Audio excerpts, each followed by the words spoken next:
Chapter 672. Everyone's eyes were on the group that showed up out of nowhere. The young man who seemed to be the leader glanced at Gu Donglu and Zhuge Mingyue, smirking in his mind. He is doing this for a girl. Hardly surprising. Everyone's eyes were on the group that showed up out of nowhere. The young man who seemed to be the leader glanced at Gu Donglu and Zhuge Mingyue, smirking in his mind. He is doing this for a girl. Hardly surprising. The impasse of love had always been the downfall of heroes.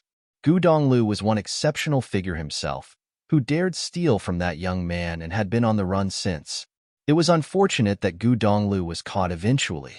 Girls, always the weakness. And you would be? Zhuge Qingfeng looked at the group that just showed up. They gradually landed on the ground and the young man bowed and said, I heard that the Zhuge family of Crouching Dragon Mountain was throwing a banquet, and there were many senior figures of the Barren State here. I sincerely apologize for any disruption caused. My name is Zhan Xiao, from the Jisheng Cliffs of Yu State. Jisheng Cliffs. Many great figures at the scene felt rather surprised. Throughout every single one of the 9 states, any place or force bearing a word implying holiness or divinity in its name was something to be reckoned with, as such naming conventions were never taken lightly. The Holy Ji Palace and the Ice Temple had all once been sacred grounds. It was only due to the circumstances of the times that they gradually fell into decay, and hardly saints appeared in this generation. The Jisheng Cliffs were one of such sacred grounds in Yu State, and it was a place enjoying prestige like none other in Yu State. You are all visitors from sacred grounds, I see. Please, take a seat, Zhuge Qingfeng said. My pleasure. Zhan Xiao cupped his hands and said, But I only came for one person on this trip, and I will bother you all no longer after I'm done. Zhan Xiao set eyes on Gu Donglu. He then added, This person has done something despicable in Yu State. He stole some treasure that belonged to me. I'm about to take him away, and I assume you all will not mind that. I stole something? Gu Donglu glared at Zhan Xiao with cold eyes. He knew well where that piece of treasure actually came from. Many turned their eyes at Gu Donglu. While there was no way they would have just believed Zhan Xiao's words, they were curious as to what Gu Donglu did to actually have mighty ones from Jisheng Cliffs chasing him all the way to the Barren State. What was the treasure that he stole? Zhuge Qingfeng turned his eyes to Gu Donglu, who stood up and glared at Zhan Xiao, saying, I'll hand you the piece that you seek. Would you settle the matter then? If it had not been for the circumstances right there and then, there was no way he would have simply handed the piece over. He was only able to make compromises as he did not want to involve Mingyue and the rest in his mess. The score between them would be settled at a later date. Of course, Gu Donglu also knew that the probability of Zhan Xiao agreeing was close to 0. Zhan Xiao glanced at Gu Donglu sarcastically and said, I'm taking you away as well. Gu Donglu continued glaring at him. Things turned out just the way he had predicted. Zhuge Mingyue stood beside him and glared at the visitor with cold eyes as well. I will need to know the situation better before I make any judgments, Zhuge Qingfeng said. Zhan Xiao and the rest of his party turned their attention to Zhuge Qingfeng and he added, Sir, this person stole something of mine and ran away with it. There is nothing to explain about the situation, as I can't be accusing him without solid reasons. I hope you understand, sir. You expect to take someone away from the Zhuge family just because you say so? I'm afraid that is not appropriate, Huangshi said. He was not saying what he said because he was friends with Zhuge Qingfeng. It was on the contrary instead, as he and Zhuge Qingfeng had been rivals for a very long time.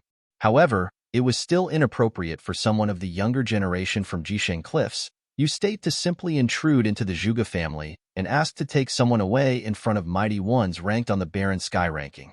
Furthermore, the visitor's attitude was a rather harsh one, and it was deemed to be a rude thing to do in front of one's seniors. Zhuge Qingfeng did not say anything further, as if he was acknowledging Huangshi's stance.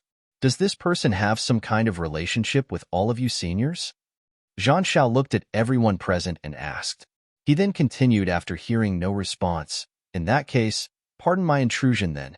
That person behaved in a vile manner and stole something from me. I will be taking him away. Farewell. The group turned around and left as soon as Zhan Xiao finished without any hesitation. Coldness was seen in Zhan Xiao's eyes as he turned around. They went investigating the happenings around the area after tracking Gu Donglu to the Zhuge family estate. Many top-notch individuals were found there, and the clan leader, Zhuge Qingfeng, was a figure ranked 6th on the barren sky ranking himself, which spoke of his capabilities. While the group hailed from Jisheng Cliffs, they seemed rather short-handed, given the situation they found themselves in. Since the opposing party insisted on keeping Gu Donglu around, it was apparent that they were not allowed to simply just take who they came for. Quite a surprise that you got someone so powerful to back you in the barren state. Head back to Jisheng Cliffs and tell my junior that I will be looking into that sacred item with him. Zhan Xiao transmitted his voice to the one beside him, causing the mighty ones at his side to react abruptly. The person knew well who Junior Zhan Xiao meant. There was no one else but him who would be able to move someone whom the top-notch figures in the barren state insisted on keeping with them. When the group of visitors left, the air on Crouching Dragon Mountain changed. While the visitors from the Jisheng Cliffs were dismissed, their words meant that the matter was far from over. Gu Donglu was probably made a target by the Jisheng Cliffs. Futian stood there, and he was at his wits' end. He knew Third Brother was in trouble when he read that letter, and that was why he went to reveal his secret to Zhuge Qingfeng when he went to see the clan leader. He knew that if Third Brother indeed showed up, the one who would be able to break the deadlock was none other than Zhuge Qingfeng. How much of what he said was true? Zhuge Qingfeng asked Gu Donglu. Gu Donglu turned around and looked at Zhuge Qingfeng. He had come all the way to Crouching Dragon Mountain, preparing to give his life up. He deemed himself lucky that he was still alive. Mingyue's father had been good to him so far. Zhan Xiao is indeed someone from Jisheng Cliffs. His plane is close to mine, but he has sages serving him. As such, one could say that his status in Jisheng Cliffs is a high one. It is said that he was one of the 9 warriors of Jisheng Cliffs. As for the treasure, I did take one, but it wasn't exactly how he put it. For now, I'm afraid it's inconvenient for me to reveal the details, Gu Donglu explained. He did not want to lay out what Zhan Xiao did in front of everyone. If the details went back to Zhan Xiao's ears, his vicious personality would make sure that many died for it. While everyone present was a renowned figure in the barren state, Gu Donglu would have rather not get anyone entangled in his mess. Zhuge Qingfeng nodded. In that case, stay and recuperate to your heart's content. While Zhan Xiao may be someone from Jisheng Cliffs, he won't be able to do anything against the Zhuge family for now. While Jisheng Cliffs was sacred ground, what the younger generations did outside would not reach the ears of the saints in Jisheng Cliffs. There were many lineages to Jisheng Cliffs, and that was one similarity shared with the 1,000 holy islands in the Holy Ji Palace. Even their most powerful individuals would only be on par with the mighty ones on the barren sky ranking. Even if they were somewhat stronger, they would not be stronger by much. There was an old saying, the mighty dragon is no match for the native serpent. It would not have been easy for the visitors to do anything against the Zhuge family. Be it Zhuge Qingfeng or any of the top-notch figures in barren state, many of them were mighty ones ranked on the barren sky ranking who had been through a lot. If they were intimidated enough by the words of someone of the younger generation to do as they pleased, it would be an insult to their current status. Thank you, sir. Gu Donglu gave his thanks. Father, let the banquet continue, Zhuge Mingyue said as she looked at her father. Many looked at Zhuge Mingyue with startled eyes. No one had expected Zhuge Mingyue, a girl, to ask to be married to Gu Donglu. Her personality was indeed something else altogether. Mingyue. Gu Donglu looked at her. Zhuge Mingyue returned the gaze, staring straight at his eyes, smiling. She said firmly, if you are unwilling, I'll just go find someone else. Futian was baffled, thinking that his second sister was definitely someone that no one would be able to keep in check. Third Brother simply had no way out of this. Gu Donglu sighed in his mind as he looked at Zhuge Mingyue's eyes. He knew that Zhuge Mingyue's mind was all made up. I'll never forgive you if you don't show up today, but since you're here, I'll be wherever you go from here on out. Be it living free and unfettered or on the run for the rest of my life, it will be my choice. Zhuge Mingyue looked at him, then turned around to say to her father, I won't regret this. Gu Donglu held her hand and felt warmth in his heart. All right. Both of them smiled at each other. Putting all worries aside, their hearts were connected as one at the moment. They gazed at each other warmly and sought comfort within each other. Futian beamed with a bright smile. He felt warm deep down as well. While he definitely was able to feel a tinge of pressure at the moment, he was truly carefree and had put all worries behind him. His second sister and third brother finally ended up together after all. This is just beautiful. The same smile was seen on Hua Jieyu's face as well, and it was a pretty one like none other. She looked at Yi Futian with her beautiful eyes. Their hands were held tight together, and both of them were able to sense the other's thoughts. If that is how it is, Zhuge Qingfeng, just let them have it their way then, Huangshi said. Everyone who was there practically served as a witness to Gu Donglu and Zhuge Mingyue. Their love was one that deserved to be made whole. Leader, I think it is best to handle this with more caution. It can't be done in such a messy manner, some elder from the Zhuge family said. While the Zhuge family did not fear the people of Jisheng Cliffs, it was undeniable that there were risks to deal with. Furthermore, despite Gu Donglu having demonstrated his exceptional talents, the arrival of visitors from the Jisheng Cliffs irked them. If they had completed their alliance with White Cloud City, having Zhuge Mingyue married to Bai Luli instead, things would have turned out very differently. The Zhuge family would have truly stood at the pinnacle of the barren state. The state of affairs now, however, had too many uncertainties in it. The family ended up offending both White Cloud City and the Holy Ji Palace. Now, they had Jisheng Cliffs added to their list of enemies. My second sister and third brother are in love with each other. How is this messy in any way? Yi Futian said. He then looked at Zhuge Qingfeng and continued, I hope that you will give your blessings to them, uncle. If there are any risks to be had, third brother will definitely not drag the Zhuge family into the mess. When everything is settled, my third brother's talents will prove that he is no way inferior to Bai Luli. I will leave the Zhuge family, Gu Donglu said. Since Zhuge Mingyue made it clear that she was willing to travel the world with him, Gu Donglu had no intentions of letting her down. If something untoward was to happen, he had no intentions of dragging the Zhuge family into it. Zhuge Qingfeng looked at Yi Futian.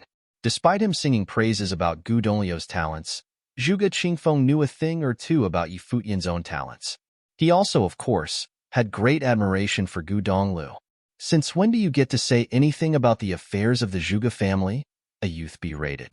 Ms. Mingyue is the very treasure of the Zhuge family. How can her marriage be set with just a few words?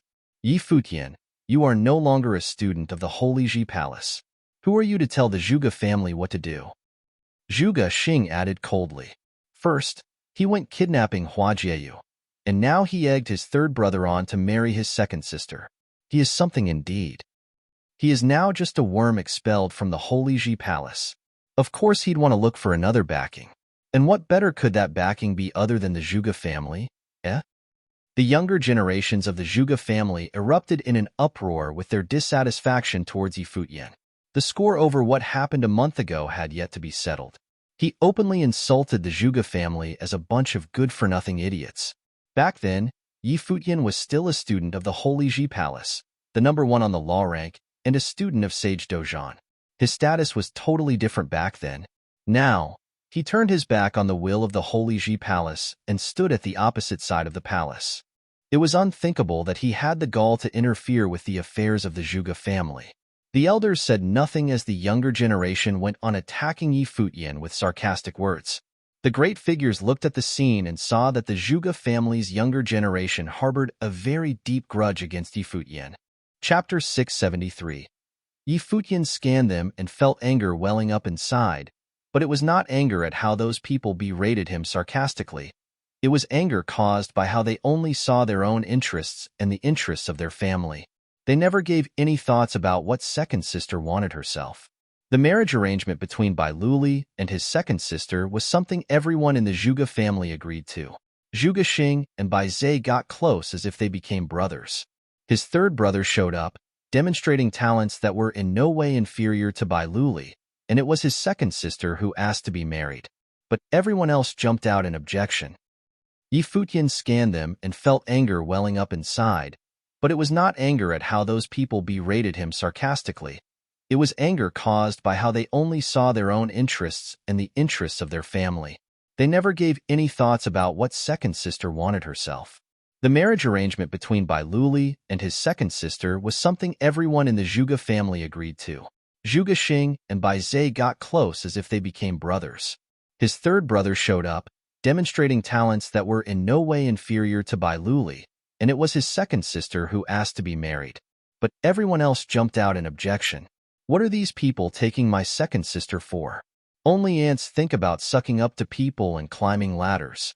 I would sooner spare myself the shame and agony of being around filthy, wretched beings like you all, Futian said coldly at the younger generation of the Zhuge family, giving them no face at all.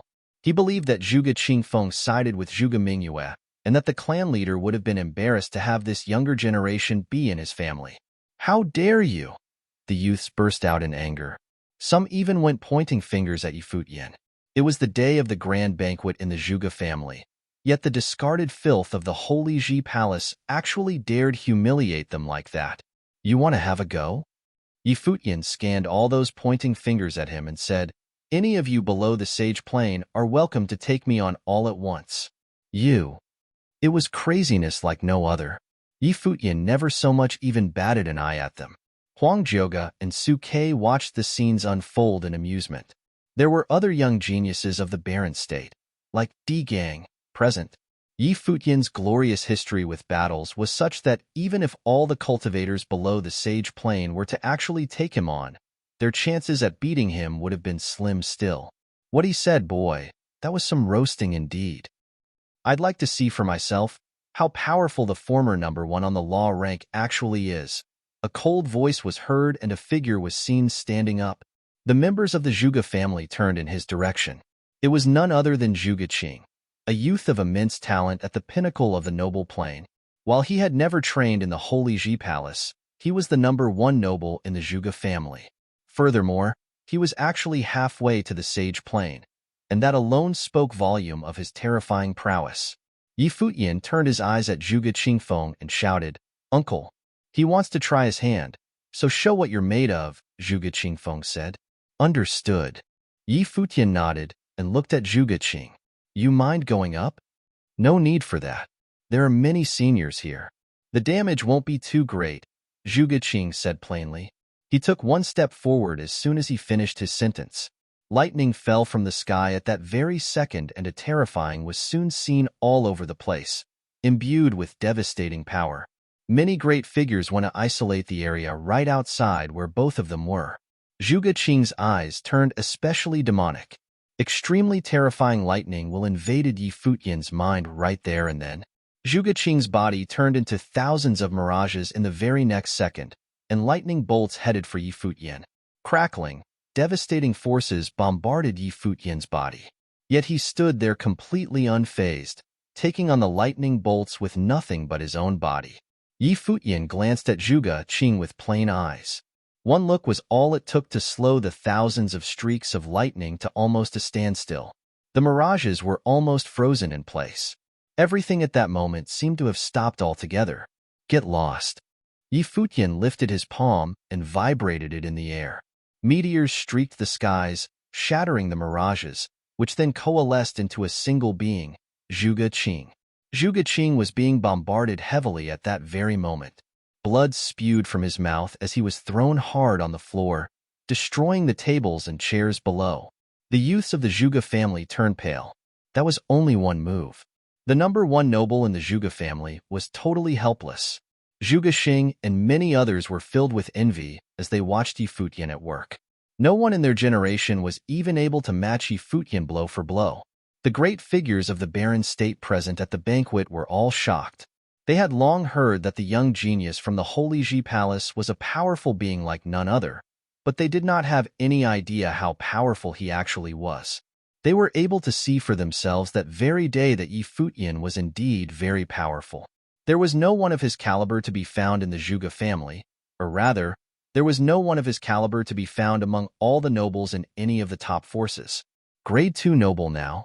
A tinge of bafflement was seen in the eyes of Huang Jioge, Su Ke, and the others.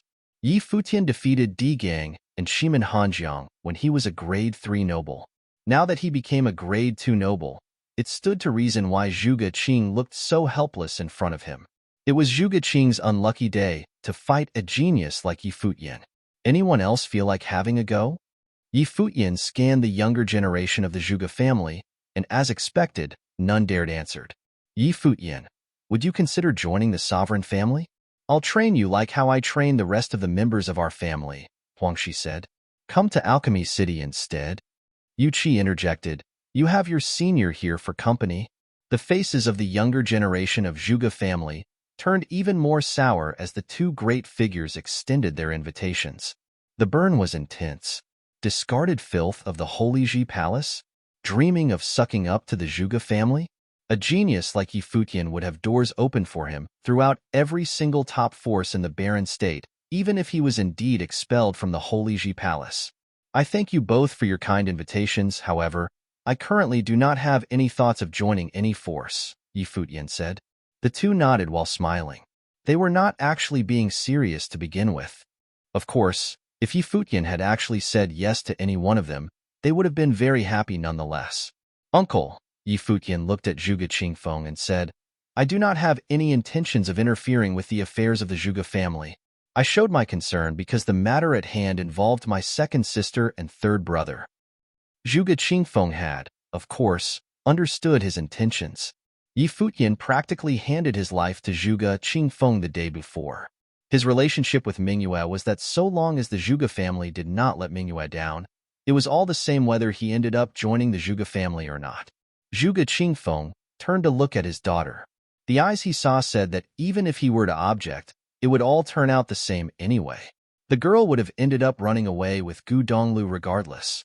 She had done the very same thing all those years before. After all, very well, the marriage will have my blessing, Zhuge Qingfeng smiled and said. Gu Donglu and Zhuge Mingyue were stunned for a bit, before turning to smile at each other. Many great figures at the banquet smiled as well. The lovebirds tied the knot, and it was a rather happy ending to things. However, the ending brought some measure of pressure with it nonetheless. Clan leader. Some elders from the Zhuge family looked at Zhuge Qingfeng. They found how he handled the matter to be rather haphazard, as he did not even bother discussing it with them. Mingyue is my daughter. I ask that you all let me decide on the matter, Zhuge Qingfeng said with a certain measure of might. His tone was such that no one else said anything further. Many present looked at Zhuge Qingfeng. When the one ranked 6th on the Barren Sky ranking was determined to get something done, none in their family were able to do anything to stop him. His attempt to marry off his daughter to Bai Luli was one done against his conscience. His current attempt to prevail against dissenting views was considered penance for his daughter. Thank you, sir, Gu Donglu bowed and said. What did you call them? Zhuge Qingfeng smiled at Gu Donglu and said. Gu Donglu was stunned, and then looked rather funny. He seemed to have trouble bringing the words out from his mouth. What are you hesitating for? Zhuge Mingyue smiled sheepishly at him and said. Gu Donglu turned serious and shouted, You have my thanks, father-in-law. Well said, Zhuge Qingfeng answered. Zhuge Mingyue practically smiled ear to ear at that. She turned to look at the sky and felt rather relieved. The dust settled, and the ending turned out to be a happy one. Today is a big day for the Zhuge family. Everybody, drink up. Zhuge Qingfeng said with a clear, booming voice, and his words were heard throughout Crouching Dragon Mountain. A tinge of firm will was heard from his booming voice. No matter what the future held, he would naturally stick to his decision made on that very day. At the very least, it was a decision he made by listening to his heart. Many who heard the voice outside Crouching Dragon Mountain were stunned. Bai Luli had left long ago. What is that big day the Zhuge family is talking about? What is happening in Crouching Dragon Mountain right now? Futian, Hua Jieyu, Shui Yi, and all the others were happy for their elder brother and sister. Futian's mind was on the verge of collapse when he heard that his second sister was to marry Bai Luli.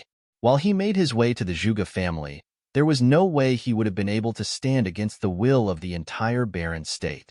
That felt very, very bad to him. It was fortunate all of that was in the past.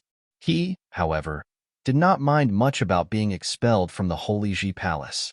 The path of cultivation was a long journey, and the Holy Ji Palace was little more than a stop on that journey, instead of everything there was to it. The opinions of the world mattered even less to him. Little brother. Gu Donglu looked at Futian. Third brother, Futian shouted in response. They smiled at each other as Gu Donglu recalled their first meeting back at the Kangyi Kingdom all those years ago. Our little brother has finally grown up. The banquet resumed. While the engagement between Bai Luli and Zhuge Mingyue was completely ruined that day, that seemed rather insignificant compared to all the other hurdles that happened in Crouching Dragon Mountain. News of what happened would travel throughout the barren state soon enough. Yi Futian toasted to many great figures as a gesture of gratitude. Huang Shi, Yu Qi, Yu Shang, and all the others. All of them helped him one way or another on that day, and he owed them for it.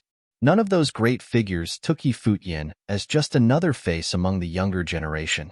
Within just a few years, Yi Futian would have become yet another Bai Luli. Zhuge Xing and the others burned with jealousy, seeing how the great figures treated Yi Futian. Yi Futian came before Monk Qingding and said, "Thank you, master." Monk Qingding smiled and nodded at Yi Futian. "How is Hua Qingqing doing?" Yi Futian asked. Chen Yuan told him back then that he would send Hua Qingqing to Qingding Temple. "She is doing fine. She has a destiny with the Buddhist way, and I thank you for sending her to the temple." Monk Qingding smiled and said, "You said that she asked you to come see me. Did she ask for you to bring any word?" Yi Futian asked. Monk Qingding replied, "Only that I send her regards to you." "Thank you, master." Yi Futian smiled. Brother Futian, Long Linger, came at him and said, "I think I'm not going to study in the Holy Ji Palace." "What the hell are you talking about?" Yi Futian glared at her and said, "Train hard in the Holy Ji Palace. When you return, go to Battle Sage Palace and tell Lulan Shui that I will go pick them up in the Holy Ji Palace." "Okay," Long Linger answered with some reluctance. "Any word you need me to bring?" Suke asked. "Tell Wuchen and the others to train hard." "Don't worry about me," Yi Futian said to Su Quebec. "All right." Suke nodded. Yi Futian turned his gaze far away. He still needed to head back to the Holy Ji Palace at least once, and he still needed to say his goodbyes to his teacher at the very least. Chapter 674. After a few days, news of what happened at Crouching Dragon Mountain had spread across the barren state, causing a great furor. After a few days, news of what happened at Crouching Dragon Mountain had spread across the barren state, causing a great furor. Bai Luli and Zhuge Mingyue's engagement had been the talk of all of the barren state, and over half of the top powers in the land had come to wish them well. However, someone had tried to steal the bride on the day itself, and in the end, the engagement ceremony had become Zhuge Mingyue and Gu Dongliu's. For Gu Donglu to have replaced Bai Luli as the groom was shocking beyond measure. Furthermore, it seemed that when the two clashed that day, in a battle between the barren state's two most monstrously talented individuals, Gu Donglu had actually been able to injure Bai Luli despite being just a mid-level sage. And it was even said that if the two had been of the same plane, then Gu Donglu would have been even more powerful. This seemed ridiculous to many. In the past, Bai Luli had stood alone at the top of his generation, with no one within his generation who was good enough to challenge him. Anyone who did had been defeated. But now, it seemed like there was finally someone who was good enough to challenge Bai Luli at the top. Furthermore, following after these two monstrous talents was Yi Futian. His future was bright, and perhaps he too would be able to contest Bai Luli after some time. Looks like there were many talents within this generation in the barren state. There was one more thing that made people shudder to hear. Gu Donglu, who has now the son-in-law of the Zhuge family, had offended the cultivators of Jisheng Cliffs, which was in the Yu state. It seemed like those cultivators weren't planning to let Gu Donglu off. They had probably gone back to mobilize more people.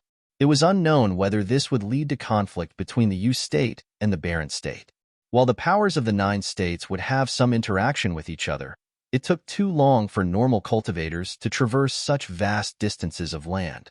It took a person of at least the sage plane to head over and explore a different state. As such, for the average person, the barren state was vast enough a territory to explore.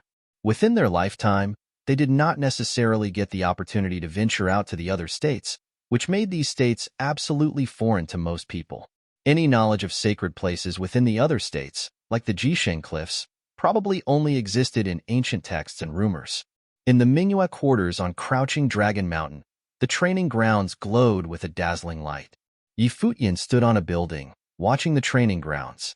He could vaguely make out the outline of a celestial shadow, which was incredibly radiant. Zhuge Mingyue and Hua Jieyu were there as well. Zhuge Mingyue was even prettier than before now. With a smile on her face, she watched the celestial shadow. Is third older brother still training? Yi Futian asked. Yeah, Zhuge Mingyue nodded and continued.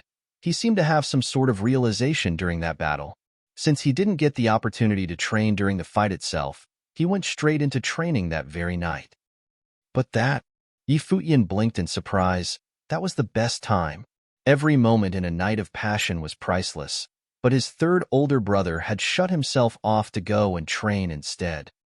What are you thinking about, youngest brother? Zhuge Mingyue looked over at him smiling. Yi Futian shuddered before answering, in nothing. I just feel it's a bit of a pity. Fourth older brother and fifth older brother went to such trouble to come visit, but third older brother has shut himself away like this. He's really missed out on this reunion. Shui Yi and Luo Fan had already returned to Alchemy City with Yu Qi. Zhuge Mingyue looked at him with a half-smile. This rascal dared to make fun of his second older sister and his third older brother. He was really getting bolder nowadays. Older sister, do you think third older brother will break through to the next plane? Yi Futian asked. He was excited about the prospects of that happening. If his third older brother were to break through to the next plane, he would be at the same level as Bai Luli. If they were to battle again then, who knew how things could turn out this time? Maybe. But according to him, something has changed in his life spirit, Zhuge Mingyue replied. Right? Yi Futian nodded. Looks like third older brother is going to be training on his own for a while. I won't wait for him then. I'm planning to make a trip back to the Holy Ji Palace. Do you want me to get my father to send some people along with you? Zhuge Mingyue asked. There's no need to. I'm not a child, and in any case, I'm the strongest person under the sage level now. Yi Futian shook his head and chuckled, not being humble at all. The Zhuge family already had issues with him over things like this. Back then, he had been publicly accused by many of wanting to make use of the Zhuge family's power. If he were to receive help from the Zhuge family now, he would definitely be laughed at behind his back. Furthermore, it would only bring trouble to Zhuge Qingfeng. All right then. Zhuge Mingyue smiled and nodded. I'll take my leave now then. Yi Futian left to find Yu Shang, Hua Jieyu, and the rest, before leaving the Zhuge household together. At the Holy Ji Palace, an equally huge furor had ensued the moment news of what happened at Crouching Dragon Mountain reached their ears. Yi Futian had been implicated in the battle between Bai Luli and Gu Donglu. As a result, he was expelled from the palace. Both his and Yu Shang's names were removed from the law rank, and Shimin Hanjiang had become first in the law rank again.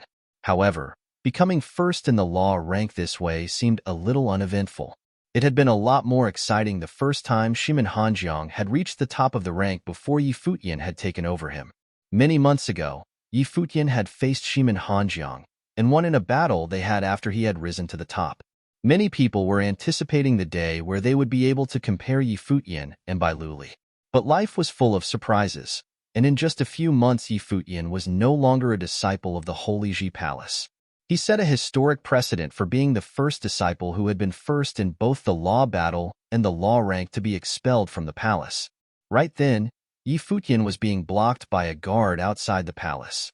I'm here to say goodbye to my teacher, and to pick up my family. Please help me report this to them, Yi Futian requested. All right. The guard naturally knew about Yi Futian as well, and he went forth to announce his arrival. Soon he came back and told Yi Futian, go ahead. Thank you. Yi Futian thanked the guard before heading straight for the Battle Sage Palace.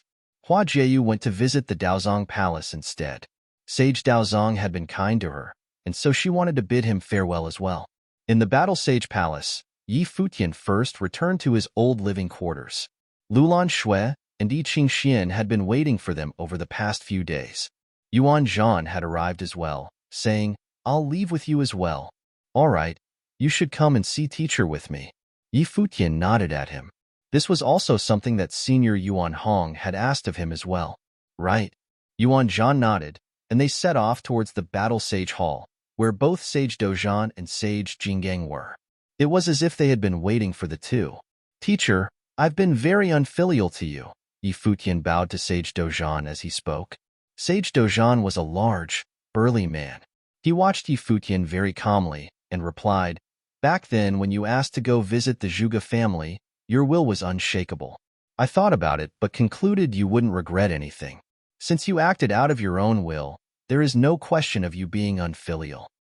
Will Yuan Zhan leave with you too? Sage Jingang asked. Yes, uncle. I'm sorry, Yi Futian replied apologetically. Don't worry about it. Sage Jingang shook his head and chuckled. You and Yusheng were previously first and second in the law rank, with few worthy competitors in the noble plane, Sage Dozhan mused. Your next aim should be to reach the Sage plane. It's just a pity you didn't manage to train inside the Sage Palace. But since this was a choice you made on your own, there isn't much to be sorry or regretful over. The world is vast. There'll be training opportunities everywhere. Thank you, teacher, Yi Futian replied, his heart warm. His three teachers, Hua Fenglu, Mr. Du from the cottage, and Sage Dozhan, had all been individuals with unique personalities. They all had an important influence on various periods of time in his life, offering him help and advice. They had been very kind to him, and he was extremely grateful for that. Walking this path of cultivation, Yi Futian had encountered many challenges and enemies, but he had also met many elders worth respecting and made friends that stuck through thick and thin with him. Just like what Sage Dozhan had just said, the world was vast, and there will be training opportunities everywhere. You may have left the palace, but you'll still be a disciple of mine. The barren state isn't the limit of your cultivations. Many people struggle to leave this vast land throughout their entire life. Some manage to leave, but are forced to come back in the end. But I hope your names will become famous not just in the barren state, but throughout the 9 states, Sage Dozhan told Yi Futian. He had high hopes for the two of them. No, Yi Futian shook his head, and Sage Dozhan looked at him. It'll be the divine prefecture and the world beyond.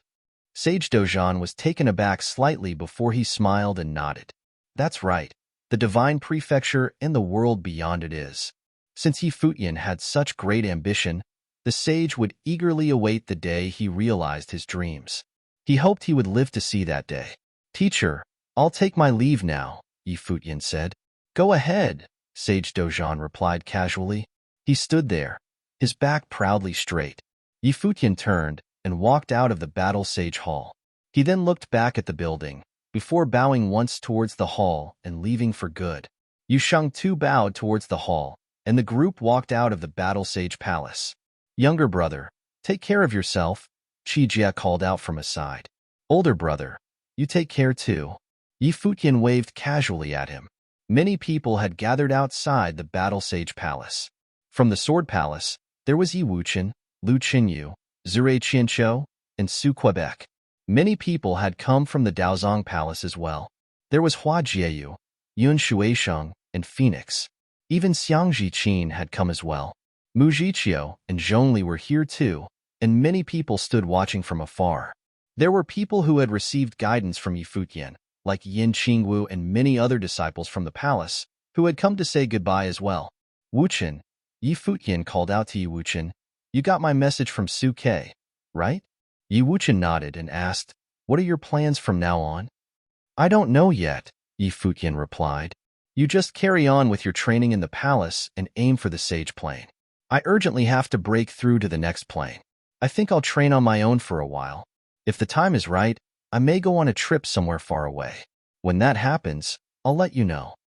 All right. Yi Wuchen nodded. However, everything Yi Futian had said was but plans he had made, and ideas in one's head often don't turn out as one imagines. You're going to leave just like this? Zue Qinqiu asked. What else can I do? Yi Futian shrugged. I'm just training somewhere else. It's not like you'll never see me ever again. Train well, you all. We'll get the chance to take on the world together in future. I'll take my leave now. You don't have to see me off. Yi Futian and the rest then left the palace.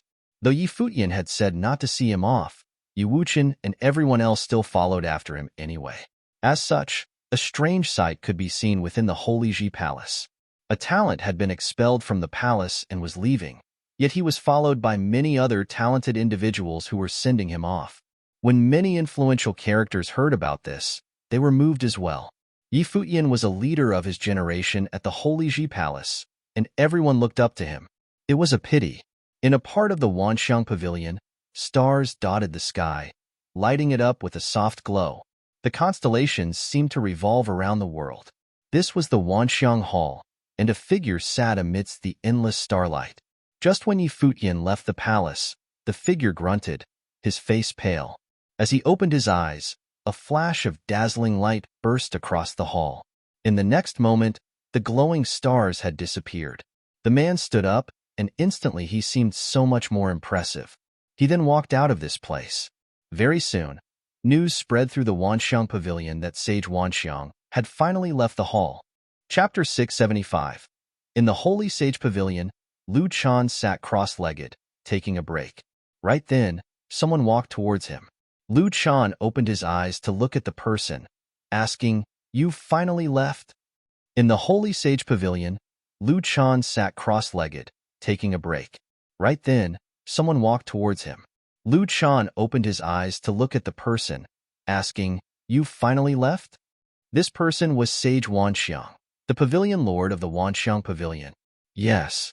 Sage Wanxiang nodded. "I did some divination for the palace while I was in there. Take a look at it."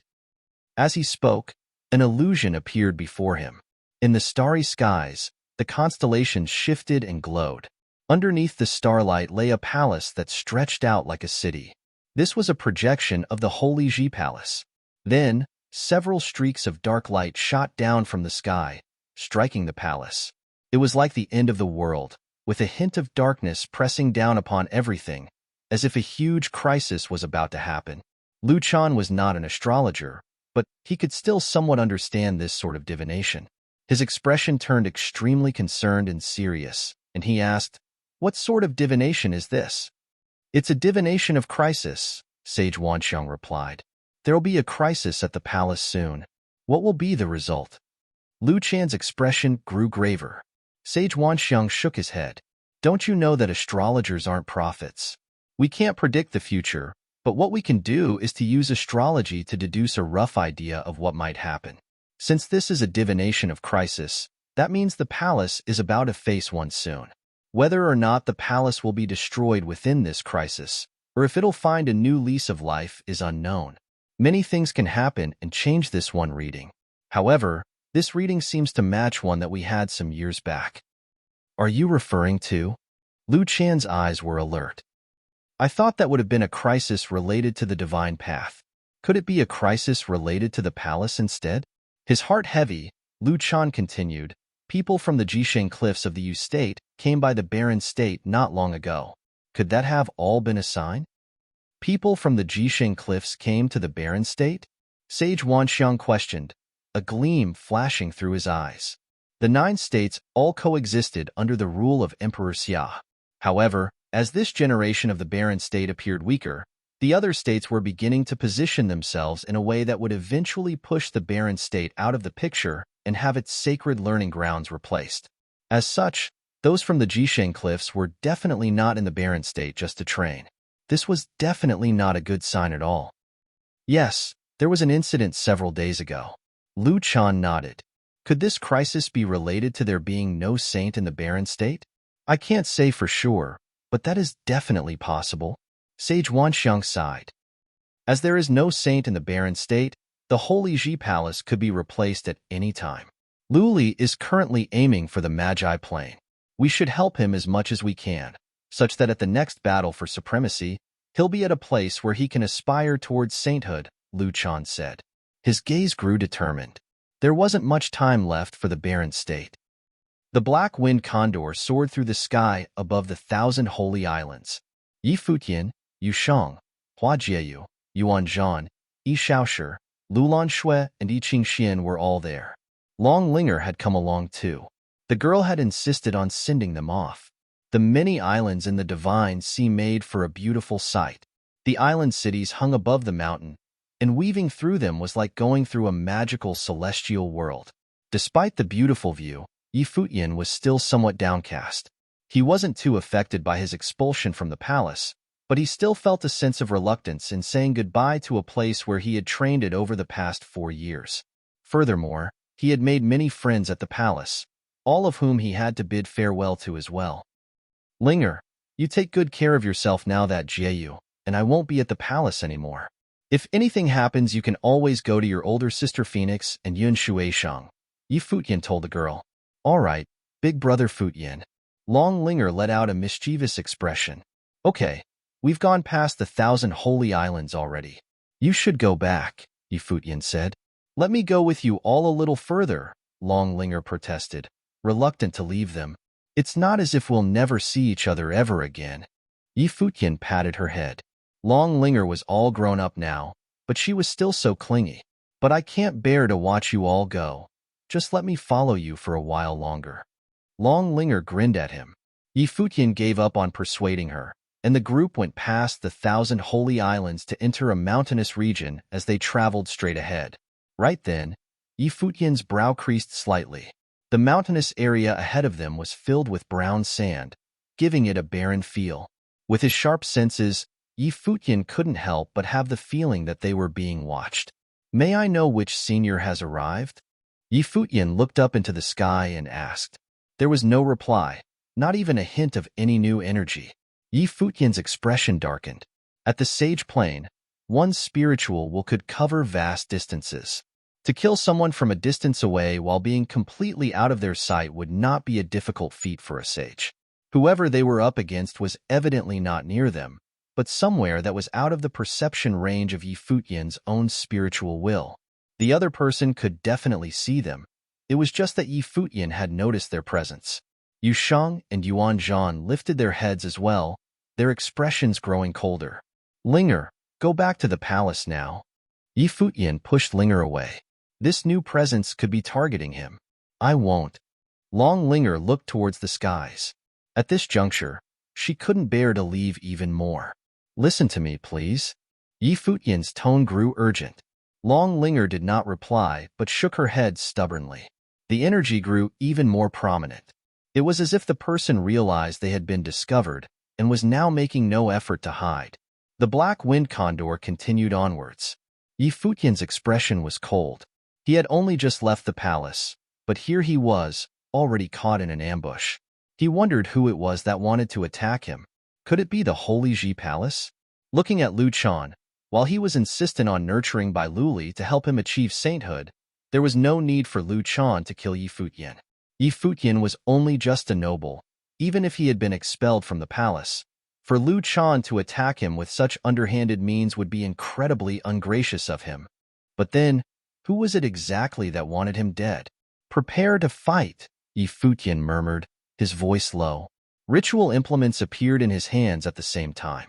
In his left hand, he held the pagoda that Yu Qi had given him, while in his right hand was the divine destruction polearm. Powerful energy emanated from his being.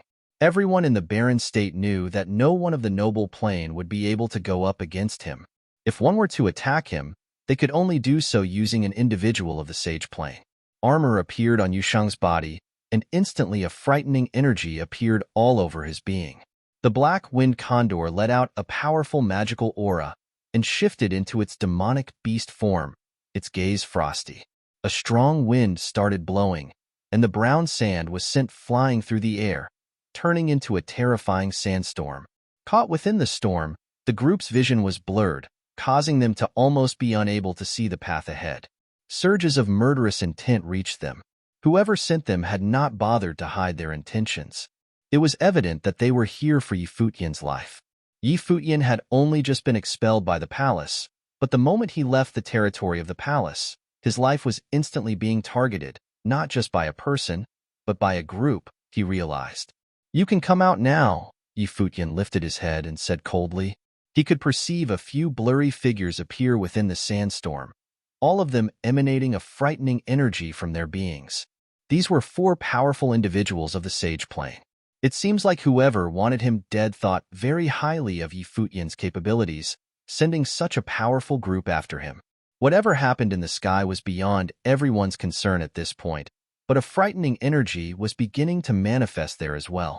Within the sandstorm, a golden flash of lightning appeared, bringing with it a scarily destructive power. Futian suddenly found himself in an illusion. It was as if the surroundings had been entirely covered by a destructive matrix. Within the sandstorm, he could see a vermilion bird spread its wings and fly. He also saw a Qilin race across the space and a terrifying golden halberd appear out of nowhere. An immense pressure descended upon them, and the black wind condor was immediately slowed down. Its wings grew incredibly heavy, making it hard for it to move. Just then, with a long cry, the dazzling vermilion bird rushed down from the heavens, heading straight for the group.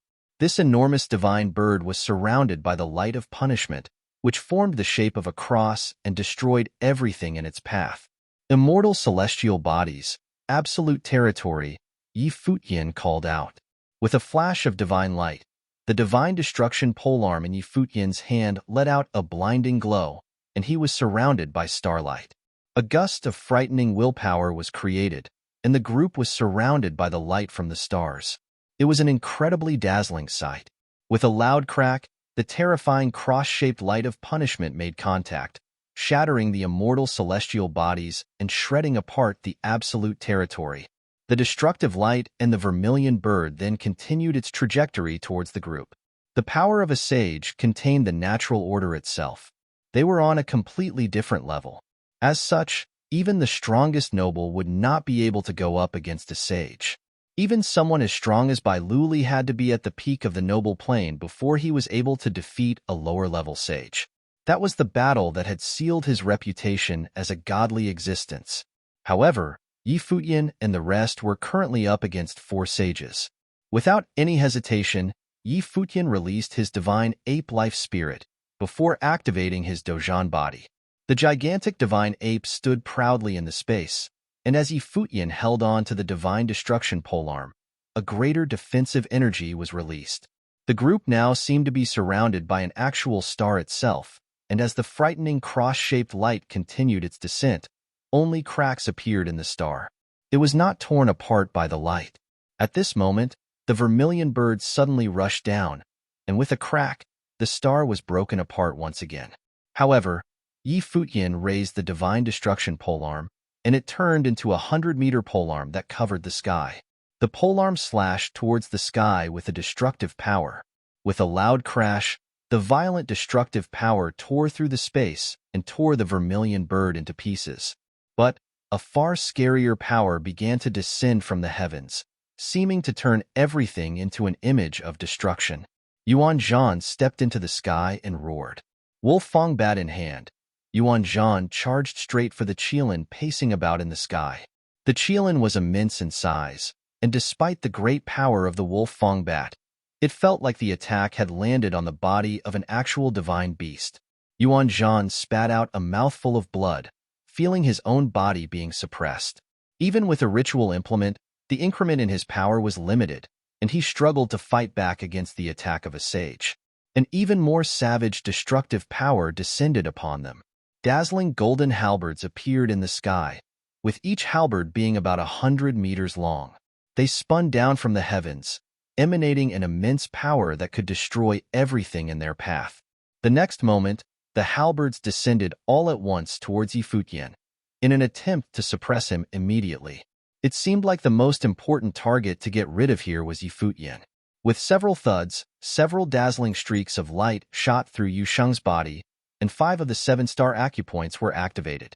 Terrifying demonic energy surged out of him, and his eyes became like that of a demon's, shining with a blood-red glow. He was not holding back at all. He knew all too well that to hold back in this battle would be to court death. It was the same for Futian, who was harnessing the energy within his body to the maximum. Golden flames enveloped his body, and a dazzling divine light shot upwards into the heavens. Chapter 676. At that moment, Futian's expression was exceptionally grim. It was a life-and-death moment.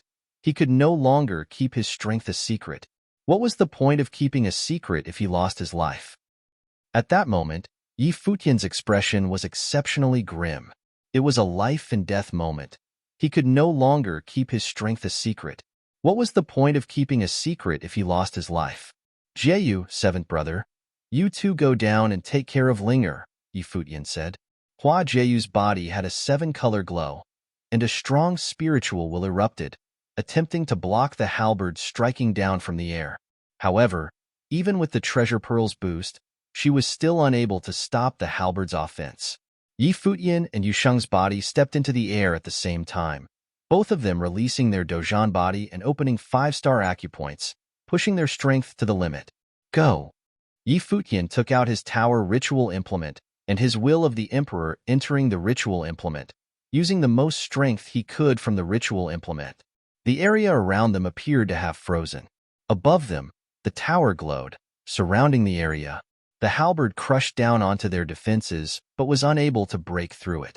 In the air, the four sage plane cultivators saw Futian and Yusheng's changes, and a sharp glint appeared in their eyes. At that moment, the two of them appeared to have metamorphosed, one of them looking like an emperor and the other looking like a demon. Moreover, they both had elite ritual implements in their hands. In such a hurry to kill me right after I leave the palace, have you thought of the consequences? Futian's voice was exceptionally cold and sounded throughout the area. You are already abandoned by the palace, so what if we kill you? A cold voice sounded from above them with shocking killing intent. A golden line appeared in the air and dangled down, turning into countless crosses, like a punishment spell that killed using crosses. If you leave now, I can treat today's matter like it never happened. Otherwise, no matter whether I live or die, your clan will definitely have a calamity befall them. Futian's voice was icy. He had guessed where the four sage plane experts were from. Among the people who he had offended, there was one who specialized in such an ability. Big words for someone who's about to die, the voice replied with frosty killing intent. The cross-punishment spell turned into slaughter rule power and crushed down, tearing through their defenses and heading straight for Futian and Yusheng. At that moment, under Futian's will of the emperor, the starry defense around them became even more brilliant. The Dojan body on the divine ape had the emperor's light around it, and the stars surrounded them. Moreover, rock wings appeared and rushed into the air. The cross-punishment spell struck towards them, causing cracks to appear in the starry defense. The spell tore it apart gradually, but was unable to break through it completely. Yusheng was the same. His body was like a demon's, and he flew into the air with a defensive ritual implement around his body. The two of them flew higher until they could see the four sage plane cultivators who were standing in the four major directions. As they saw this scene, the four people's expressions changed. After the two of them had released their secret techniques, their auras had nearly rivaled a sage plane cultivator.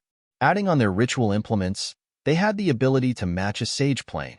That was why they could ignore the punishment light. Who among the palace planned this? Futian asked coldly. Lulan Shui and the rest were in the palace, so only those in the palace would know that he would come back and wait here to ambush him. Evidently, this was a premeditated assassination and not a haphazard decision. Since it was planned, there would naturally be a mastermind, and it was likely to be someone from the palace. Seeing the emperor's light on Futian's body, making him look like the emperor's descendant, the four of them marveled internally. This person was indeed a genius. His potential might even be higher than Bai Luli's, and he had kept a huge secret. However, they had already come too far to give up. Their only choice was to kill him. Light of punishment. A cold voice sounded, and a prison made of punishment lights appeared in the air. The prison was created by countless punishment lights interweaving, and the brilliant light closed around Futian and Yusheng at a surprising speed.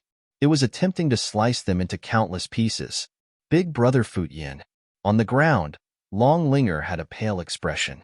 Hua Jieyu and Lulan Shui also had worrying looks, but this was not a battle they could interfere with. Even Futian had to sacrifice some of his potential to battle the other party. Futian's expression was cold as he used the fatal entanglement spell. The vines flew towards the punishment light, but were sliced to shreds immediately. No matter how tough the vines were, this was a slaughter rule power light. Bang! At that moment, Yusheng stepped forward. His body was surrounded by the Dojan body, and it made him look like a demon. He wore the defensive ritual implement on his body, and the air vibrated as he rushed outwards. When the terrifying punishment light sliced towards him, he ignored it and continued dashing forward. Futian also rushed out, and he had an alarming defense around him. At the same time, he held the polearm of divine destruction in front of him and broke out of the prison. At that moment, a halberd crushed down towards them with boundless pressure. Futian raised his polearm of divine destruction, and a rule power appeared in the heavens. It was unbelievably heavy, as though the power of the heavens had all culminated in one strike of his rod, crushing forward and shattering the halberd's light. On the other end, a gargantuan Qilin rushed towards Yusheng. Yusheng let out a roar and his huge Dozhan body grabbed the Qilin's claws and the Qilin bit towards the body's head. With a roaring bellow, the Dozhan body's arms tore towards both sides. In an instant, the gargantuan Qilin was torn into two halves from the middle. It was a shocking sight. However, at the same time, a vermilion bird rushed towards Yusheng's back, crashing into him, causing the huge Dozhan body to tremble violently and vomit out blood. His huge body turned around, and his expression was extremely cold. With another roar, the power of his ritual implement gathered on his fists, and he stepped forward, causing crackling sounds to be heard in the heavens. His fists appeared to break through space itself, landing on the vermilion bird and shattering it. At that moment, in the battleground, the scenario that had formed was two Sage Plane experts targeting Yi Futian, and the other two surrounding Yusheng. Are you a disciple of the palace, or you have cultivated there previously? Yi Futian stared at a young Sage Plane cultivator who looked like he was in his 30s. Of course, his actual age was not so young, but the person had well-defined features and was extremely strong. He had definitely been in the Sage Plane for some time. The palace's spells would not be leaked, but the abilities that this teen was using looked like the Tianqing Palace's abilities. The other person was weaker, so he should be a low-level sage. Yi Futian was confident in killing him by using his will of the Emperor and his polearm of divine destruction. The two of them had cold expressions. They did not expect that Yi Futian and Yusheng still had such hidden trumps.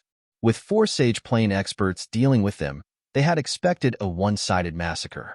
Since you know now, you can die peacefully, the young Sage Plane cultivator said icily.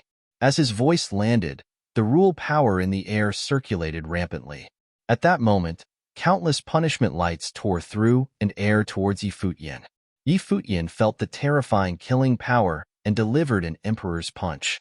It had a mysterious rhythm and the heavens resonated with him, strengthening the defense around his body. At the same time, the divine ape swung the polearm of divine destruction and a huge force appeared in the air. An unending stream of punishment lights tore through the air, killing towards them. However, they were kept out by the defensive barrier around Yi Futian. The teenage Sage Plane cultivator had a frigid expression as he stretched out his hand. In an instant, a wave of golden lightning appeared in the air above Yi Futian, a halberd appearing from within the wave. It spun around and hummed in the heavens, releasing a destructive might. The halberd's light appeared to have locked onto Yi Futian's body. In the next moment, countless halberds slashed downwards. At that moment, Yi Futian struck out with his rod towards the sky. With a deafening sound, his body sank downwards in a beautiful arc with the help of the force, towards the other Sage Plane expert. The Sage Plane expert looked at him, and Yi Futian could feel a vermilion bird shadow appear in his head, burning through the skies, attempting to destroy his spiritual will. However, the will of the Emperor prevented his will from being extinguished, and he continued forward. A huge vermilion bird flew towards him, blocking out the skies and surrounding him in endless flames. Yi Futian rushed straight towards it, surrounded by his starry defense. The divine ape roared and struck out towards the heavens onto the giant vermilion bird. A deafening crash sounded and the vermilion bird cried in agony, its body exploding in flames burning throughout the skies. The Sage Plane expert attempted to retreat, but Yi Futian threw out the tower ritual implement in his hand, and a terrifying force emitted from it. Yi Futian's spiritual will had assimilated into it, and at that moment, time and space appeared to have frozen. The Sage Plane expert could feel his body becoming slower, while Yi Futian moved in an arc, assaulting him with another strike of the rod. His eyes widened as a terrifying vermilion bird flame rushed out from his pupils. However, Yi Futian's eyes were like the Emperor's eyes, and as his gaze swept across, the divine ape swung down with the polearm and it landed on the Sage Plane expert's body. In an instant, the Sage Plane cultivator's brain was cracked open and his body fell to the ground. A Sage Plane expert, dead. At the same time, a dangerous feeling came over Yi Futian, and he turned around immediately, slashing out with his rod. However, he saw countless halberds rushing towards him, and his rod technique was unable to completely shield him. The halberd tore through his defenses, landing on his Dojan body, causing it to quiver. He immediately retreated and coughed out a few mouthfuls of blood. Using the force to retreat, his body appeared in the area where Yusheng was. He saw a sage plane cultivator who had been forced to retreat by Yusheng's fists and swung down at him with his rod. The sage plane expert suddenly felt as though his body was unable to move and raised his head, but what awaited him was the divine ape swinging a ritual implement down on him. With another thunderous crash, the second sage plane cultivator fell to the ground, dead. The other sage plane expert who had been fighting with Yusheng retreated and created distance between them, his expression ghastly. They had actually allowed Futian to kill two sage plane experts. He had already grasped a speck of a sage's rule power. Now that he was possessed by an emperor-like will, his cultivation level had also entered that of a half-sage, and he had horrifying attack ability. The sage plane cultivator who had previously cultivated in the palace had an extremely grim expression. Two of the sage plane experts had been killed, and they might not even be able to take down Futian and Yusheng, as expected of the genius that rose up after Bai Luli. At that moment, an even more terrifying pressure wafted in the skies, and a figure bathing in flames gradually descended.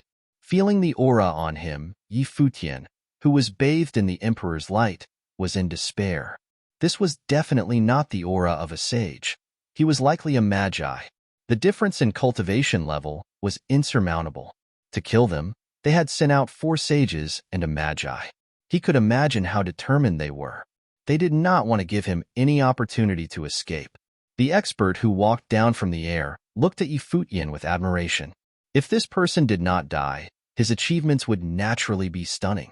It was a pity that he had to die today. Alchemy City's battle was a life-and-death battle agreed upon by both parties, with the city lord personally being the witness. Futian looked at the expert in the air and said, "Don't try to use Alchemy City to threaten me. Back then, Yuchi was intentionally biased towards you, causing my Gongsun clan's #1 armorer to die. The person who obtained first in Alchemy Conference died such an unjust death. Now, the Gongsun clan has already moved to White Cloud City." The expert in the air replied coldly, as though he did not care to hide where he was from. "You've sought refuge in the White Cloud City." Futian's tone was frigid. Although the Gongsun clan was a major clan in Alchemy City, it would not be considered elite in the Barren State. In the past, it depended on the City Lord office and Emperor family, but Gongsun Ye's death caused a rift between the Gongsun clan and the City Lord office. Moreover, the Emperor family had tried to solicit them. However, the Emperor family was still inferior to the City Lord office. So, they chose to leave and enter White Cloud City. In White Cloud City, the White Cloud City Lord was the absolute ruler. As the 4th on the Barren Sky ranking, only he could pay no attention to Yu Qi. "So, you must die," the person declared coldly. Behind him, a giant vermilion bird appeared, and the skies started burning crimson. A colossal vermilion bird claw gripped downwards, covering the skies. It was much larger than the divine ape, and Futian used his will of the emperor to push his polearm of divine destruction to the limit, swinging out towards the sky. However, Divine Bird's claw was indomitable, and the rod shadows were torn to shreds. The terrifying claw continued downwards and smashed onto Futian's Dojan body, crushing it immediately. Futian's body fell to the ground. He spit blood at the corner of his mouth. "Die!" Boundless flames surrounded the area and spread towards Futian. However, Yusheng stepped forward to Futian's side, his demon wings surrounding Futian within. "Courting death!" The expert in the air howled, and the vermilion bird struck again, crashing on Yusheng's body, causing his body to convulse violently. He also spurted out blood, and the two of them crashed heavily into the ground. This expert was a mid-level magi. To Futian's group, it was not someone they could stand up to. Hua Jieyu and the rest landed in front of Futian and Yusheng, their expressions pale like paper. "Kill," the expert in the air said coldly. The sage plane expert who had cultivated in the palace previously nodded, and the punishment light descended upon Futian and Yusheng.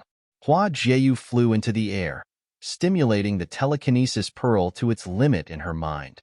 Her hair flew and she closed her eyes, making her look like a goddess. Her spiritual energy affected the path of the descending punishment light. The punishment light pulsated, and the sage plane expert in the air humphed. In an instant, Hua Jieyu spat out blood, and her spiritual energy received a huge blow, causing her to fall to the ground. Roar! Yuan Zhan flew into the air with a bellow. Don't kill Yuan Zhan! A voice sounded in the air, and the killing light avoided Yuan Zhan. He was the only successor to the Taihang Mountain, so they would definitely not kill him. Otherwise, if that old ape flared up, it would not end well for them. As the killing light was about to land, Long Linger ran in front of Yi Futian and shielded him with tears in her eyes. She ripped the dragon-shaped jade on her neck and said, "Uncle, you said that you would protect Linger. I need you now." As she said that, she flew into the air, standing above Yi Futian and raising the dragon-shaped jade in her hands. She closed her eyes as tears flowed down her cheeks. Were they really going to die here? Chapter 677. Linger! Yi Futian raised his head and called out to the delicate figure in the air, a pale expression on his face. Although the teenage girl still looked weak, she stood there firmly, allowing the rampaging wind to billow on her body. Her clothes fluttered, and her hair blew wildly while the youthful girl's face had tears streaking down it. Evidently, she was scared. She was not even 19. How could she not fear death? However, even though she was scared, she still stood there, like a duckweed in the wind that could be blown apart easily. Linger! Yi Futian raised his head and called out to the delicate figure in the air, a pale expression on his face. Although the teenage girl still looked weak, she stood there firmly, allowing the rampaging wind to billow on her body.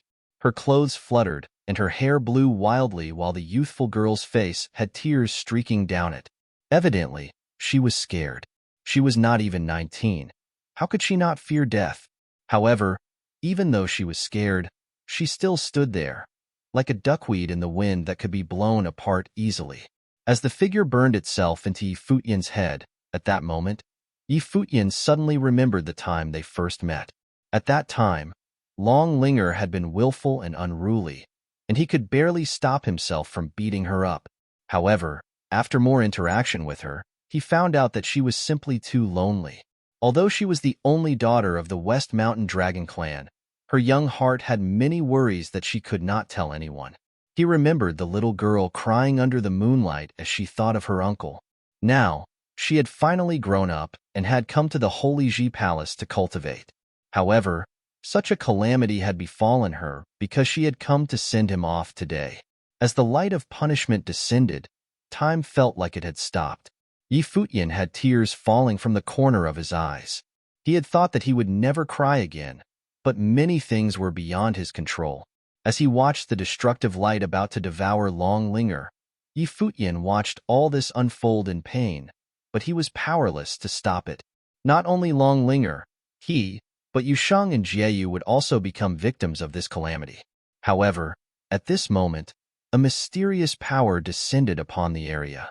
Time really stopped, and a light of punishment landed on the dragon-shaped jade. The pendant suddenly let out a brilliant glow, and an imposing matrix appeared in the sky above Long Linger's head. The matrix was formed by countless lines interweaving, and there appeared to be a dimension within the matrix. A terrifying aura emanated from the dimension. Next, rays of brilliant light glowed, and a divine purple gold dragon emerged from the pendant's matrix under everyone's astounded gazes. The purple gold dragon was humongous, and its gaze was imposing as it stared at the vermilion bird in the air.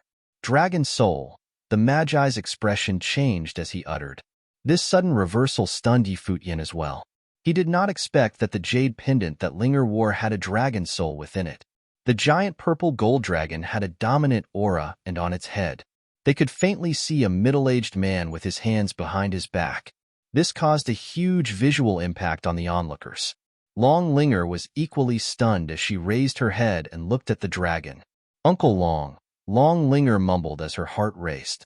This was her uncle's dragon. She often rode on it when she was younger. As she looked further up the purple gold dragon, Long Linger could no longer hold in her tears as they streaked down her face.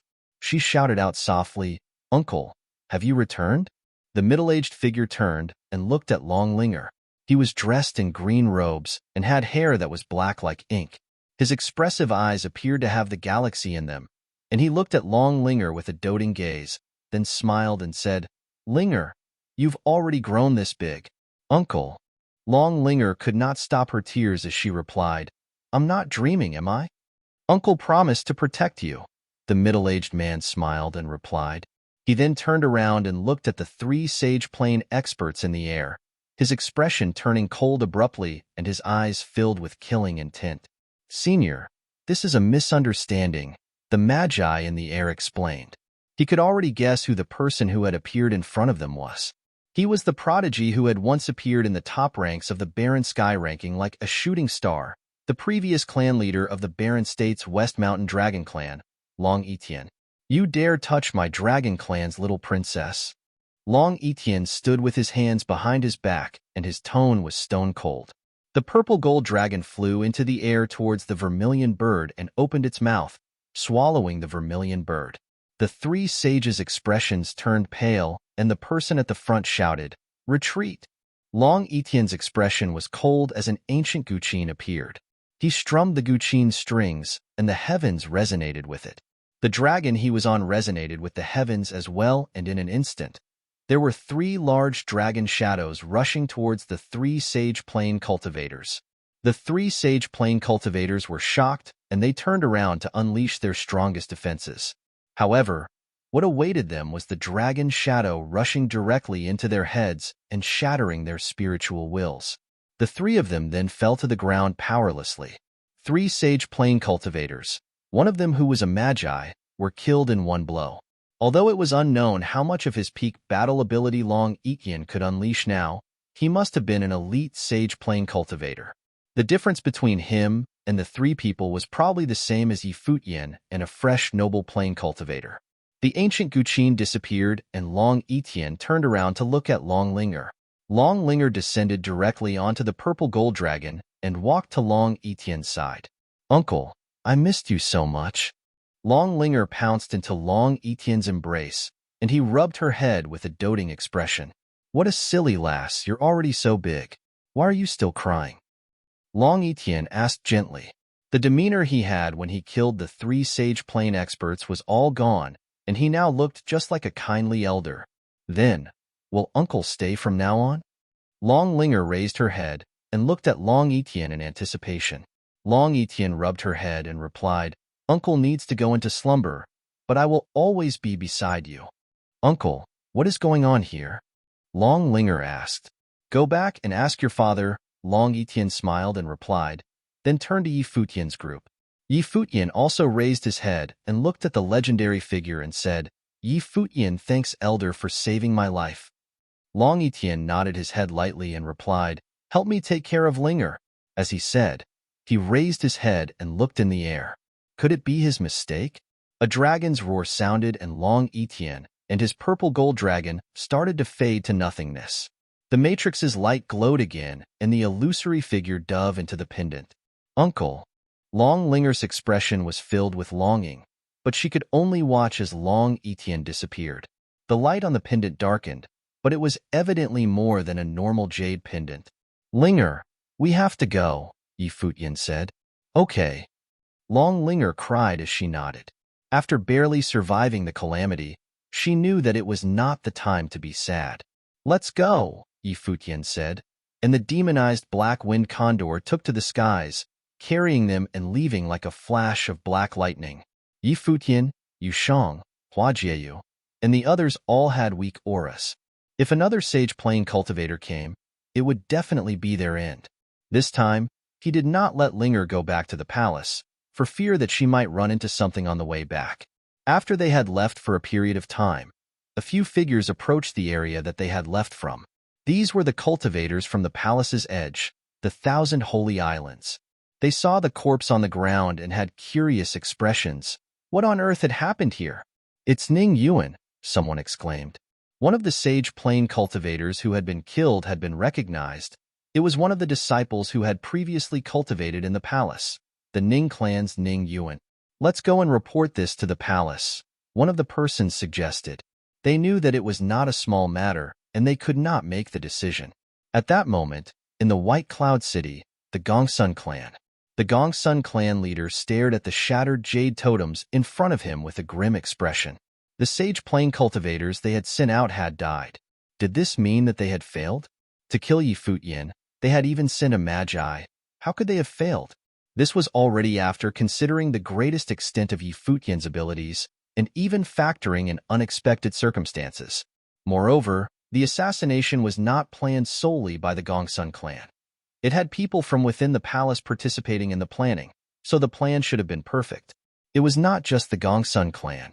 At the same time, in the Zhongzhou city's eastern region, the same scene happened in the Ning clan. The Ning clan leader held the broken jade totems in his hand with a steely expression. They were all waiting for news. What on earth had happened? A few days later, news had spread in the barren state. On the day Yi Futian and his friends had left the palace, there had been a fierce battle in the mountain ranges outside the Thousand Holy Islands. A few sage plain cultivators had died, including a disciple of the palace, the Ning clan's Ning Yuan. The other sage plain cultivators were rumored to be the Gongsun clan's sage plain figures.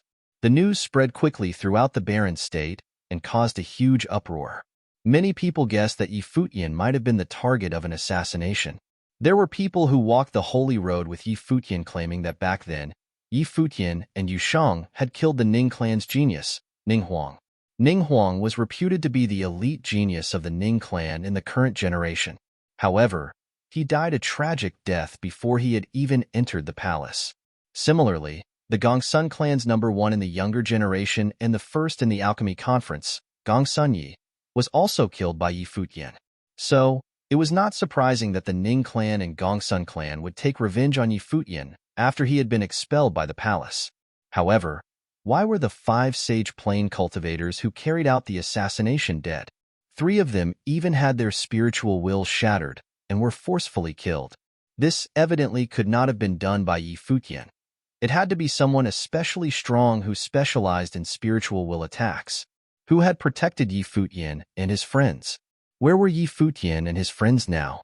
It was like they had disappeared from the barren state. There was no news about them, and they had not returned to the Zhuge family.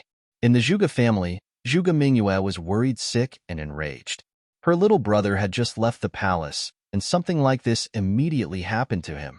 This was outrageous.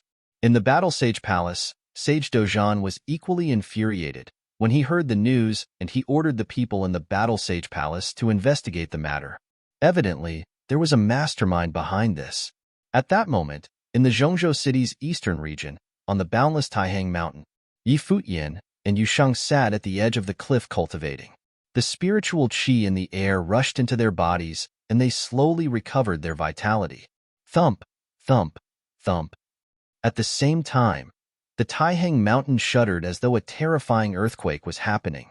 Yi Futian opened his eyes and saw many golden apes in the distance, landing in the same area. In front of them, the king of Taihang Mountain, Yi Futian, stood there like a golden mountain. Crash! With a thunderous sound, Yuan Hong stepped on the ground and cracks appeared in the mountain ranges. He flew into the air, and with multiple crackling sounds, the other golden apes all flew into the air out of Taihang Mountain. The ape clan was leaving the mountain. Chapter 678. Now, if the barren state was split up into 9 regions according to the holy roads, the Dawn Road would be considered part of the same region.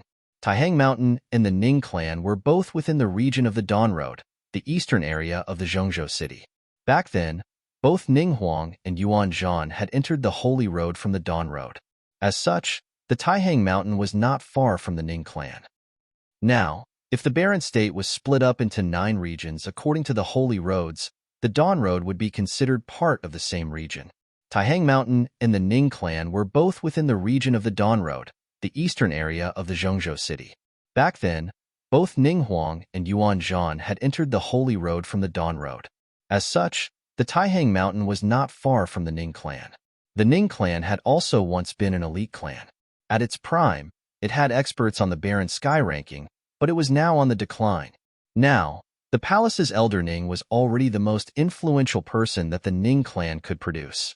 For the past few days, the Ning clan leader Ning Yuan had had a feeling of unease.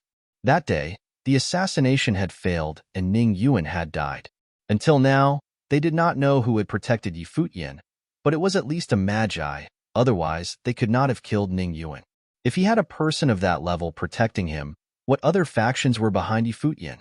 The reason they had dared to assassinate Futian was naturally because he had been expelled from the palace, and the palace would not interfere. As long as the assassination succeeded, nobody would know who had done it. Even if someone managed to find out, who would stick up for Futian? Although the Zhuge family and the alchemy city had some relations with him, that was only because his brother and sister were in these factions, but they were not the ones in power. So, the relationship would definitely not be too intimate, even if Zhuge Qingfeng and Yu Qi valued Futian's potential. If Futian was dead, all that potential would be pointless.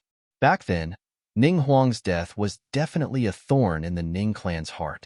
However, Futian had entered the Holy Ji Palace to cultivate, and they could not kill him in the palace. Afterward, he had become the first on the law rank, and he was protected even better. The Ning clan had once thought that revenge was impossible until Futian had been expelled from the palace. That was when the assassination plan had begun. However, they had failed. The corpses of the 5 Sage Plane experts were left there, so they would know who did it at a glance. Thud. A dull sound was heard, and Ning Yuan frowned. What was happening? It was not only him who had heard the sound. At that moment, within the huge Ning clan residence, many people felt the ground shake. Outside the Ning clan residence, the people within the city looked dumbfoundedly at the scene before them. It was a herd of golden apes. On the ground, rampaging golden apes trampled the ground, causing cracks to appear. The golden apes had violent demonic chi around their bodies and in the front. The golden ape bodies rapidly grew to a size of 10 meters, each of them looking like a mountain, crushing the ground beyond their feet as they walked forward. There were also immensely strong golden apes walking in the air. The golden ape at the forefront appeared to be the king of the apes, its golden body standing tall at tens of meters, giving people an immovable, divine feel. Many people started escaping in all directions. They had realized that the golden apes appeared to be heading for the Ning clan residence. At that moment, there were people flying into the air from the Ning clan residence. When they saw the grand sight before their eyes, they were startled and their bodies started to shiver. It was the Golden Ape Clan from the Taihang Mountain. What were they here for? There were people flying into the air in succession, and even sage plane figures appeared. Standing in the air, he looked at the king of Taihang Mountain across the air and bowed slightly, saying, "Greetings to Taihang Mountain's ape elder. What has elder come for?" "Kill," Yuan Hong said with an extremely cold voice, completely devoid of emotion. In the next moment, the tens of golden apes beside him held razor-sharp golden spears in their hands, and golden rays flew through the air. The golden spears then flew towards the sage plane expert below like golden lightning. It was too quick. Those who had thrown their spears were all strong golden apes from Taihang Mountain. The sage plane expert was horrified and retreated immediately, but the sky of raining spears rained down and he could not dodge them. With a giant sound, the giant golden spears impaled his body, pinning him to the ground. A sage plane expert, dead on the spot. In the Ning clan, countless people watched the scene with trepidation, fear filling their minds. The Taihang Mountain had sent out all its experts to kill them. "Elder Yuan Hong, when has my Ning clan ever offended the Taihang Mountain?" someone roared, only to see a golden ape land right in front of him and crushing him with its golden palm, killing him in the air. As deafening rumbling sounds were heard, the Ning clan's main door was smashed to dust. Next, the buildings in the Ning clan's residence were rapidly destroyed and the golden apes landed on the area above the residence, their might surrounding the entire residence. "Yuan Hong," a voice shouted. The Ning clan leader, Ning Yuan, flew into the air with an extremely grim expression and howled at Yuan Hong. "I did not know that Yuan Zhan was there at that time, but I guarantee that Ning Yuan would definitely not have laid a hand on Yuan Zhan." He had already knew that Yuan Zhan had left the palace with Futian. Ning Yuan naturally had his own insight and would not kill Yuan Zhan. After all, they had no grudge with Yuan Zhan and did not want to. Nor did they dare to offend Taihang Mountain. Yuan Hong's golden eyes swept across Ning Yuan. Even until now, Ning Yuan probably did not know why he was here. Since the Ning clan likes their outstanding sage plane figures, today, none of the Ning clan's sage plane figures will be left alive. If any noble plane dares to step in, kill them all. Yuan Hong's voice sounded like a storm in Ning Yuan's ears, leaving him in despair. None of the Ning clan's sage plane to be left alive. If noble plane cultivators interfered, they would all be killed. This was akin to severing the Ning clan's lifeline. In the barren state, the sage plane cultivators were the elite figures. A faction could only be considered elite unless it had a sage plane cultivator. Some small cities could not even hold their own in the barren state without a sage plane cultivator, not to mention a clan. Moreover, the Ning clan was a strong clan and would definitely have offended many people. The clan also had many treasures. If their sage plane experts were all killed, how would the Ning clan survive? Bang, bang, bang. The huge golden ape stepped forward and started killing. The Golden Ape clan was renowned for its strong battle ability. How could the declining Ning clan be a match for them? It was absolutely a one-sided massacre. In another part of the battlefield, there were strong sage plane experts holding halberds in their hands, riding cheilants and assaulting a golden ape. However, the golden ape did not move and allowed the halberd to pierce its body, but the halberd could not even pierce through its skin. The golden apes naturally had invincible bodies that were forged by gold. His giant hand grabbed the halberd, snapping it in half, then slashed downwards and split the other party into two. He did not use much technique and chose to use tyrannical force to crush the other person instead. Below them, the Ning clan's members all had pale faces and boundless fear in their hearts. How could this be? Was it because of the incident that had been spreading wildly? However, the clan leader had already said that he would not touch Yuan Zhan. Why was Taihang Mountain still here? Yuan Hong, are you mad? Ning Yuan's eyes were blood red as he howled. You dare to commit genocide against a clan in the barren state? How will the other factions in the barren state dare to coexist with you? When you committed murder by using a sage plane expert to assassinate a noble plane cultivator, did you not think of the consequences? Yuan Hong said coldly, staring down Ning Yuan. Yi Futian killed my Ning clan's genius, Ning Huang. This is between my Ning clan and Yi Futian. What does it have to do with your Taihang Mountain? Ning Yuan bellowed. Seeing all the sage plane cultivators die, he had gone into a frenzy. Yi Futian killed Ning Huang, so you wanted him dead. Now, you tried to kill Yi Futian, so I'm here to kill you. After today, the Ning clan will be removed from the barren state, Yuan Hong said nonchalantly. As he heard his words, Ning Yuan's expression became ghastly and he stared at Yuan Hong, saying, Not possible. This is not possible. What relation does Yi Futian have with your Taihang Mountain? It can't be just because he knows Yuan Zhan. Yuan Hong had led the Golden Ape clan to kill them, not because of Yuan Zhan, but because of Yi Futian. He had considered the Zhuge family an alchemy city. He felt that these two major factions would not make a huge move because of Yi Futian, but he had not thought about Taihang Mountain.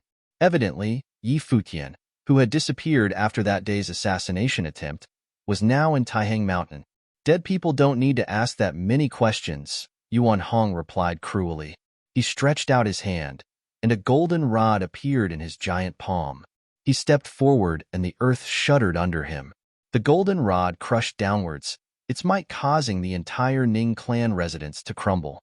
The other people's battles all stopped at that moment. The power of the rod seemingly could cause the heavens to collapse. Before the rod had even landed, crashing sounds could be heard as the Ning clan residence repeatedly exploded, and some weaker cultivators were pressed to the ground, unable to move, spurting blood, feeling as though their internal organs would be crushed. No! Ning Yuan bawled and a giant cheilin appeared, flying towards the air. However, under the rod strike, the cheilin was smashed to smithereens. Yuan Hong was an elite high-level archmage and 18th on the Barren Sky ranking. Ning Yuan was a mid-level archmage. There was an entire cultivation level of difference between them, not to mention that their battle abilities were not on the same level. When Yuan Hong personally descended upon the Ning clan, there was already no doubt about the outcome. As the rod struck down, Ning Yuan was pounded to the ground, blood gushing from his mouth. The color paled from his face as he saw a giant foot crushing down upon his body, getting closer by the second. Ning Yuan felt utterly pained. Was he going to die in such a humiliating way? Being crushed to death. Countless gazes stared in his direction, watching Yuan Hong's foot trampling down. With a thunderous clap, the ground ruptured and cracks appeared in the entire residence as the Ning clan members watched with looks of despair. Their clan leader had been stepped on and crushed to death. What a humiliating way to die. Do your job. Yuan Hong raised his head and looked at the golden apes in the air.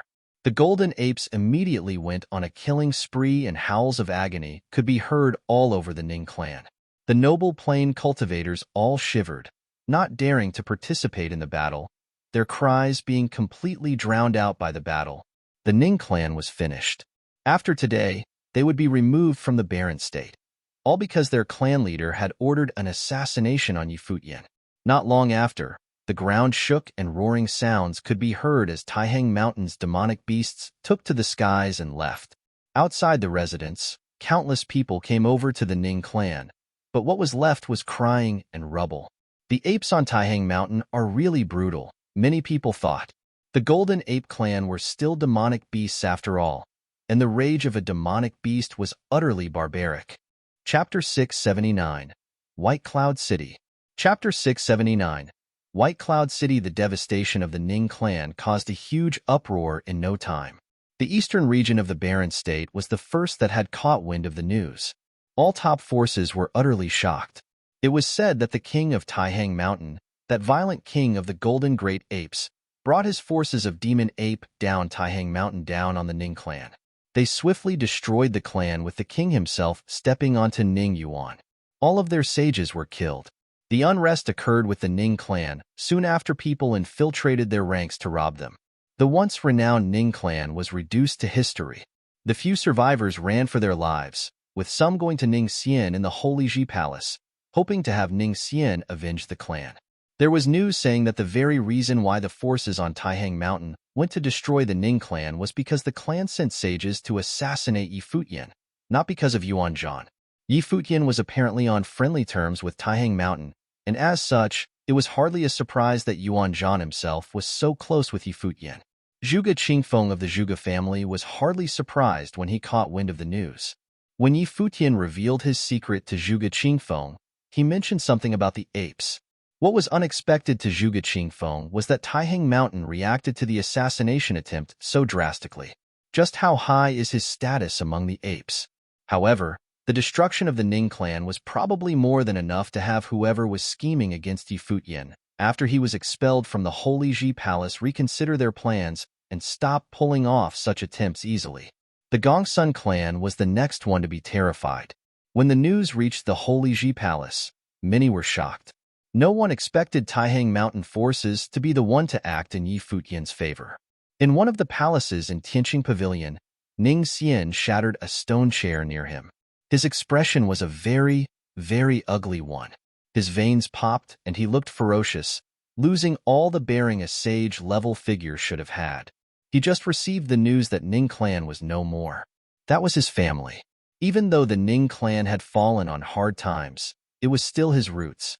The people of the Ning clan shared blood ties with him. His heart bled hearing that Ning clan was crushed by Taihang Mountain. Yuan Hong, you have gone too far. Ning Xian yelled with intense anger. He wanted little more than to invade Taihang Mountain right there and then. However, Yuan Hong was a mighty one, ranked 18th on the law rank. Despite being an elder of Tianqing Pavilion, Ning Xian was no match for Yuan Hong. He and the main palace lord aside, the only people throughout the entire Holy Ji Palace capable of fighting Yuan Hong were Lu Chan, the assistant palace lord, and Sage Dozhan, the lord of Battle Sage Palace. Sage Dozhan had been Futian's teacher. There was no way he would have avenged Ning Xian, as he was busy finding out who had gone after Futian's head. Only Lu Chan, the assistant palace lord, would be able to avenge Ning Xian, since even the lord of Tianqing Pavilion would not be able to do so. However, the Holy Ji Palace never got themselves involved with outside conflicts, and Lu Chan would not have fought on behalf of Ning clan. Ning Xian stood up and walked, heading to Holy Sage Pavilion. Lu Chan had, of course, caught wind of the news. When Ning Xian made it to the Holy Sage Pavilion, he found the lords of Tianqing Pavilion and Battle Sage Palace present as well. His expression changed for a bit. bowing to everyone there and then turning his eyes at Lu Chan, saying, "Assistant Palace Lord, that demon beast in Taihang Mountain was inhumanely violent. He went on to wage bloody wars when he first came to the barren state. It was entirely unexpected that his violent nature remained for all these years, slaughtering the entire Ning clan. Despite being amongst humans for so long, they were still devoid of humaneness. I suggest that you call upon all forces of the barren state to destroy Taihang Mountain in order to be rid of this menace once and for all." Lu Chan looked at him for quite a bit and said, "Ning Xian, were you the one behind what happened outside the Thousand Holy Islands?" Sage Dozhan glared at him with equally cold eyes. Ning Xian felt immense pressure coming his way all of a sudden. He had not expected Sage Dozhan to have gotten there before him. "I only knew of what happened and I took part in nothing. Yi Futian was expelled from the Holy Ji Palace, and as such, I paid no heed to his affairs." There was no way Ning Xian would have admitted his role in anything. Ning Yuan returned to the Holy Ji Palace before the assassination attempt, and he went to the Gongsun clan. "Don't tell me that it was something Ning Yuan decided to do himself," Sage Dozhan said coldly. A tinge of authority was heard from his voice. "Even if Yi Futian was no longer part of the Holy Ji Palace, he was still my student. You dared plan to assassinate him as soon as he stepped foot outside the Holy Ji Palace? And worse still, you planned this for a while, haven't you? Lord Dozhan, please do not accuse me of something I did not do." Furthermore, Yi Futian turned his back on the will of the Holy Ji Palace and even opposed the stance of the Holy Ji Palace. That was why he was expelled, and he no longer had anything to do with the Holy Ji Palace nor the Battle Sage Palace. Is what you said coming from your personal standpoint or that of the Holy Ji Palaces? If it is something personal, I would say this much. I'm not your match. If the words were spoken from the standpoint of the Holy Ji Palace, I do not see myself to be guilty, Ning Xian said coldly. He came for two specific goals, to accuse and to save his own skin. "Tianqing, what do you say?" Sage Dozhan did not bother with Ning Xian and went to ask Sage Tianqing instead. The Lord of Tianqing Pavilion was in charge of the laws, and such matters were within his jurisdiction.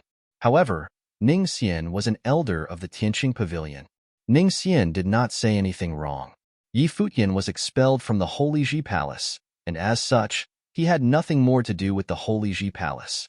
It was something personal, and from the Holy Ji Palace's standpoint, we have no right to deal with Ning Xian. Of course, the case of Taihang Mountain avenging Yi Futian is something that the Holy Ji Palace will also not get involved with. However, the demonic beasts in Taihang Mountain have indeed gone too far by slaughtering the entire Ning clan. If other forces were to imitate their way of doing things, the barren state will be caught in a bloody storm in no time, Sage Tianqing elaborated. Lu Chan looked at the people before him calmly and said, "None of this has anything to do with the Holy Ji Palace itself. Period. Ning Xian, if you decide to seek vengeance, do it in an open manner and put your life on the line. The Holy Ji Palace will not get involved with your personal vendetta.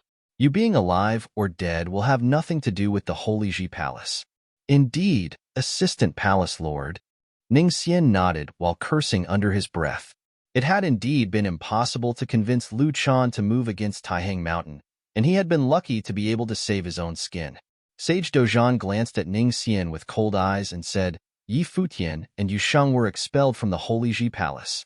While this had nothing to do with the Holy Ji Palace in principle, they were still marked for death as soon as they left the place. The Holy Ji Palace is sacred ground in the barren state. What would that have done to our reputation? If something like this happens again, do not blame me for ignoring my position at the Holy Ji Palace and take things personally." Sage Dozhan turned around and left as soon as he was done talking. His stout frame made every single step he took clear, exuding an overbearing air. Ning Xian looked at his back and felt really bad. "Ning Xian, take care of yourself," Lu Chan glanced at Ning Xian plainly and said. It was apparent that he found what Ning Xian did to be displeasing, but he did not pursue the matter further. White Cloud City was one of the two cities in the western region of the barren state with similar renown to Alchemy City. It had always been one of the top forces in all of the barren state. Mighty ones prowled the streets of that magnificent, grand city, and the place was an incredibly prosperous one. Golden light showered from above right outside the city itself. Many looked up and felt their hearts jumping out of their chests. The lights came from one golden great ape after another. They were huge, and they looked as if they were made of gold. It had not long ago that there was news from the eastern region, saying that the Ning clan had been slaughtered by a bunch of demonic creatures from Taihang Mountain. The same golden great apes had now made it to White Cloud City, and everyone knew what they came from. However, the Gongsun clan had submitted to White Cloud City, yet Taihang Mountain forces still dared to come with impunity. It was seen to be an act of utmost insolence. "Quick, inform the city lord," the guards outside the city said. It was a matter of utmost seriousness. Yuan Hong had come all the way from Taihang Mountain, and no one other than Bai Gu, the city lord of White Cloud City, would have been able to stand against Yuan Hong. A vast, regal, and luxurious estate had just been finished within White Cloud City. The place served as the residence of the Gongsun clan. However, members of the Gongsun family felt troubled, and the reason was an obvious one. The news of the Ning clan being totally destroyed was simply too shocking. They had thought the assassination attempt was something no one would dare to do or able to interfere with. They never expected Taihang Mountain forces to bring their might to bear on them, crushing the Ning clan to stand up for Futian. As Taihang Mountain dared move against Ning clan, it was a given that they dared move against Gongsun clan. There were two people playing chess in the vast estate, one of them being Gongsun Jing, the clan leader of the Gongsun clan, while the other was a top-notch mighty one renowned in White Cloud City, Yun Hao, clan leader of Yun clan. While White Cloud City was ruled by Bai clan, in actuality, many of the affairs in the city were taken care of by the Yun clan. Yun Hao was a force to be reckoned with in White Cloud City. He was a mighty one ranked on the Barren Sky ranking at 98th place. Relax, brother Gongsun. White Cloud City is not the Ning clan. Since you are here in White Cloud City, Yuan Hong will not dare to just kill his way into White Cloud City. This place still the turf of the city lord, after all, Yun Hao said to Gongsun Jing openly, with a loud brimming voice. Right. Gongsun Jing nodded, but he still could not help but worried about things. Boom. The earth shook violently for a brief moment. Yun Hao frowned while Gongsun Jing was immediately and extremely distressed. Boom, boom. There seemed to be something like an earthquake happening as the shaking continued. Both of them spread their spiritual will out far and wide, and both of them went pale soon after. Yun Hao looked distressed and embarrassed while Gongsun Jing stood up and gave an order with a loud voice. Everyone retreat. Yuan Hong had actually come for them. Gongsun Ling, go get the city lord, he continued to shout. With the precedence of the Ning clan serving as a warning, he knew too well that Yuan Hong was not doing what he did then for amusement. He was there to crush his clan, and there was no way he was able to keep calm. Brother Gongsun, there is no need to be fettered, Yun Hao said as he stood up. His expression was cold as he stepped outside and glared at the demon apes coming from afar. He then yelled at them, Yuan Hong, this is White Cloud City. What the hell do you think you are doing? Bai Gu, the city lord of White Cloud City, was ranked 4th on the Barren Sky rank. Of the 3 ranked before him, one was his teacher, one was his senior, and one was in the Ice Temple. That meant that there was hardly anyone who dared piss off the city lord of White Cloud City in the entire Barren State. What Yuan Hong did right there, trampling all the way from Taihang Mountain, was seen to be insolence of the highest order. Boom, boom. The earth continued shaking as one golden great ape after another showed up. There were some among them who split up, intending to surround the Gongsun clan estate. Get lost. Yuan Hong glared at Yun Hao with his huge golden eyes in a condescending manner. The one ranked last on Barren Sky ranking had no place talking to him. Chapter 680. Attitude. Chapter 680. Attitude. Yun Hao glared at Yuan Hong upon hearing the ape telling him to get lost. He was still a mighty one ranked on Barren Sky ranking, yet Yuan Hong dared berate him. Yuan Hong, I will warn you once again. This is White Cloud City, and nobody from the Barren State dares to come mess around here, Yun Hao said with a threatening tone. If Yuan Hong dared mess around in White Cloud City, then White Cloud City would have also invaded Taihang Mountain at a later date. There were few throughout the Barren State capable of enduring the wrath of the city lord of White Cloud City. That is where you are wrong. I'm not here in White Cloud City to mess around. I'm here to kill someone, Yuan Hong answered with a forceful tone. He extended his palm right after he was done talking. A sky-piercing staff made of gold appeared in his huge hands. He took one step forward, and an extremely refined might permeated the space around them. The winds howled and the clouds turned, as the entire estate was being encased in the overbearing might. Bam! Yuan Hong took another forceful step forward, which seemed to be imbued with super-powerful martial arts will. Countless of the Gongsun clan fell flat on the ground. No one was allowed to escape. A regal, divine silhouette of a golden great ape appeared in all of their minds, which remained in their heads regardless if they were looking at it or not. Such was the might of the top-notch sage. Yunhao, are you sure you want to get in my way? A strong wave of sound traversed the air and shook everything in its path. It was a might so powerful that even those far outside the estate were able to feel it. None dared go anywhere near the estate, and all of them simply took to watch the events unfold from afar. An illusory shadow of a great ape seemed to have appeared in the sky. It blocked out the sky as its vast shadow encased everything in it, as if it was something made out of pure will. Yun Hao, at that very moment, was able to feel the truly terrible might of figures ranked high on the barren sky ranking. He felt utterly helpless against Yuan Hong. The staff in the ape's hand was lifted up high with terrible might. The shadow of the great ape seemed to have lifted its staff as well, synchronizing with his movements. It was some special ability of Yuan Hong himself. Yuan Hao burst his aura in a crazed manner. Gongsun Jing, who was standing behind him, went utterly pale as he looked at the sky.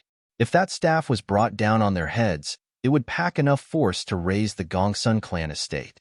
Yuan Hong, you have gone too far. A terrifying aura was sensed from afar. The skies changed in an instant, and the vicinity became gray. It seemed as if a pair of great gray eyes appeared, gaining control of the entire space like a pair of formless hands. That incredibly huge shadow with a staff seemed to be hindered by that formless power. Yun Hao felt the pressure on him lessen considerably. He let out a breath of stale air and relaxed for a bit. He came to know the terrifying might of that pressure when he was facing Yuan Hong. It was fortunate that the city lord showed up at the nick of time. The might that permeated the sky belonged to none other than the city lord himself. It was a power unleashed by the Eye of Devastation. The same spell, when used by the city lord, was several orders of magnitude more powerful than it had been when used by Bai Luli. A terribly imposing figure dressed in white appeared in the air above the Gongsun clan estate. The city lord took his steps and was overflowing with terrible authority. He was practically clad in the powerful aura of one of the few top-notch figures. He addressed Yuan Hong, who stood before him with cold eyes. I care not for your affairs at Taihang Mountain. This is White Cloud City, and I will not tolerate any disrespectful acts here. Gongsun Jing sighed a breath of relief as well. He was drenched in sweat all over. Being faced with an imminent threat of death, even sages would have felt fear. He had no doubt that if the city lord had not shown up, Yuan Hong would have crushed them right there and then. Those wretched beasts from Taihang Mountain. What business do they have with me killing Yi Futian? The two figures squared off against each other in the air. One ranked 4th on Barren Sky ranking while the other ranked 18th. It had been quite a while since such a battle happened in the Barren State. A formless gale blew across the air. Yuan Hong's golden eyes were set straight at Bai Gu as he said coldly, I told you. I'm coming to White Cloud City to kill the Gongsun clan today. Are you trying to cover for them by standing in my way? I'm telling you one more time. This is White Cloud City. If you think I'm going to cover them, very well then. What if I do? Bai Gu responded sternly. He was still a figure ranked 4th on the Barren Sky ranking, and there was hardly anyone in the Barren State he took notice of. Yuan Hong is threatening me? What a joke. The assassination attempt on Yi Futian had nothing to do with him, but the case with Gu Donglu ruining the marriage arrangement in the Zhuge family estate had everything to do with Yi Futian. However, it was nowhere serious enough that Bai Gu deemed Yi Futian to be one he had to eliminate. If he had actually gone all the way to plan an assassination attempt on a noble like Yi Futian, that would have truly been a joke. If he had wanted to kill Yi Futian, all he had to do was simply slap the young man across the face. Bai Gu's status was such that assassinating Yi Futian was utterly beneath him. However, since the Gongsun clan had joined White Cloud City, it was only natural that they became Bai Gu's men. Yuan Hong asked if Baigu intended to cover the Gongsun clan, but there was hardly anything anyone could have done if Baigu actually did so. Your name has been the talk of legends, City Lord of White Cloud City. I, Yuan Hong, will find out for myself how powerful the one ranked fourth on the Barren Sky ranking actually is. Yuan Hong's words sent shivers down the spines of everyone within earshot.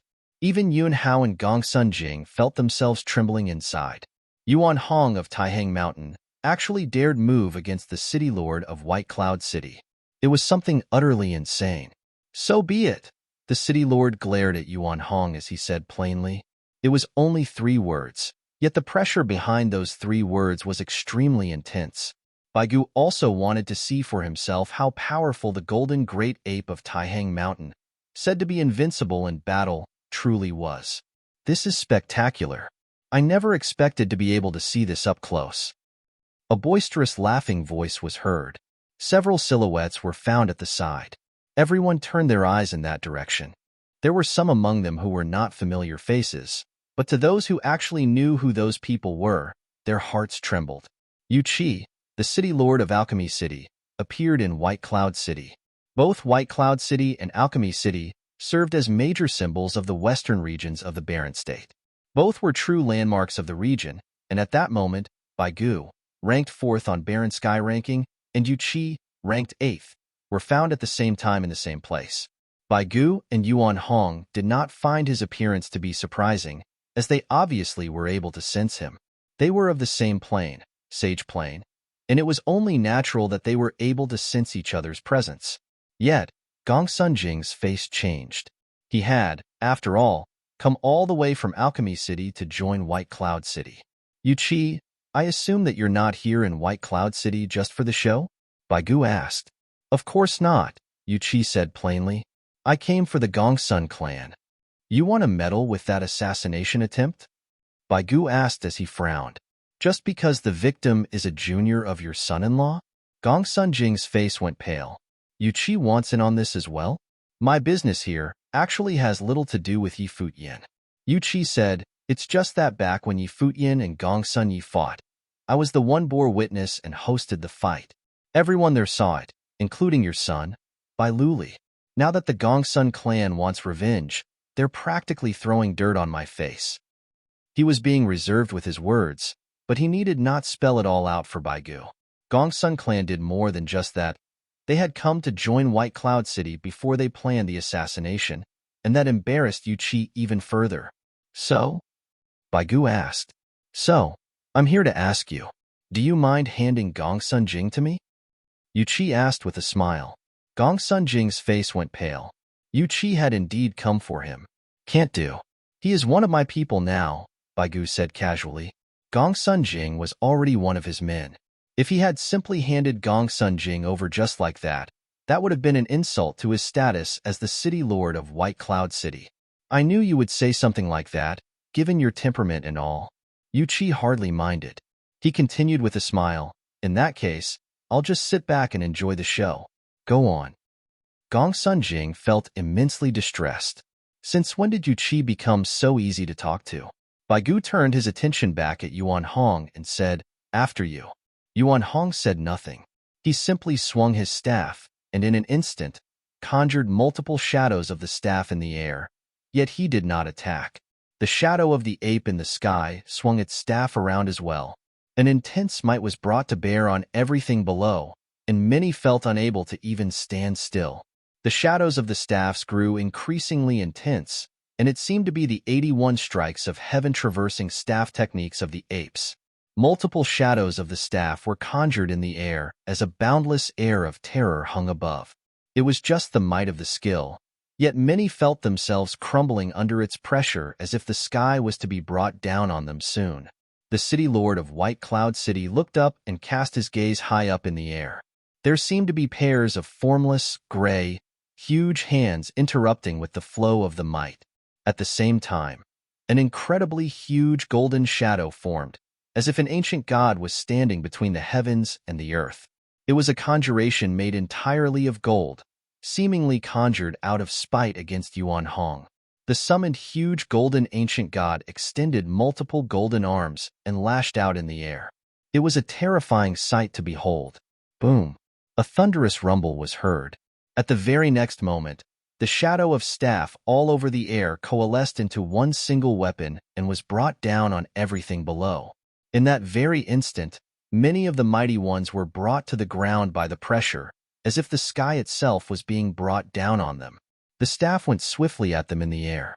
The golden ancient god's countless arms went on to grab the staff, but golden lights burst upon contact. Many of those arms crumbled, and that ancient god leaped into the air and went straight for the staff. Terrifying will in the air seeped into the body of the ancient god as it burst for higher ground. Boom! Yet another thunderous rumble was heard, and the staff was brought down once more. The ancient god crumbled from top to bottom as every inch of its body burst into bits. Yet, the might of the staff was continuously weakened, gradually brought to a halt right on top of the city lord of White Cloud City before dissipating altogether. Buildings within the Gongsun clan estate on the ground were reduced to ashes. Many had blood around their mouths. The one strike was far more powerful than what was dealt to the Ning clan. "I see," Yuan Hong said plainly. The city lord of White Cloud City stared at Yuan Hong's shadow. The staff had incredible force. Yuan Hong's offensive capacity was far beyond what he had anticipated. "We'll meet again when the time comes. As for you all of the Gongsun clan, you would do well to cower forever in White Cloud City, never stepping outside ever again," Yuan Hong said as he turned around to leave. Many of the golden great apes followed. But then, Yu Qi called, "Yuan Hong." Yuan Hong halted his steps and glanced at Yu Qi. "What business do you have with me, City Lord Yu? Come visit Alchemy City sometime. That golden staff you conjured with spiritual qi, it was terrifyingly powerful, but the power it packed was limited. I can forge you a weapon-type ritual implement specifically for you," Yu Qi elaborated. The city lord of White Cloud City sparked with sharp flashes. "Is Yu Qi trying to mess with me here? Very well, I will visit Alchemy City sometime. Thank you." Yuan Hong turned around and left with the apes of Taihang Mountain as soon as he finished. Yu Qi glanced at Baigu and said, "That's all for me. Farewell." He then turned around and left as well. Baigu, city lord of White Cloud City, paid no heed to Yu Qi as such. Yu Qi deemed it unnecessary for him to pay much heed to Baigu. Yuan Hong naturally understood that if Baigu, the one ranked 4th on Baron Sky ranking, insisted on intervening, there was little else he could have done. However, Yuan Hong demonstrated his thoughts and attitude by showing up. He would have killed if he could, but even if he was unable to do so, he was sending a message to all in Baron State. Anyone who dared move against Futian had better remember the fact that the Gongsun clan was reduced to having to spend the rest of their days in fear. Yu Qi understood it all the same, but it was unthinkable for him to simply wage a war against the city lord of White Cloud City. Both of them were top-notch figures in the Baron State, and it would have been bad for them to simply go for each other's throats because of Gongsun Jing. However, he needed to make his stance on the matter clear, nonetheless. The Gongsun clan had deserted Alchemy City for White Cloud City and tired to assassinate Futian. All that they did was seen as a severe slight against him, and he was compelled to make sure Gongsun Jing remembered that, or else everyone would think they could have their way with Yu Qi as they pleased. The forging of a weapon for Yuan Hong was a show of force. "If you, city lord of White Cloud City, insists on covering for Gongsun clan and will not show me any face, there is little I can do about that. But I need not give face to you as well." He was interested to see if the city lord of White Cloud City found Gongsun Jing worth keeping around, and he wanted Gongsun Jing himself as well as the entire Baron State to see that. Yu Qi and Yuan Hong both left White Cloud City. The demonic beasts of Taihang Mountain withdrew as they left behind rumble on the ground tea, but White Cloud City was far from quiet. It was especially so for the Gongsun clan. Gongsun Jing's face was ashen at that point. He began to have regrets, pondering if it had been worth it to try to assassinate Futian simply because he had not been able to hold himself back. He never thought that not only did the attempt ended in failure, but it had also even kicked up such a great fuss with powerful figures. The Taihang Mountain forces went out of their way for him, and Yu Qi visited White Cloud City personally for him. What would happen to Gongsun clan from here on out? Were they really going to just cower in White Cloud City forever? Chapter 681. Sage and Saint Ranking of the 9 States. Chapter 681. Sage and Saint Ranking of the 9 States. What happened in White Cloud City shook Barren State once again. Yuan Hong of Taihang Mountain had actually gone all the way there. If the city lord himself had not intervened, he would have slaughtered the Gongsun clan right there and then, just like how he did the Ning clan. It was an overwhelming show of force indeed. Furthermore, Yuan Hong had actually fought the city lord. Although both sides used only one move, many were able to feel that since none of the figures on the Barren Sky ranking actually fought each other straight up, if another such clash of the Titans type of battle was to ever be fought again, the rankings might actually see huge changes. Other than that, the appearance of Yu Qi in White Cloud City was also something that shocked many. It seemed that the Gongsun clan's good days were long over. The happenings also made it very clear for all the top forces in the Barren State. There was yet another one of the younger generation that was deemed off-limits, the former number 1 on the law rank, the currently expelled student of the Holy Ji Palace, Yi Futian. The expedition of the mass of demonic beasts down Taihang Mountain served as a very good deterrent. The very individual who sparked all this commotion, Yi Futian, seemed to still be recuperating and training in Taihang Mountain, knowing nothing about all that commotion he helped stir up. What he knew was only that Yuan Hong was definitely out to avenge him on that day when he led the golden great apes down the mountain. Time passed, and with the blink of an eye, it was the end of year 10009 of the Divine Prefecture calendar. The scorching sun was hanging above Taihang Mountain, casting intense light and heat on everything below. Yi Futian stood at the cliffs and practiced a set of techniques. Every breath filled his internal organs with bursting vigor. His martial arts practice had reached grade 2 noble plane and was as steady as bedrock. He was one step away from entering grade 1 noble plane. It was not just him. Many of his acquaintances and friends saw varying progress in their respective cultivations. Their planes had finally and actually equaled out more or less. Long Ao and Madame Long came to Taihang Mountain and took Linger away with them. They were right to worry after something like that happened. Furthermore, the end of the year was near. Hua Jieyu came beside Yi Futian quietly, looking at the vast mountains that seemed to spread out without end.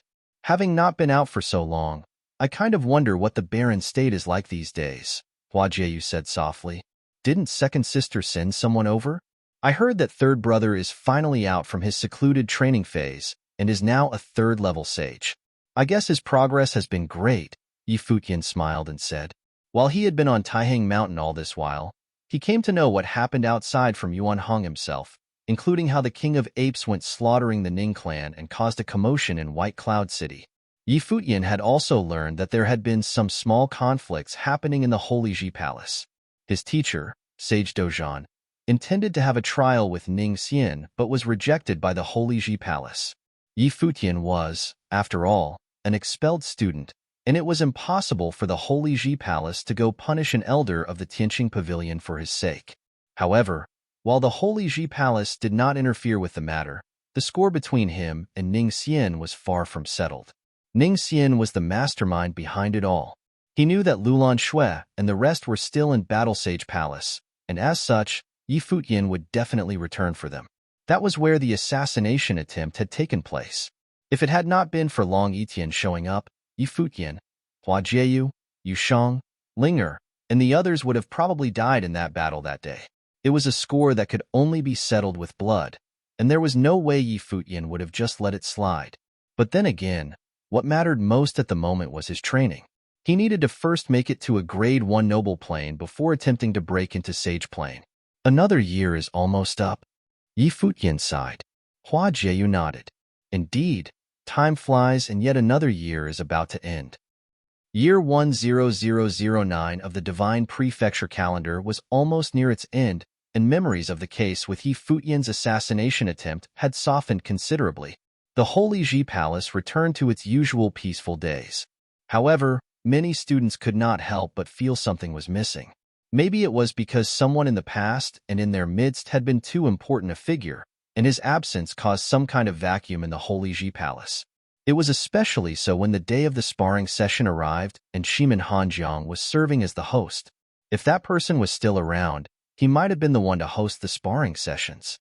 He had once made himself famous on the sparring platform before, Yet he left the Holy Ji Palace not having truly hosted one of those sessions. On that day, all students of the Holy Ji Palace stopped training and gathered around the sparring session grounds. It was indeed a lively event. The great figures watched the event from behind the scenes.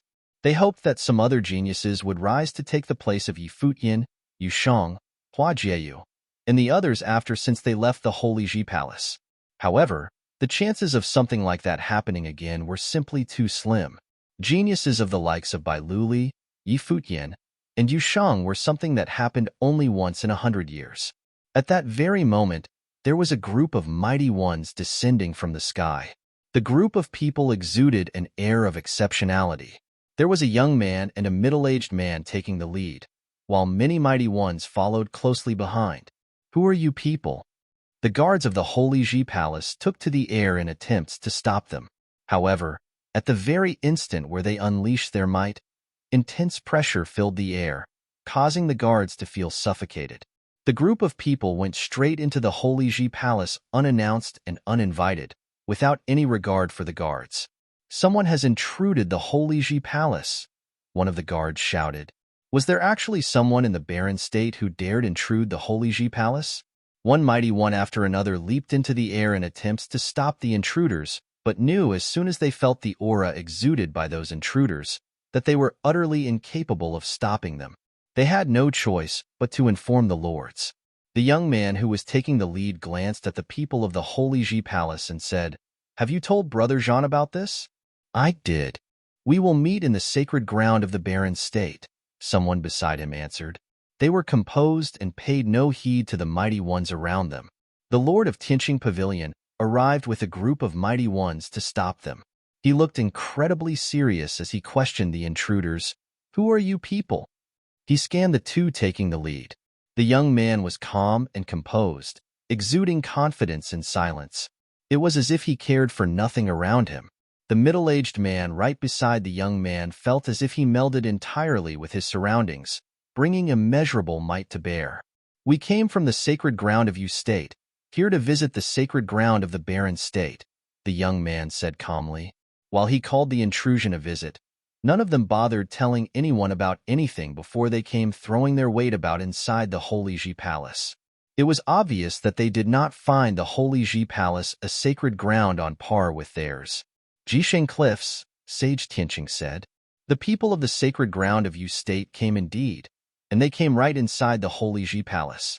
I heard that it was Lu Chan who was in charge of the Holy Ji Palace." "Where is he?" the middle-aged man of immeasurable might asked. It was obvious that he knew of Lu Chan. Many of the students below looked up in the air and felt stunned. The mighty ones from Yu State came and asked directly for the assistant palace lord. They knew that the middle-aged man was some force to be reckoned with. "Kong Yao," a voice was heard. Many turned their eyes in the voice's direction and saw Lu Chan heading their way. His eyes were locked on the middle-aged man. He indeed knew of Kong Yao from Jisheng Cliffs of Yu State, and Kong Yao was known to be the #1 figure below sainthood in Yu State. Many of the mighty ones ranked on the barren sky ranking had ventured outside the barren state before. They went on pilgrimages throughout all 9 states, and some even witnessed the attainment of sainthood and knew many people. Kong Yao left a very deep impression on Lu Chan. He had once killed several top-notch sages all by himself. However, even a figure like Kong Yao was unable to attain sainthood, but he remained adamant in his efforts to attain it. Lu Chan never thought Kong Yao, a figure renowned throughout Yu State, would have been among the intruders. In actuality, Kong Yao's name was renowned throughout all 9 states instead of just Yu State alone. Like the barren sky ranking, there was yet another ranking with even more authority spanning throughout all 9 states, the sage and saint ranking of the 9 states. The saint ranking documented the existence of saints throughout all 9 states, as every saint was someone at the pinnacle of their respective states. The number of saints in all 9 states was few and far between. As such, every single saint was documented on the saint ranking. The sage ranking consisted of 81 places, made so from 9 times 9 equaling 81, and the number 9 served as a standard for all 9 states. Any state with less than 9 members in the ranking was deemed weak, while a state with more than 9 members in the ranking was deemed strong. Right now, however, There was no one from Barren State ranked in the Sage and Saint ranking of the 9 states. As there was no Saint from the Barren State, it was only natural they were unable to be ranked on the Sage and Saint ranking. As such, the right to even be ranked on said ranking was taken from them, and only the Barren Sky ranking was known throughout the Barren State. In actual fact, however, the very ranking that was held in very high esteem throughout the Barren State was seen as a lesser ranking in the eyes of other states. Luchan especially thought that to be quite a shame. Due to the fact that Barren State had no saint, they were robbed of the right to even be ranked on the Sage and Saint ranking, and the sacred ground of the Barren State, the Holy Ji Palace, ran the risk of being taken from them. It was due to such reasons that he was anxious to create saints. There were 81 sages in the Sage and Saint ranking of the 9 states, and Kong Yao of Jisheng Cliffs was one of them. He was ranked 9th, and was near invincible to all below the Saint plane. Throughout all 9 states, only 8 were deemed capable of beating him. Lu Chan, this is the son of Jisheng Cliffs, Qin Zhong. Kong Yao introduced the young man standing right beside him. I'm honored to make your acquaintance, Senior Lu Chan. Qin Zhong nodded as a gesture of respect. While he exuded plain, gentle respectability, it was unable to overpower his brimming confidence. Qin Zhong, one of the 9 warriors of Jisheng Cliffs, was known to be the one most talented among the 9. While he was only at the pinnacle of the noble plane, he did nothing to mask the admiration and importance Jisheng Cliffs showed him. Kong Yao, the number 1 on Sage ranking, would not have been the one escorting him otherwise. Kong Yao himself was a figure who was standing right below the Saint plane, and he was the most powerful one in the Jisheng Cliffs.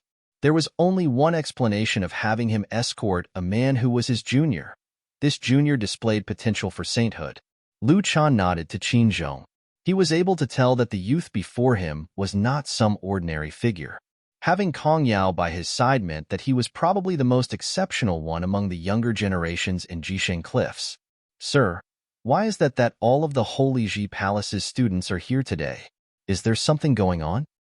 Qin Zhong asked Lu Chan. Today is the last day of the year, and the Holy Ji Palace is about to inspect the results of the students' progress throughout the year. It was a sparring session to be held among the younger generation, Lu Chan elaborated. What a great coincidence indeed. Qin Zhong smiled. Now that we're here in the sacred ground of the Barren State, and we meet under such circumstances, would you mind if I had a look, sir? Please.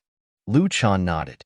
Qin Zhong knew his manners, and he knew there was no way Lu Chan could have refused him asking in such a way. The group made it to the grounds where the sparring sessions were held. The students saw the group arriving and knew that those were the visitors from the sacred ground of Yu State. Please continue, Lu Chan said plainly. Shimin Hanjiang nodded and began hosting the sessions. Chapter 682. The sparring sessions changed after the year Yi Futian first appeared. There were no longer cases of seniors bullying juniors in the sessions, and outright fights were replaced with verifications.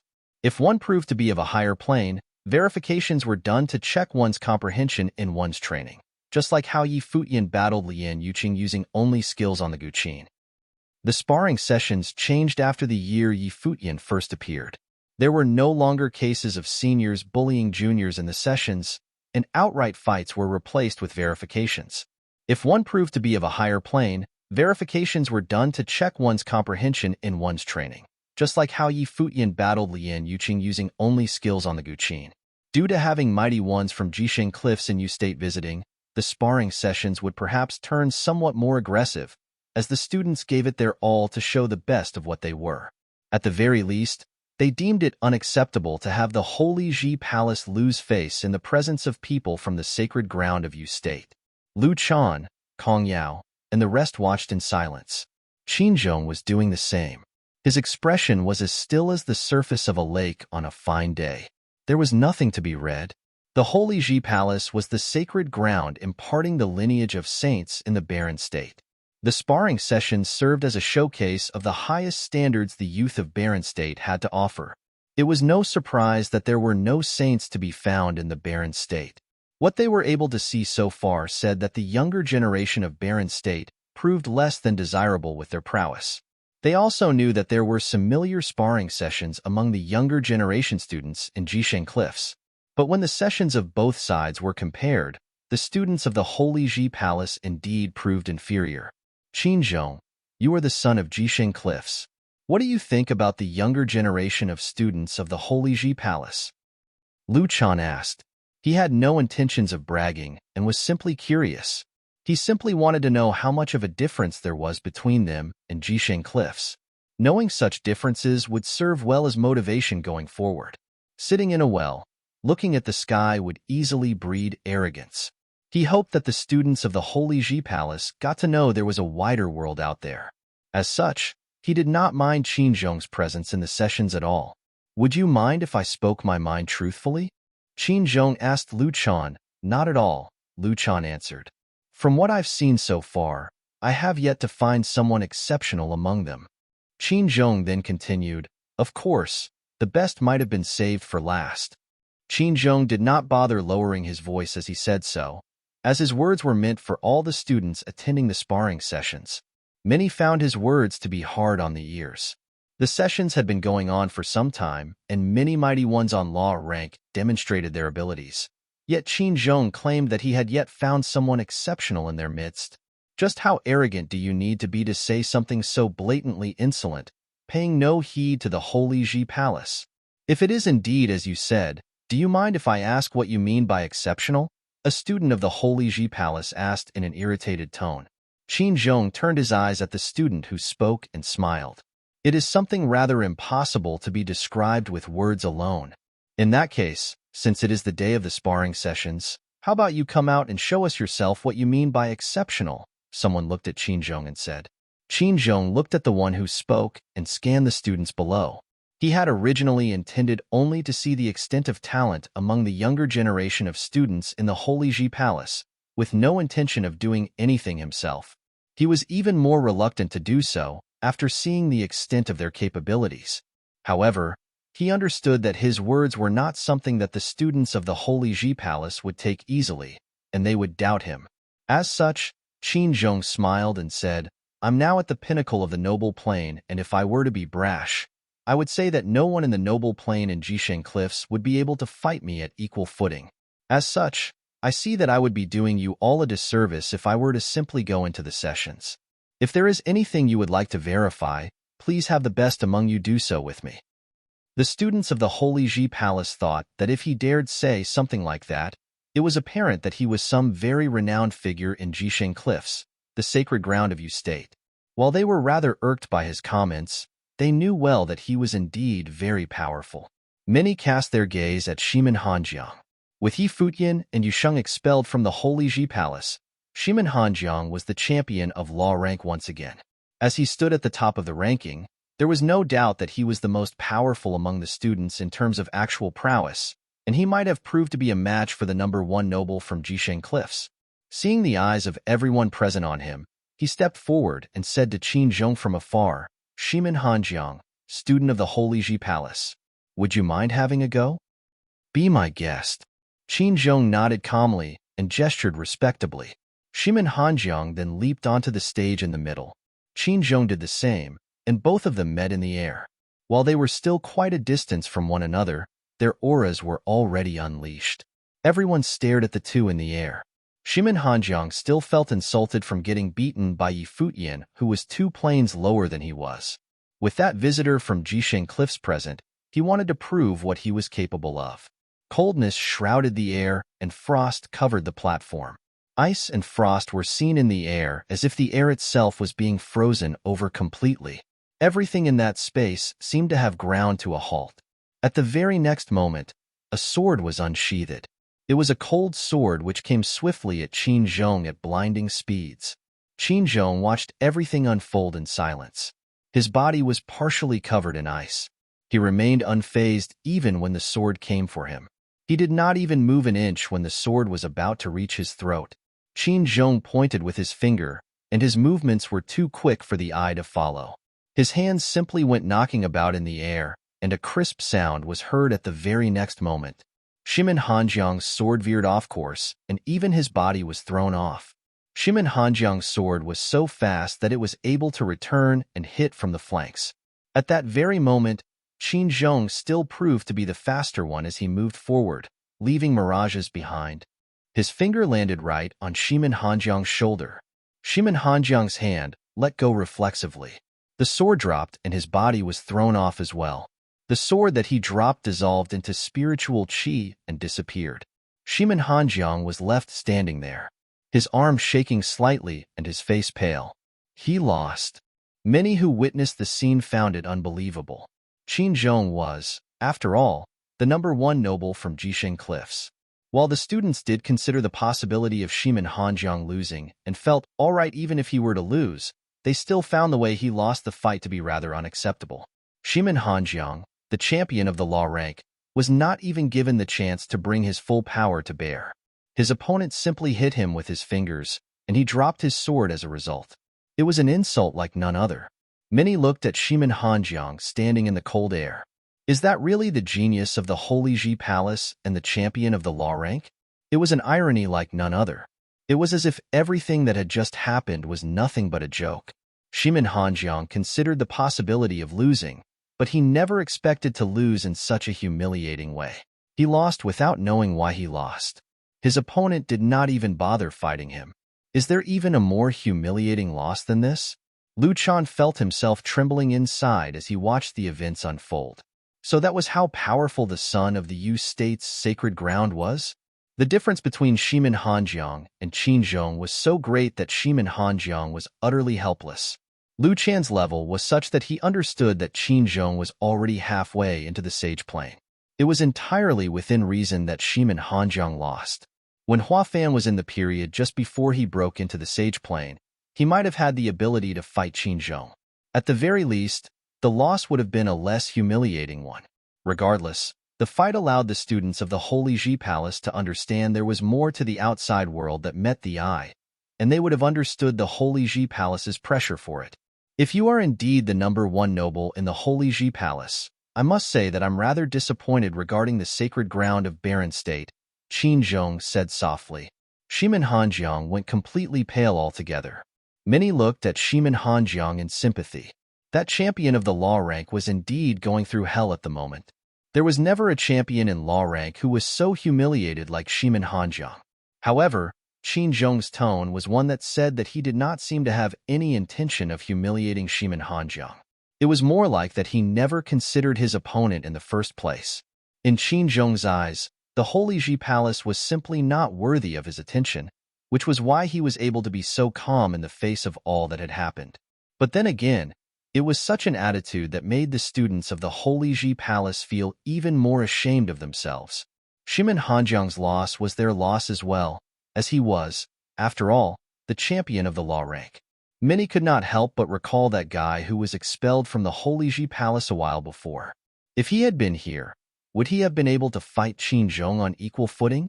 Yi Futian might still have lost as he was of a lower plane, but at the very least, it would definitely have been one far less humiliating than the one Shimin Hanjiang suffered. Furthermore, if Yi Futian had been at the pinnacle of noble plane, there was no certainty that the sun would have been able to actually crush him. Yi Wuchen, Phoenix, Yun Shuishang, and all the others were there as well.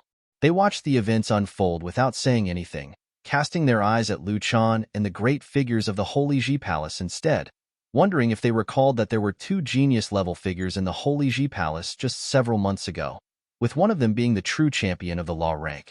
Qin Zhong walked back outside the stage and came to Lu Chan's side. He then asked, "The students of the Holy Ji Palace represent the best Barren State has to offer?" Lu Chan was rendered silent for a while. While he had indeed wished for the students to know how powerful geniuses of the greater world were, he had never anticipated the loss to be so humiliating. Qin Zhong's question sounded especially awkward under such circumstances. If Yi Futian and Yu Shang were still in the Holy Ji Palace, he would have said yes to the question without hesitation. Yi Futian had, after all, crushed Di Gang, the champion of the Western region, Shimin Hanjiang, champion of law rank, and Huang Zhuge, the #1 of the sovereign family in Zhongzhou City, as just a grade 3 noble. Such a talent would have definitely been the best Barren State had to offer. Yu Shang was not far behind either. With both geniuses of such caliber expelled, the Holy Ji Palace had lost their right to claim such a thing. The students looked at Lu Chan, who was silent, and they knew that the battle was difficult for him to look at. Cultivation has no inherent limits, and I dare not say that the ones studying in the Holy Ji Palace are definitely the best. The Barren State is a huge place, and there are definitely be other top-notch geniuses out there. As such, I dare not say that the Holy Ji Palace serves as the symbol of the very best. Of course, when you're talking about things as a whole, it is indeed so, Lu Chan replied in a tactful manner. Qin Zhong nodded without saying much.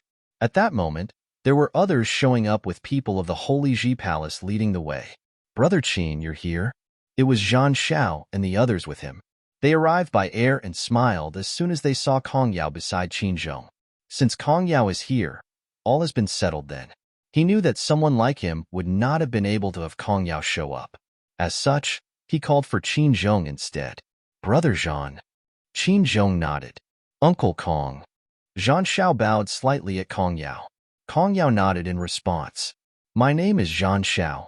It is my pleasure to meet all of you, seniors of the Holy Ji Palace. Zhan Xiao nodded at Lu Chan and the others. His attitude towards them was noticeably different than what he showed Kong Yao. It was something Lu Chan and the others in the Holy Ji Palace took note of. That son of Jisheng Cliffs was obviously feeling rather superior in the sacred ground of the Barren State. It was probably them who had arrived at the Zhuge family several months ago, intending to take Gu Donglu away. Brother Zhan, the Holy Ji Palace is the sacred ground of Barren State, a place of similar lineage with Jisheng Cliffs, I'd say. We all descended from Emperor Xia's orthodoxy, after all. As this is a matter concerning the Barren State, it would be best to have Palace Lord Lu handle this. That would probably make things easier to handle. Qin Zhong looked at Zhan Xiao and said, How about you tell Palace Lord Lu what happened? Indeed. Zhan Xiao nodded and asked Lu Chan, Is it convenient for you here, sir? Walk with me, Lu Chan said. He told the students of the Holy Ji Palace, Carry on. They left soon after. Chapter 683. Lu Chan, Sage Tianqing, and the group of mighty ones from Jisheng Cliffs walked into the Holy Ji Palace, heading for Holy Sage Pavilion. While the group from Jisheng Cliffs had made their entrance in a rather rude manner, they still hailed from the sacred ground of Yu State, and that place had saints. With that said, the foreigners indeed proved superior when compared to the Holy Ji Palace's members. As such, Lu Chan had no choice but to let the matter slide and treat them as honorable guests. Lu Chan, Sage Tianqing, and the group of mighty ones from Jisheng Cliffs walked into the Holy Ji Palace, heading for Holy Sage Pavilion. While the group from Jisheng Cliffs had made their entrance in a rather rude manner, they still hailed from the sacred ground of Yu State, and that place had saints. With that said, the foreigners indeed proved superior when compared to the Holy Ji Palace's members. As such, Lu Chan had no choice but to let the matter slide and treat them as honorable guests. What made you come all the way here to the Barren State? Lu Chan asked. Palace Lord Lu, I'm sure you've heard about the incident with the Zhuge family a while ago. I've heard that the clan leader of the Zhuge family graduated from the Holy Ji Palace. If you are willing to lend a hand, the matter will be over soon, Zhan Xiao said. You mean the incident with Gu Donglu? Lu Chan asked. Indeed. Zhan Xiao nodded. I found a saint's ruins about a year ago. Some of the secret zones proved rather dangerous. As such, a lot of sages were invited to probe the place. Many of them were from renowned clans in Yu State. I saw Gu Donglu as a dashing and exceptional figure, so I invited him to come along, becoming friends with him, thinking him to be a man of honor. We made a deal that the sacred relic would be made mine when we acquired it, as I was the one who found the sacred ground. He was, of course, welcome to take any of the other treasures found. However, I apparently underestimated how great a person's greed can be. Gu Donglu took the relic for himself and deliberately activated the traps there, killing all of the other sages, and then ran to the Barren State with that relic with him. Members from various forces from Yu State are after him as we speak, and we from Jisheng Cliffs have only been pursuing him this far due to having sages with expertise in tracking. While that man exuded the air of a man of honor, he was actually vile and despicable, stealing the sacred relic and killing our comrades. As such, even if he agreed to surrender what he stole, I will not just let him go. I made that very clear back when we were in the Zhuge family estate. Zhan Xiao continued elaborating. My uncle and junior have come all the way here to settle the matter as well. But my junior reminded me that we are in the barren state, and the Holy Ji Palace is the sacred ground of barren state. If you are willing to help us get the Zhuge family to hand Gu Donglu over, the matter will be settled, and you will have one less vile person to deal with in the barren state. Lu Chan was unfazed by Zhang Zhao's words, appearing calm as Zhang Zhao explained his case. If there was one thing that Lu Chan learned from all the years he had been alive, it was to never listen to only one side of the story and believe it to be the entire truth. Zhang Zhao's words might have been the truth, but there was no way he would have simply believe it just because Zhang Zhao said so. While he indeed was on rather bad terms with Gu Donglu over what happened to Bai Luli, from that one battle, he was able to tell that Gu Donglu was indeed someone worthy of being in legends, sporting incredibly exceptional talents. He had to admit at least that much about the young man. Lu Chan, what do you think? Kong Yao asked, seeing that Lu Chan had not said anything in response. The day you mean, I assume, would be the engagement day of Gu Donglu and Zhuge Mingyue. As such, Gu Donglu is now the son-in-law of the Zhuge family. Zhuge Qingfeng was indeed a student of the Holy Ji Palace and was my junior. However, it is due to such reasons that if I were to ask Zhuge Qingfeng to hand his son-in-law over, I would be put in a tight spot, as such actions would be rather dishonorable. Lu Chan then continued calmly, I'm afraid that it would be rather inconvenient for the Holy Ji Palace to interfere with the matter you speak of.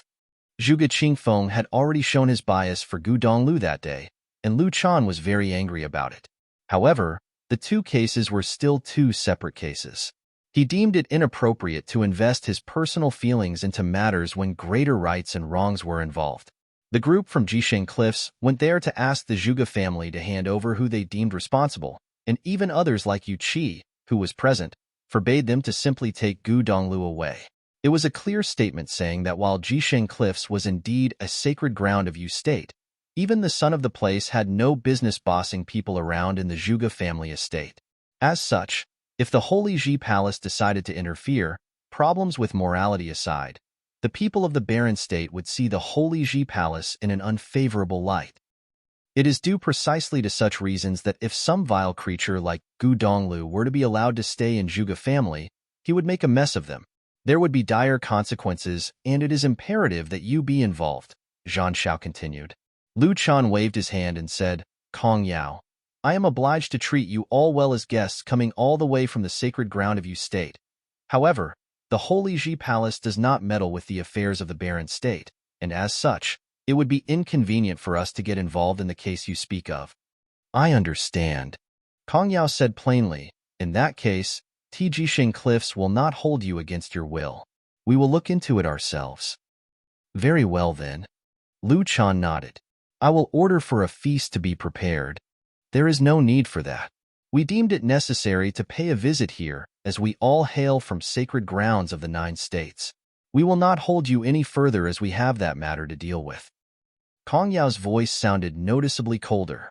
He stopped walking right afterward and said, Lu Chan, we will be on our way. In that case, I will not hold you either. Lu Chan did not say anything further. Kong Yao and his people from Jisheng Cliffs left shortly after. Lu Chan and Sage Tianqing stared at the figures leaving the place and felt rather uneasy within. It was especially so for Lu Chan. Kong Yao was known to be invincible to all below the Saint Plane. He had also witnessed firsthand what Kong Yao was capable of.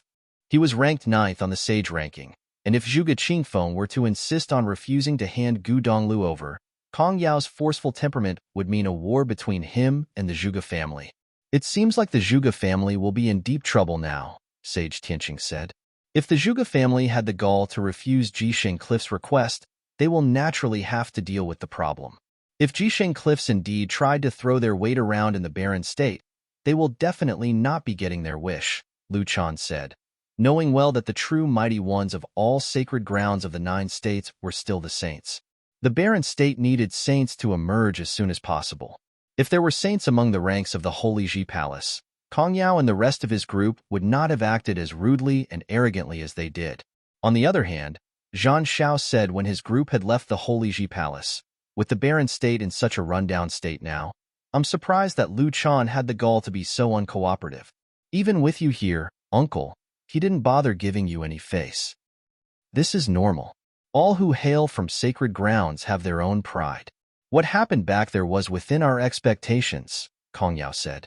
If you'd known that it'd turn out as such, why did you bother going to them in the first place? Zhang Xiao asked. Zhuge Qingfeng graduated from the Holy Ji Palace, and this is still the barren state. What we did will at least ensure that they won't be sticking their noses where they don't belong, Kong Yao explained.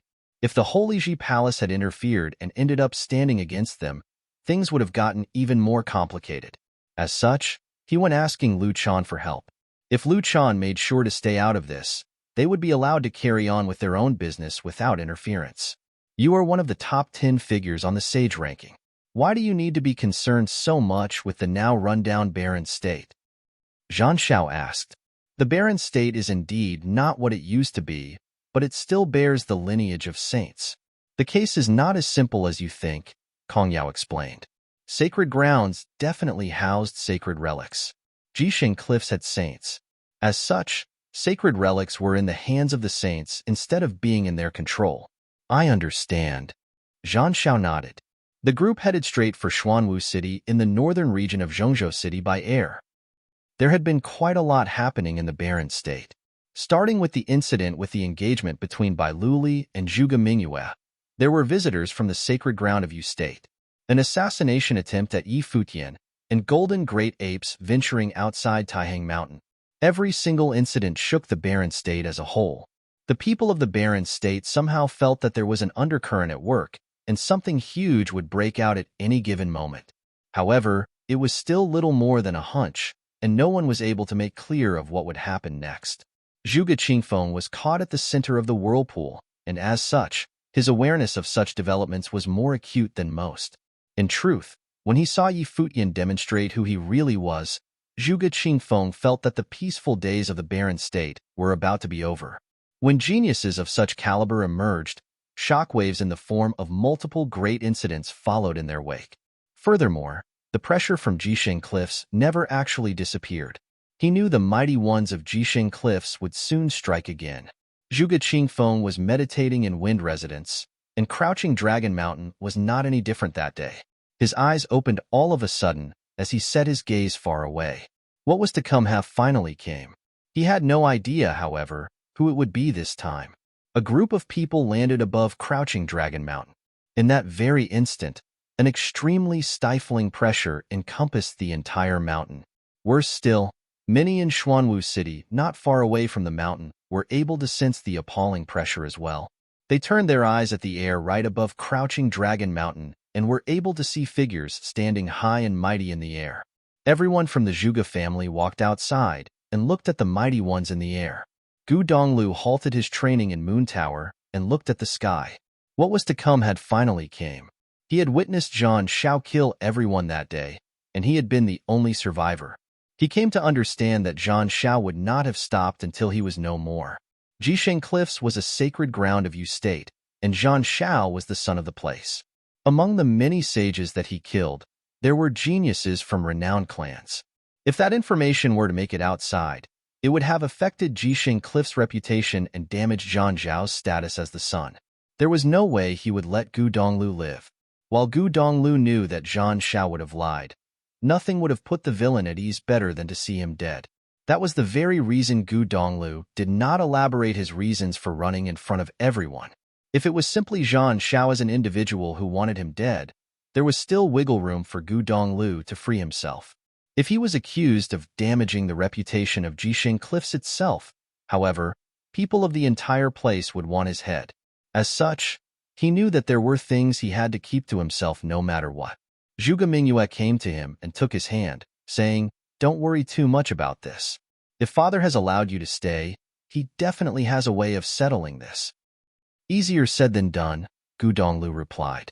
Zhuge Qingfeng was seen in the air shortly afterward. "I'll go after father-in-law. It's best that you stay here, Mingyue." Gu Donglu took to the air after saying that. Zhuge Mingyue smiled and went after him nonetheless. They were now finally together. No matter what was going to happen in the future, she deemed it necessary for them to face adversities together. Gu Donglu and Zhuge Mingyue arrived behind Zhuge Qingfeng in the air shortly. Zhang Xiao glared at Gu Donglu with cold, murderous intent in his eyes. Zhuge Qingfeng. Kong Yao looked at Zhuge Qingfeng and said, I believe we have met. We have indeed. Zhuge Qingfeng nodded. That was more than 10 years ago. I'll spare you the chit-chat. Gu Donglu stole a sacred relic from the son of Jisheng Cliffs and killed many of you state sages. I will be taking him away, Kong Yao said without bothering to beat around the bush. His forceful voice was heard throughout the entire estate. I have heard Donglu talk about this. In the ruins of saints, anyone is free to take sacred relics. If the sacred relic fell into Donglio's hands, then they'd naturally be his. As for the sages, the traps of the secret zones are to blame, Zhuge Qingfeng said. He knew everything that took place through Gu Donglu, but he did not tell the truth in front of everyone, trying to downplay things and end it without incident instead. If he had simply gone about telling the truth, Kong Yao would have denied it, regardless if he believed it or not, accusing Zhuge Qingfeng of slandering Jisheng Cliffs instead. Such would have been Kong Yao's stance on things. Chapter 684. Kong Yao's aura was a cold, stern one as he glared at Zhuge Qingfeng and said, We at Jisheng Cliffs will the one deciding who is right or wrong here. I'll say this one more time. Hand Gu Donglu over to us. Kong Yao's aura was a cold, stern one as he glared at Zhuge Qingfeng and said, We at Jisheng Cliffs will the one deciding who is right or wrong here. I'll say this one more time. Hand Gu Donglu over to us. Zhuge Qingfeng looked at him, and he naturally knew who Kong Yao was, the figure ranked 9th on the sage ranking of the sage and saint ranking of the 9 states. He knew the weight of a sacred relic. There was no need for right or wrong to be determined when such items were concerned. The innocent would be made guilty if it served their interests. Furthermore, the sacred relic was something that Gu Donglu had taken from Zhan Shao. Even someone like Kong Yao would not have a sacred relic with him, as he was not the lineage of a saint. There was no way for him to acquire one in conventional ways either, due to Jisheng Cliffs having saints among their ranks. When it came to acquiring a sacred relic, it was entirely within reason for Zhan Shao to kill everyone around him to get it. Even Kong Yao himself would not have spared anyone mercy if he was in Zhan Zhao's shoes. As such, it was deemed adequate to simply make one's stance clear. There was simply no need for further explanations. I'm afraid I can't comply with that, Zhuge Qingfeng answered in a straightforward manner. An oppressive air permeated the sky above Crouching Dragon Mountain for a time. Many looked in their direction from outside the estate, and they were able to sense that stifling aura. Are the super powerful ones from Jisheng Cliffs about to fight Zhuge Qingfeng, who ranks 6th on the Barren Sky ranking, right inside the Zhuge family estate? Might emanated from Kong Yao's body. In that very instant, everyone in the Zhuge family on Crouching Dragon Mountain felt as if a mountain had fallen on their heads. Kong Yao took one step forward, and that one step showered the power of rules down below. A thunderous rumble was soon heard after. Crouching Dragon Mountain was shaking. PFFDT. Many within the Zhuge family of weaker training went pale and spouted blood. They lifted their heads to look at the figure standing tall in the sky, their bodies wobbling. Is that something even doable for a human? One step in terror of this scale follows. Are you sure? Kong Yao's eyes were sharp as he glared at Zhuge Qingfeng. A terrifying pressure swept over him, leaning hard on his spiritual willpower. Zhuge Qingfeng had never fought someone of such caliber, who ranked 9th on sage ranking. Kong Yao's combat capacity probably belonged on the top 3 of the Barren Sky ranking. It would not be a surprise even if his powers were comparable to the champion of the Barren Sky ranking. The sage ranking was filled with the most powerful 81 sages found in all 9 states. Even if every state were to have only one on the rank, there would still be 9 in total. Even as the number 1 sage in the Barren state, there was no certainty he would have been ranked among the top 9 on the sage ranking. In the case of the Barren state, Kong Yao's combat capacity was definitely among the absolute top. Zhuge Qingfeng's expression was incredibly severe. His body was dazzling with incredible brilliance, and it brought unparalleled brightness to all of Crouching Mountain Dragon instantly. Deep within the mountain, there was a mysterious power being unleashed. Sky blue brilliance encompassed Zhuge Qingfeng, and the entire Crouching Dragon Mountain was thrown into very bright daylight. Endless runes shone throughout the mountain, and an incredibly huge matrix appeared. 8 trigrams matrix. After images glittered around Zhuge Qingfeng, turning into silhouettes of lightning. They took their places in different corners of the 8 trigrams matrix. They multiplied rapidly and soon, the entire matrices were filled with shadows of Zhuge Qingfeng. I'm certain, Zhuge Qingfeng replied with a steely, adamant voice. As a top-notch sage, he had no intentions of backing down easily from what he had determined to accomplish. There was simply no way for Jisheng Cliffs to throw their weight around in the Zhuge family so easily. The sacred relic. Kong Yao sensed the power and knew there was a sacred relic in the Zhuge family. While Zhuge Qingfeng was unable to wield the true power of the item, he was nonetheless able to borrow its powers to boost his own. That very 8 trigrams matrix that covered all of Crouching Dragon Mountain emanated an immovable feeling. Zhuge Qingfeng extended his hand, and all of his shadows followed suit in an instant. In the very next second, every shadow shone with the frightening power of lightning throughout the sky. His powers encompassed the group of mighty ones from Jisheng Cliffs.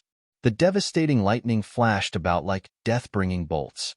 Many mighty ones felt spiritual while rocking about. The light was infused with extremely devastating spiritual attacks, rampaging about in their minds. If Zhuge Qingfeng had gone through with it, the scene would have really turned into a disaster.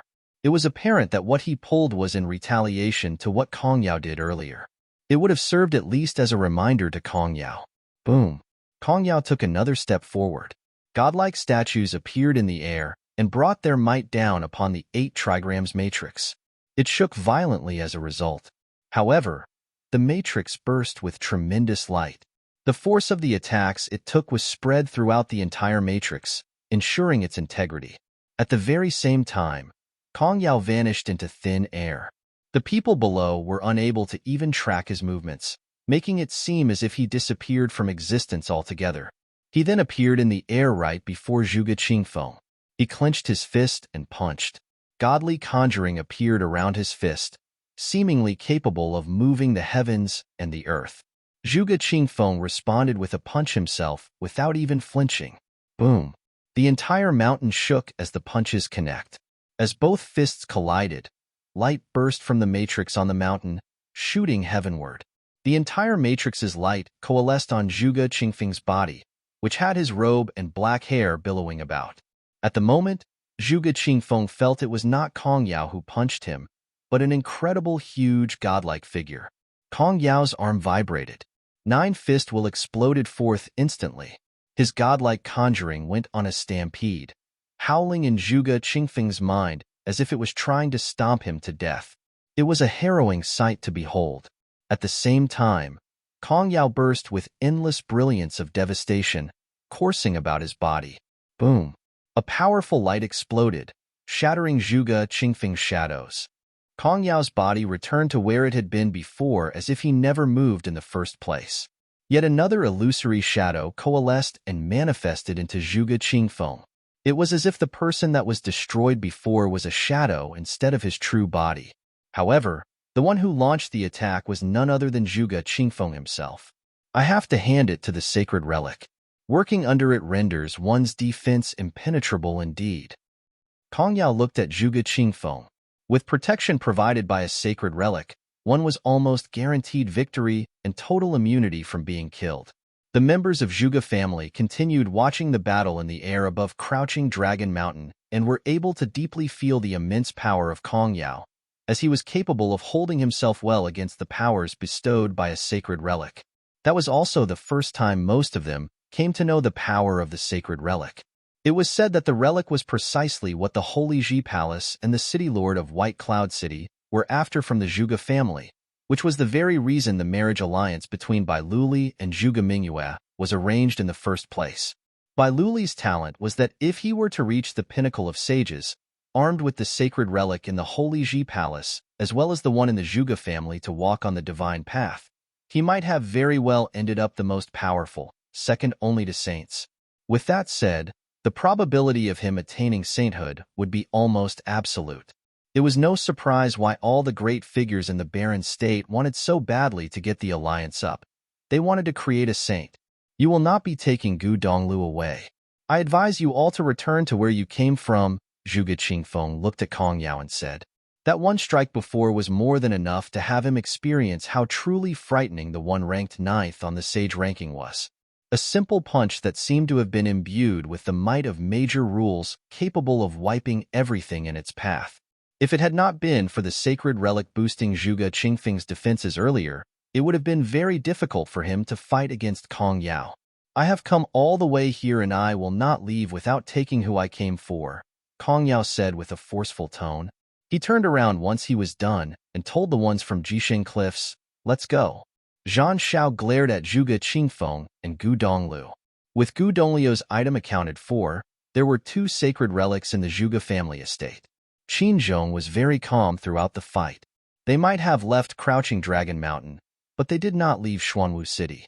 They instead took up residence in one of the inns in Xuanwu City, not far away outside Crouching Dragon Mountain. All of the guests checked out without hesitation, as they did not want any trouble with the big shots from Jisheng City, fearing that they may have ended up offending those visitors somehow. So long as the Zhuge family is armed with such a relic, it will be very difficult for us, Qin Zhong said. Zhan Xiao, you've been in barren state for quite a while now. Do you have any ideas on how to go about this? Kong Yao said to Zhan Xiao.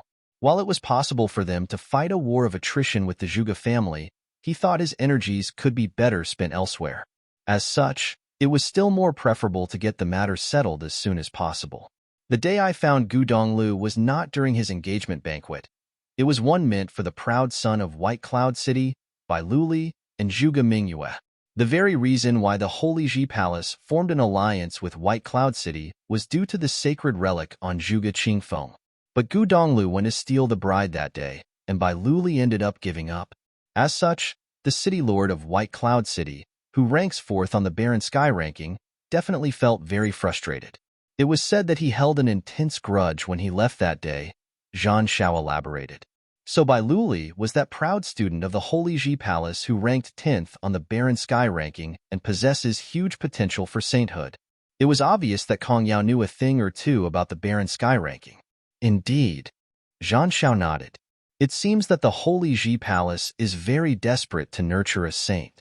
The city lord of White Cloud City is Bai Luli's father, and it's only natural for him to wish for his son to become a saint. Kong Yao smirked and continued, "Pay a visit to White Cloud City.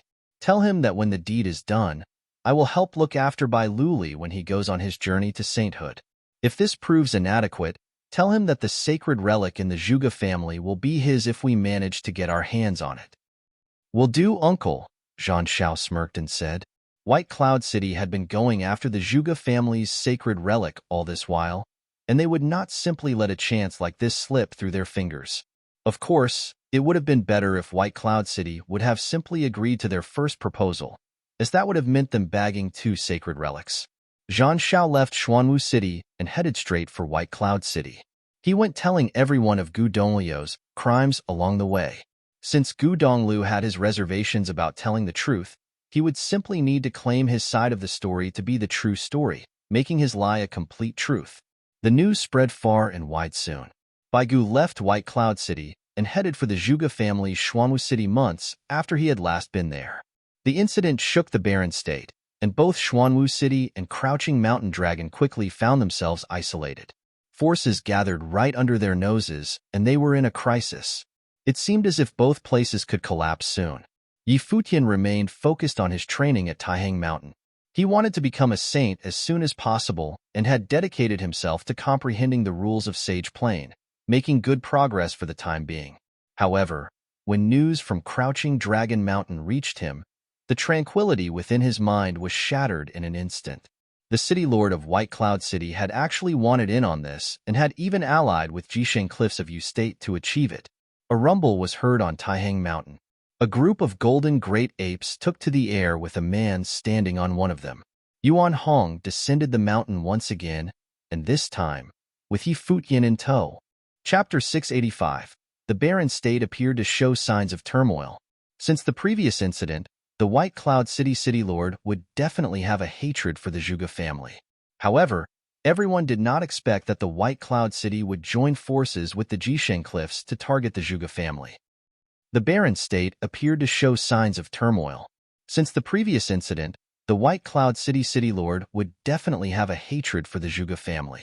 However, everyone did not expect that the White Cloud City would join forces with the Jisheng Cliffs to target the Zhuge family.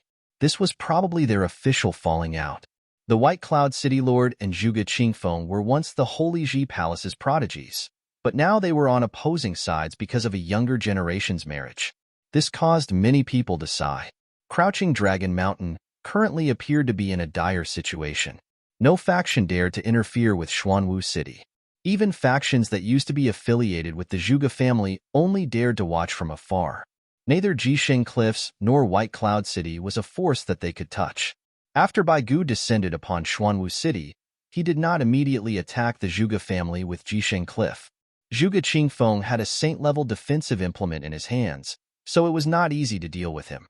As long as they were in Xuanwu City, they were already applying enough pressure on the Zhuge family.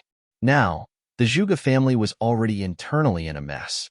After all, the majority of the Zhuge family had supported Bai Luli and Zhuge Mingyue's marriage not long ago.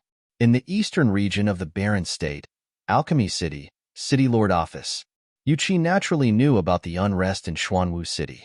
He had even sent men to Xuanwu City, but today, a group of experts appeared suddenly within his office. A herd of giant golden apes had landed, and Yi Futian's group had jumped off them. Yuqi had a suspicious expression as he looked at the many figures that had appeared before him.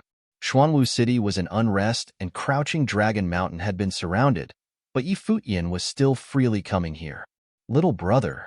Shui Yi and Yushi appeared. Now, Yushi's belly was already quite big as it was not long before the child would be born. As such, Shui Yi had been in a terrible condition these few days. Yuan Hong. Yuqi looked at the group of people before his eyes and asked, "Why are you here?" "I heard from Grandfather Ape that Senior has asked him to come to Alchemy City." "I am here for that," Yi Futian replied. "What weapon do you want?" "I can forge anything for Yuan Hong," Yuqi smiled and said. "I would like to borrow Senior's Saint Instrument," Yi Futian replied. The Alchemy City was the Barren State's holy land for armory. Sage Dozhan had once said that the Alchemy City had saint-level ritual implements. A strange expression appeared on Yuqi's face. The number of saint instruments in the Barren State was few and far between. It was an extremely precious item. Yi Futian said that he wanted to borrow a saint instrument. It sounded extremely ludicrous. Even if Shui Yi asked him for it, he might not lend it to him. "You should understand what a saint instrument means," Yuqi said to Yi Futian. "What did the experts from the Jisheng Cliffs come all the way for?" "For saint items."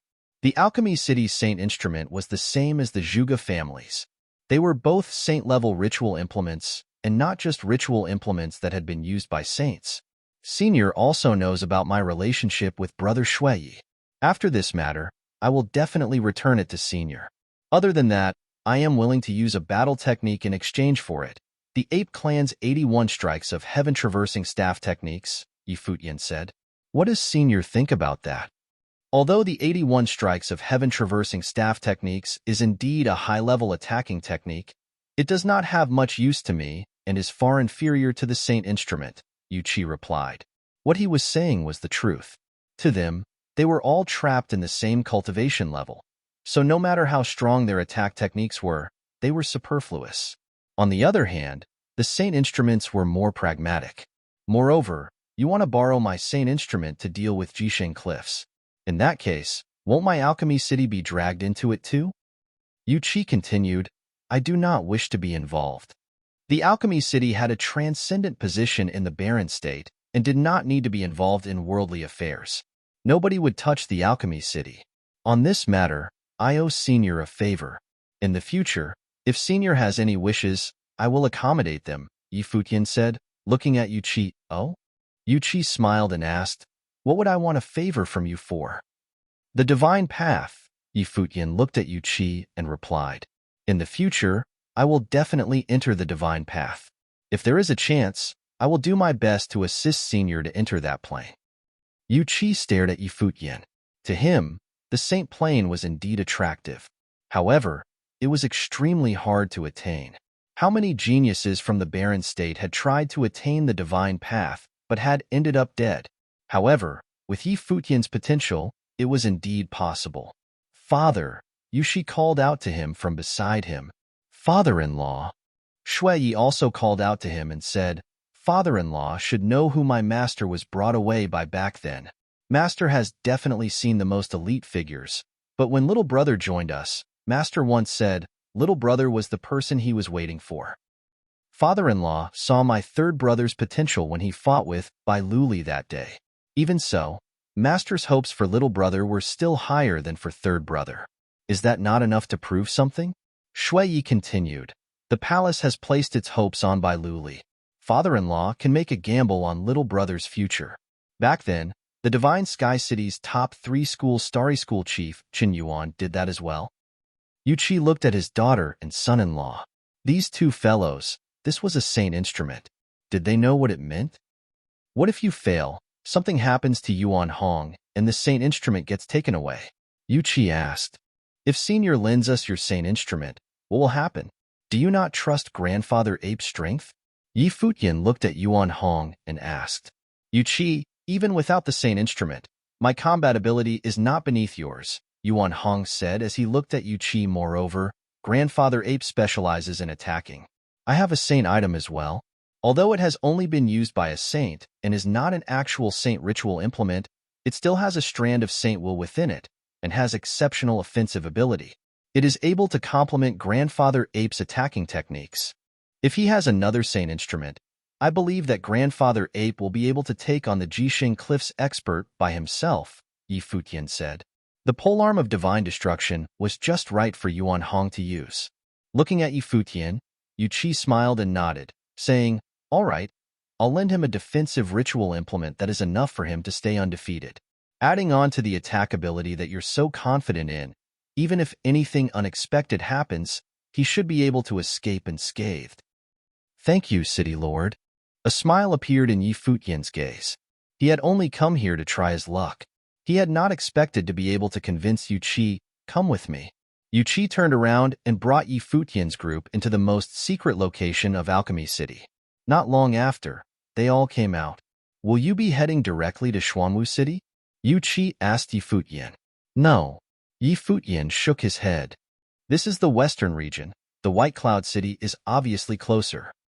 A glint appeared in Yu Qi's eyes as he looked at Yi Futian and said, "Treat this like you've never come here. This matter has nothing to do with me. Now, I'm just waiting to carry my grandson." His voice was lethargic. Who knew how long this battle would last for? "I understand. Goodbye." Yi Futian and Yuan Hong flew into the air without managing to say anything to his brother. "It looks like father-in-law originally wanted to lend it to little brother." Shui Yi was quite grateful as he said, "Did I?" Yu Qi looked at him but was actually thinking now the situation in the barren state is quite interesting. The Holy Ji Palace and White Cloud City wanted a saint to appear and they chose Bai Luli. However, why was Taihang Mountain following Yi Futian? Also, Zhuge Qingfeng changing his stance definitely had Yi Futian's involvement. All this was rather intriguing. Perhaps, many people also wanted a saint to appear, but the person they had chosen was Yi Futian. In White Cloud City, when a group of Golden Ape descended, countless people in the city tensed up. It had been a short while, but Taihang Mountain had set out once again, this time to the White Cloud City. Hurry and inform the City Lord," someone in White Cloud City said. "The City Lord isn't around," someone else replied. At that moment, their expressions all hardened. The City Lord should have been in Xuanwu City. Who would be able to stop the Barren Sky Rankings 18th, Yuan Hong? The Gongsun clan is finished. This was the thought on many people's minds. At that moment, the Gongsun clan was completely oblivious to the danger that was befalling them. Previously, the White Cloud City Lord had stepped out and intimidated the Taihang Mountains experts, forcing Yuan Hong to retreat. Gongsun Jing had thought that he would be safe in White Cloud City. Crash. A loud sound was heard. Many people from the Gongsun clan were shocked. This sound seemed rather familiar. Next, the loud sounds continued. Gongsun Jing and a few other sage plane cultivators released their spiritual energy, and soon, their faces became pale. "Clan members, listen up, go now." Gongsun Jing immediately gave the order, and as his voice landed, he saw a golden light glaring in the air. An immeasurably huge golden figure came down from the skies, just like a demon god. Yuan Hong, why can't you just give us a way out? Gongsun Jing's body flew into the air, and he was in despair. Now, the White Cloud City Lord was not around. Who would have expected Yuan Hong to come again? When you sent people to kill me, did you think about that? A voice sounded, and only then did Gongsun Jing see a handsome teen on Yuan Hong's back. It was Futian. Gongsun Jing was in despair. He had not expected that Yuan Hong's relationship with Futian was this close. Why was this so? He could not understand. A giant rod swung down from Yuan Hong's hands and crushed down from the skies. At that moment, the sky was filled with shadows of the rod and smashed down onto the Gongsun clan, covering the skies and surrounding the entire clan residence. I regret it. Gongsun Jing howled and wanted to block it at the expense of his life. However, the rod shadows landed, and he was completely powerless before it. He was crushed to death, and the remaining shadows landed on the Gongsun clan. In a split second, the newly built residence had become debris. Yuan Hong, a voice sounded from far away. The Yun clan leader, Yun Hao, had rushed over and shouted in anger, "Are you crazy?" "To the city lord office," Futian said. Yuan Hong nodded and started walking towards the White Cloud City Lord office. As he heard that, Yuan Hao's expression became flustered. He had just noticed that this time, Yuan Hong had come to the White Cloud City, not just for the Gongsun clan. Chapter 686. The 10,009th year of the Divine Prefecture calendar was fated to be tumultuous. The barren state appeared to not have the same end-of-year atmosphere as the previous year. The 10,009th year of the Divine Prefecture calendar was fated to be tumultuous. The barren state appeared to not have the same end-of-year atmosphere as the previous year. The barren state would welcome a storm. However, the White Cloud City Lord office was still in a festive mood. The White Cloud City Lord was the fourth on the Barren Sky ranking and one of the most influential figures in the entire barren state. No matter what happened outside, the place where his clan resided could handle the situation calmly. This was the authority and status brought to them by power. The City Lord office would not have any sense of crisis. After all, who would dare touch the White Cloud City? As such, even though an ear-splitting sound could be heard outside the City Lord office, as though the earth was shaking, they still did not realize what had happened. Many people ordered their subordinates to have a look. When the group of people flew into the air and looked into the distance, their gazes froze and they started shivering. It was the demonic beasts from Taihang Mountain. They naturally knew that the demonic beasts from Taihang Mountain had already come a few months ago. The White Cloud City Lord, Bai Gu, had stopped them from eradicating the Gongsun clan. But now, the demonic beasts from Taihang Mountain had descended once again. What did this mean? Moreover, they were headed straight for the City Lord office. Soon, the influential figures in the City Lord office felt that something was off. They started flying into the air, and the sight that awaited them was the golden apes landing from the sky in the air above White Cloud City. A group of figures with strong auras moved towards them. They were the White Cloud City's experts and had extraordinary strength. "What is Taihang Mountain doing in our White Cloud City Lord office?" Someone looked at Yuan Hong and asked. "Go in," Futian said. Yuan Hong stepped forward into the City Lord office. With a deafening crash, the gate to the City Lord office was smashed to smithereens and cracks appeared in the ground. "You impudent!" someone shouted, and Yuan Hong looked at the person, his golden eyes filled with demonic qi, causing the other party to shudder. Yuan Hong, Yun Hao followed him all the way and looked at Yuan Hong, saying, "White Cloud City has no enmity towards Taihang Mountain. You're not afraid that the City Lord will assault Taihang Mountain if you invade the City Lord office? You're still here?" Futian looked at Yuan Hao and asked. Yuan Hao's gaze moved towards the teen on Yuan Hong's back. He appeared to just realize that what Taihang Mountain was doing was this teen's will. He was the deciding figure. "Still not going to Xuanwu City?" Futian smiled coldly and said, "Help me to tell the White Cloud City Lord that I'll be here for a few days. If a hair falls from my third brother or second sister's head, as long as he has participated, I will make sure that the White Cloud City Lord office is destroyed." Yuan Hao stared at Futian. A noble plain cultivator actually dared to claim that he would destroy the White Cloud City Lord office. Although it sounded like a joke, Yi Futian had really done it. Now, the younger generation actually dared to be this crazy. You dare! An expert from the White Cloud City shouted, enraged.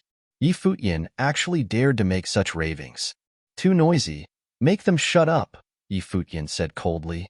Yuan Hong stepped forward, and a giant golden foot crushed down on the person who had spoken. Within a second, the heavens had formed an overbearing might and crushed down alongside the foot. The expert had a terrified expression as he felt his body being restrained by the power of the heavens. Bang! With an echo, a strong sage plane expert had been trampled to the ground, creating a human-shaped hole. If it was not for Yuan Hong withdrawing his foot in time, it would have crushed the other party. In an instant, the people in the residence all fell silent and watched Yuan Hong blankly. He really dared. I'll go to Xuanwu City right now, but you better think carefully about what you're doing. If anything happens to the people in the office, you better think of the consequences, Yun Hao said, then moved in a flash and left at the fastest speed he could towards Xuanwu City. Yi Futian's gaze swept across the other party. He naturally knew that with his current cultivation level, it was not a wise choice for him to clash with such a huge faction like White Cloud City. After all he could do now was to leverage others' strengths. The White Cloud City Lord Baigu could easily crush him. However, there were some things that he needed to do. The White Cloud City had actually joined forces with Jisheng Cliffs to deal with the Zhuge family. Now, Crouching Dragon Mountain was in peril, and the other party's objective was his third brother. If his third brother was taken away, he did not need to guess to know what would happen to him. What the White Cloud City Lord was doing was forcing his third brother and second sister to their deaths. Under such a situation, he had no choice but to be ruthless. Even if he was opposing the fourth on the Barren Sky ranking, he spared no expense. Of course, he also understood that although Yuan Hong's strength had increased substantially, he would not be favored in a match against the White Cloud City Lord. Moreover, there were strong figures from Jisheng Cliffs. Yi Futian naturally did not hope that his actions would implicate Taihang Mountain, so he had gone to Alchemy City to borrow a saint ritual implement. Now, he was unsure how the storm would play out, but Jisheng Cliffs appeared to be determined to achieve their goal, and that was something he would definitely not let happen. Countless cold gazes looked towards Yi Futian. They remembered this younger generation noble plain cultivator who was once the first on the law rank. You all best pray that the White Cloud City Lord doesn't do anything. Yi Futian saw them staring at him with killing intent and said ruthlessly. Yi Futian and the experts from Taihang Mountain entered the White Cloud City Lord office. White Cloud City was in unrest. For many years, there had not been someone who dared to be so audacious and kill their way into White Cloud City. The news spread very quickly and caused a huge commotion. When the Holy Ji Palace received the news, many people were furious, including a few experts from the Sage Palace. The White Cloud City's father and son trio all cultivated in the palace. Now, Bai Luli was even the palace's future. That day, after his battle with Gu Donglu, Bai Luli had left the barren state to go out and train by himself. Bai Zhe was still cultivating in the palace, but Yi Futian had actually led the demonic beasts from Taihang Mountain into White Cloud City, first eradicating the Gongsun clan, then entering the City Lord office. At that moment, the Sage Palace was filled with experts, and many influential figures had arrived. Ning Xian said, "Palace Lord, Yi Futian is so presumptuous. If the palace still does not step in and he really does something, what will happen on Bai Luli's side?" Lu Chan had a frigid expression. The day he knew that the White Cloud City Lord had entered Xuanwu City, he had sighed in pity. After all, both Bai Gu and Zhuge Qingfeng had graduated from the palace. However, Zhuge Qingfeng's actions on the day of the engagement must have made Bai Gu extremely displeased. Moreover, because of the saint item, Bai Gu completely broke off ties with Zhuge Qingfeng, but he had not done anything too out of line yet, and had only asked the Zhuge family to hand over Gu Donglu. However, Yi Futian's actions were going to light the entire barren state on fire. The reason the palace had such a huge reaction was naturally because of Bai Luli. They felt that the White Cloud City Lord had not done anything too out of line. However, it was different when standing in Yi Futian's position. His third brother's position in his heart was similar to Bai Luli's position in the hearts of the palace's influential figures. Making the Zhuge family hand over his third brother had evidently breached his bottom line. If someone asked the palace to hand over Bai Luli, what would the palace do? Bai Gu headed to Xuanwu City. Since the palace did not interfere, we have let the storm brew. Now, why are we interfering with Yi Futian? Isn't this helping Bai Gu deal with the Zhuge family? Sage Dozhan said, could it be Zhuge Qingfeng is not a disciple of the palace? Zhuge Qingfeng's actions on the day of the engagement were already not in line with the palace's will, Ning Xian said. That was because the palace stood in by Luli's position and wanted the Zhuge family to make a sacrifice. White Cloud City was naturally willing, Sage Dozhan replied coldly. In this matter, since the palace did not interfere from the start, we should not interfere at all. Lu Chan frowned. He turned towards Sage Wanxiang and asked, what do you think? Sage Wanxiang maintained his silence. He had did a divination for the palace the other day. It was a divination of crisis, the palace's crisis. It was probably very hard for them to avoid it, but he was unsure where the crisis would come from. However, as of now, it seemed that the highest possibility was that the crisis came from Jisheng Cliffs. After all, the only force that could shake the palace now was the Yu State's holy land, Jisheng Cliffs. You make a decision by yourself in this matter. Sage Wanxiang did not say anything more. Now, the situation in the barren state was complicated and turmoil had already spread. He wondered how long more it was to the palace's crisis. What about you too? Lu Chan then looked at Sage Daozong and the sword demon. Since Wanxiang doesn't know, how could we know what to do? Sage Daozong shook his head bitterly, sighing in his heart. The White Cloud City Lord and Zhuge Qingfeng, Bai Luli and Yi Futian, 2 generations of geniuses, both standing at opposing ends. This storm had involved 2 generations of people. The sword demon was also silent. Although he valued Bai Luli, he also appreciated Yi Futian. Yi Wuchen was his disciple as well and showed potential. What a pity. The 2 of them could have created a generation together, but they were now on opposing sides. If Bai Luli knew that Yi Futian had led Taihang Mountain's clan into his house, what would he think? Lu Chan. A frail voice sounded and Lu Chan turned around. Everyone's expression became somber, and they turned around and looked in that direction. Brother, Lu Chan called out. The person who had spoken was the real palace lord of the Holy Ji Palace, the first on the barren sky ranking. Since the palace's will has already been unfulfilled, what is there to hesitate about? There are some things that we must do even if we know they are wrong. As long as our mindset is flawless, it is correct. Luli will be the next palace lord of the Holy Ji Palace, so nothing bad must befall his family. I hope that I can witness a saint being born in the barren state before I die. The voice sounded gradually. It was heavy yet solemn, but there was an undoubtedly firm will behind it. The barren state having a saint, that was his desire. Even as the first on the barren sky ranking, he had experienced danger on the divine path. He did not wish that the palace would become a thing of the past after he died. If that was so, he would be letting his master down. Yes, brother. Lu Chan bowed slightly, coming to a decision in his mind. His brother was right. Since he had already made up his decision a long time ago, what was he hesitating about? Tianqing, sword demon, bring a few people from your palaces to White Cloud City and get Yi Futian to leave White Cloud City. Try your best not to injure him, Lu Chan said. Yes. Sage Tianqing nodded. The sword demon was helpless. Why him? He did not want to see this kind of situation. Dozhan, don't interfere with this.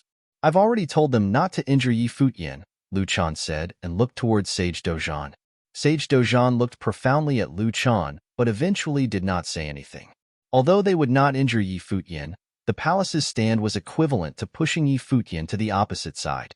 Chapter 687, Xuanwu City, outside Crouching Dragon Mountain. Xuanwu City, outside Crouching Dragon Mountain. A group of people stood in the air, looking down upon the Zhuge family on Crouching Dragon Mountain. The 2 teens at the front were 2 of the 9 sons of Jisheng Cliffs, Qin Zhong and Zhan Xiao. Brother, this time, Uncle Master has joined forces with White Cloud City Lord. They should be able to take down Crouching Dragon Mountain. Zhan Xiao looked at the 2 figures who had stepped towards the Crouching Dragon Mountain and let out a faint smile. White Cloud City Lord was rather interesting. That day, He had gone to White Cloud City to discuss some terms. If White Cloud City Lord was willing to offer a helping hand, his uncle Master Kong Yao would help out his son Bai Luli when he was trying to attain the level of a saint. Evidently, Bai Gu had been tempted by that.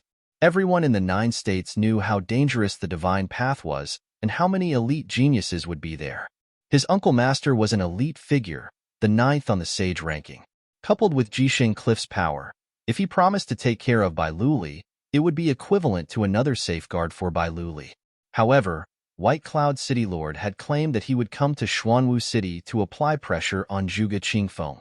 If they could cause the Zhuge family to concede without a fight and hand over Gu Donglu, he would agree. Otherwise, if a fight broke out, he wanted the same instrument in Zhuge Qingfeng's hands. If it did not become an all-out fight, they would not have completely fallen out, so he could accept the first condition. The White Cloud City Lord evidently knew what it meant, so once war broke out, he would immediately try to take Zhuge Qingfeng out. He would then snatch the same instrument. It seemed like he had everything thought out. Although the treasure in the White Cloud City Lord's hands is not a saint level one, it also falls into the classification of a saint instrument. Adding on his uncle Master's strength, the battle was originally unfair, so there will be no tension. Qin Zhong opened his mouth and said, on Crouching Dragon Mountain, 2 experts had already descended and countless people were watching with astonishment. Would the Zhuge family be wiped out in this storm? Younger brother, I'll try to persuade you once again. Gu Donglu robbed the Yu State's holy item and ruined Luli's marriage. You should know what kind of person he is. It's still not too late to regret and hand him over. Do not continue your errors. The White Cloud City Lord stood in the air, looking down upon the Zhuge family. Zhuge Qingfeng stood there with an indifferent expression in his eyes. He had not expected the first person from the barren state to deal with him would be his brother. Everything was really unpredictable.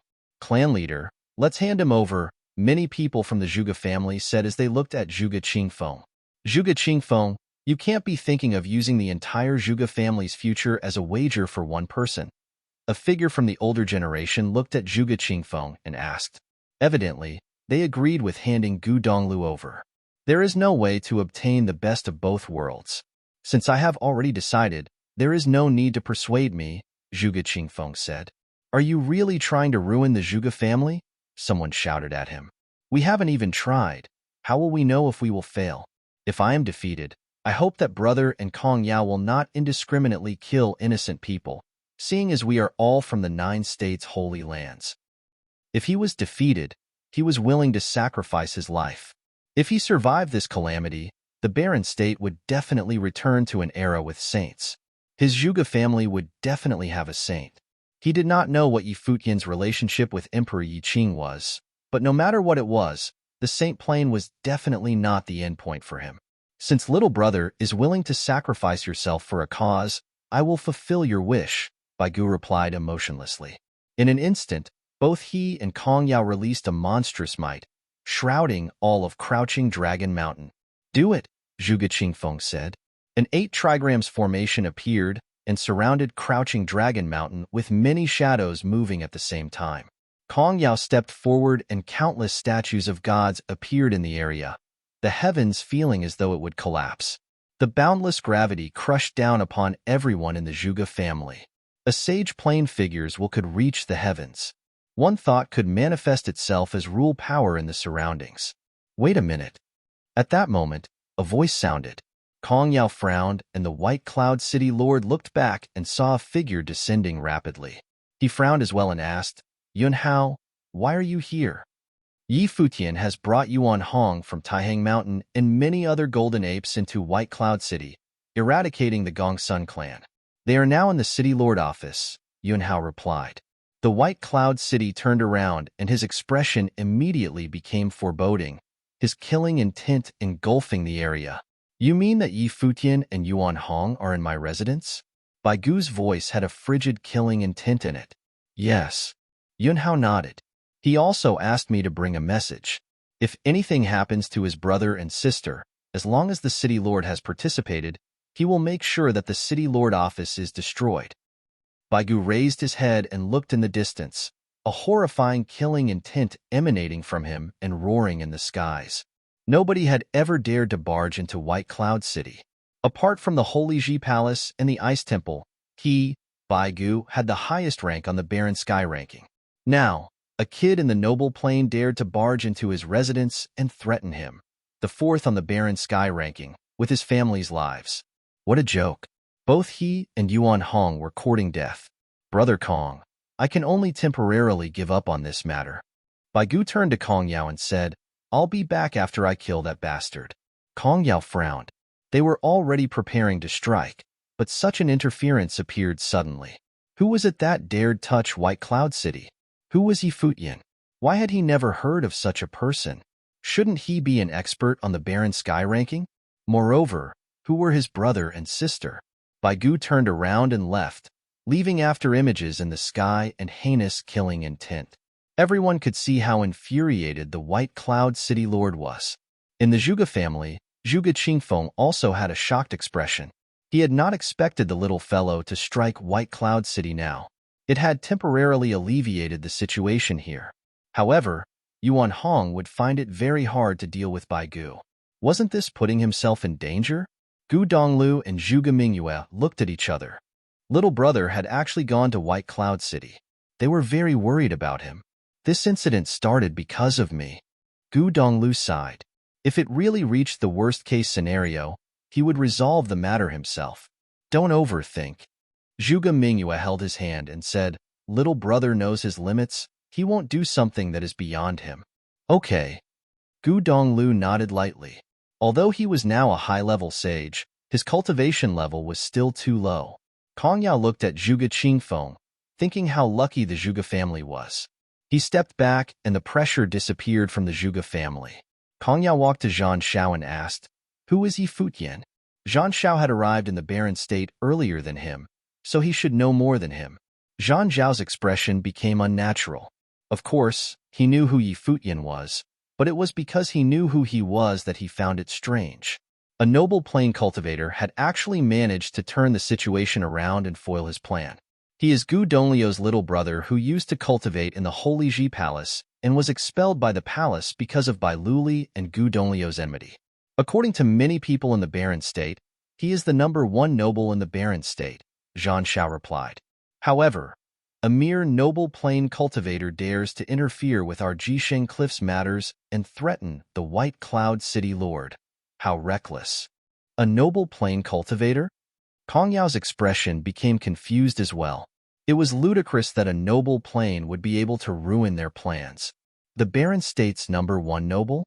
Qin Zhong asked curiously. So that means that the palace's Shimin Hanjiang is not the strongest noble in the Barren State.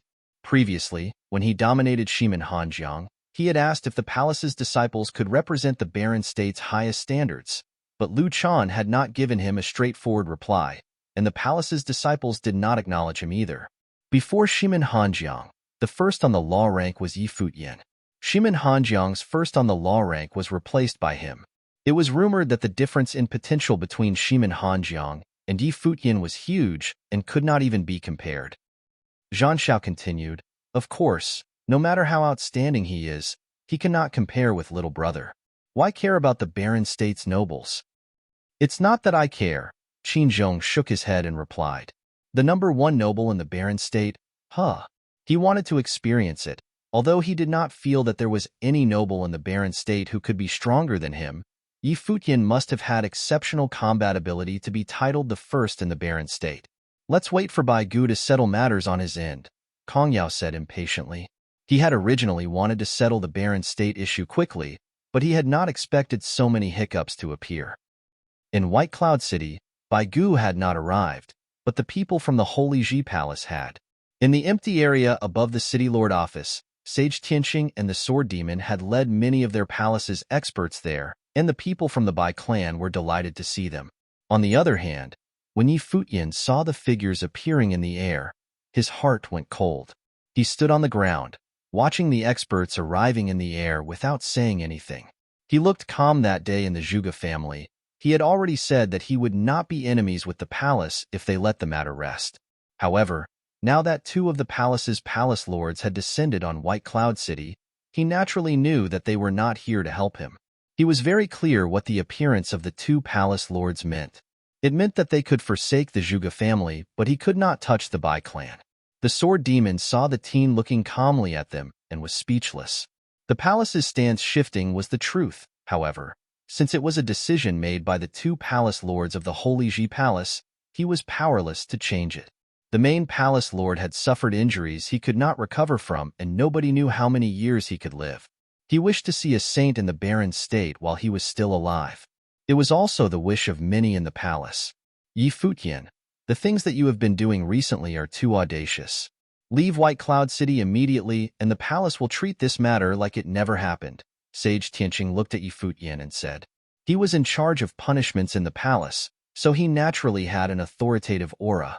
When have I been audacious? Yi Futian looked at Sage Tianqing and questioned.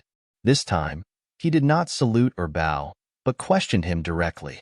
Eradicating the Ning clan and Gongsun clan, then allowing Taihang Mountain to barge into White Cloud City and causing unrest in the barren state, Sage Tianqing replied. According to you, I should have allowed the Ning clan and Gongsun clan to kill me. The Zhuge family should be eradicated by the White Cloud City Lord. Then there will not be unrest in the barren state? Yi Futian looked at Sage Tianqing and asked. Senior handles punishment in the palace, and the palace has a reverent position in the barren state. However, the palace is not restricting the ones who started the dispute, but have come to look for me. Why is this so? You are getting more and more impudent. The assistant palace lord has asked me not to injure you on account that you were once a disciple of the palace. We have already shown mercy, Sage Tianqing replied. I have entered White Cloud City. The Holy Ji Palace may not harm me, but what about the White Cloud City Lord? Yi Futian smiled and asked. Is the palace going to shield me from the White Cloud City Lord's anger? Sage Tianqing did not reply. Yi Futian had a self-mocking smile and said, in a conflict between two parties, the palace only restricts one side. What a joke. Once one has their self-interest at heart, their actions will no longer be fair and just. Since the palace now has its interests, there is no longer any need to keep up the facade of righteousness.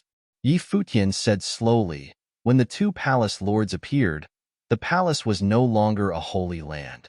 The Holy Ji Palace's self-interest was naturally Bai Luli. Chapter 688. Yi Futian was thoroughly disappointed. In order to have Bai Luli become a saint, not only was the Holy Ji Palace fine with sacrificing Zhuge Mingyue, but they were even all right with sacrificing the entire Zhuge family. When the city lord of White Cloud City descended upon Xuanwu City, the Holy Ji Palace would have intervened if that was not the case. He came to White Cloud City to confront the Holy Ji Palace. Yi Futian was thoroughly disappointed. In order to have Bai Luli become a saint, not only was the Holy Ji Palace fine with sacrificing Zhuge Mingyue, but they were even all right with sacrificing the entire Zhuge family. When the city lord of White Cloud City descended upon Xuanwu City, the Holy Ji Palace would have intervened if that was not the case. He came to White Cloud City to confront the Holy Ji Palace. The Holy Ji Palace is free of personal agendas, Sage Tianqing said plainly. The two palace lords were ready to do anything in order to nurture a saint for barren state. Sage Tianqing did not find that to be something personal. It was the mission of the Holy Ji Palace, a great endeavor undertaken for the good of all. He understood that some of Yi Futian's words made sense, but sacrifices needed to be made in order to get certain things done, and it was something inevitable. If I refuse to leave, what do the two of you plan on doing? Yi Futian was in no mood to argue any longer. He went straight for the core of the problem instead. Then we will have to remove you by force, Sage Tianqing said. Yi Futian laughed. He looked at the two palace lords of the Holy Ji Palace and said, if that is the case, please, after you. Yi Futian, while Yuan Heng ranks 18th on the Barren Sky ranking, the Sword Demon and I are also mighty ones ranked on the Barren Sky ranking. We are both not that far in rank compared to him. If we were to fight Yuan Heng, he would definitely lose. Furthermore, when you came into White Cloud City, did you not think about the city lord who is ranked 4th? Didn't you think you would end up dragging Taihang Mountain into this? The Lord of Tianqing Pavilion said, Yi Futian, I advise you to give up now. If you were to really become a saint in the future, you would be able to reclaim everything you've lost, the Sword Demon said, looking at Yi Futian. He was speaking genuinely from his heart, as he did not wish for Futian to be embroiled in this maelstrom. The circumstances worsened by the second, and he was concerned that there was no way for Futian to back away if the young man insisted on getting himself into it. It would be a pity for him to die as a noble. If I become a saint in the future, what is lost will remain lost. There will be no point to any of it by then. You of all should understand that cultivators need to listen to their heart, and there are things that should never be done. If the Holy Ji Palace decided to go on with it, then there is no need for both of you to hesitate anymore. Futian then went on to address Yuan Hong. Grandpa Yuan, I assume you've never used the 9 heavenly attacks in battle before, right? I'd like to see you use those techniques today. Very well. Yuan Hong nodded. Where would you like to see the show? I'll take a seat somewhere on you. Futian leaped and landed on Yuan Hong's shoulder. He was attempting to develop comprehension of the powers of sages, and there was no better chance at the moment for him to do that than to witness the battle between sages that was about to happen. While he had developed comprehension of said plane from many sages, those were still powers left behind by sages of old, and they were poor substitutes of what could be gained from seeing a true battle being fought. Boom! Yuan Hong stepped forward and took to the air. Sage Tianqing and the Sword Demon shot up in the air as well, coming to face Yuan Hong. The battle between the 3 mighty ones on the barren sky ranking attracted the attention of many below.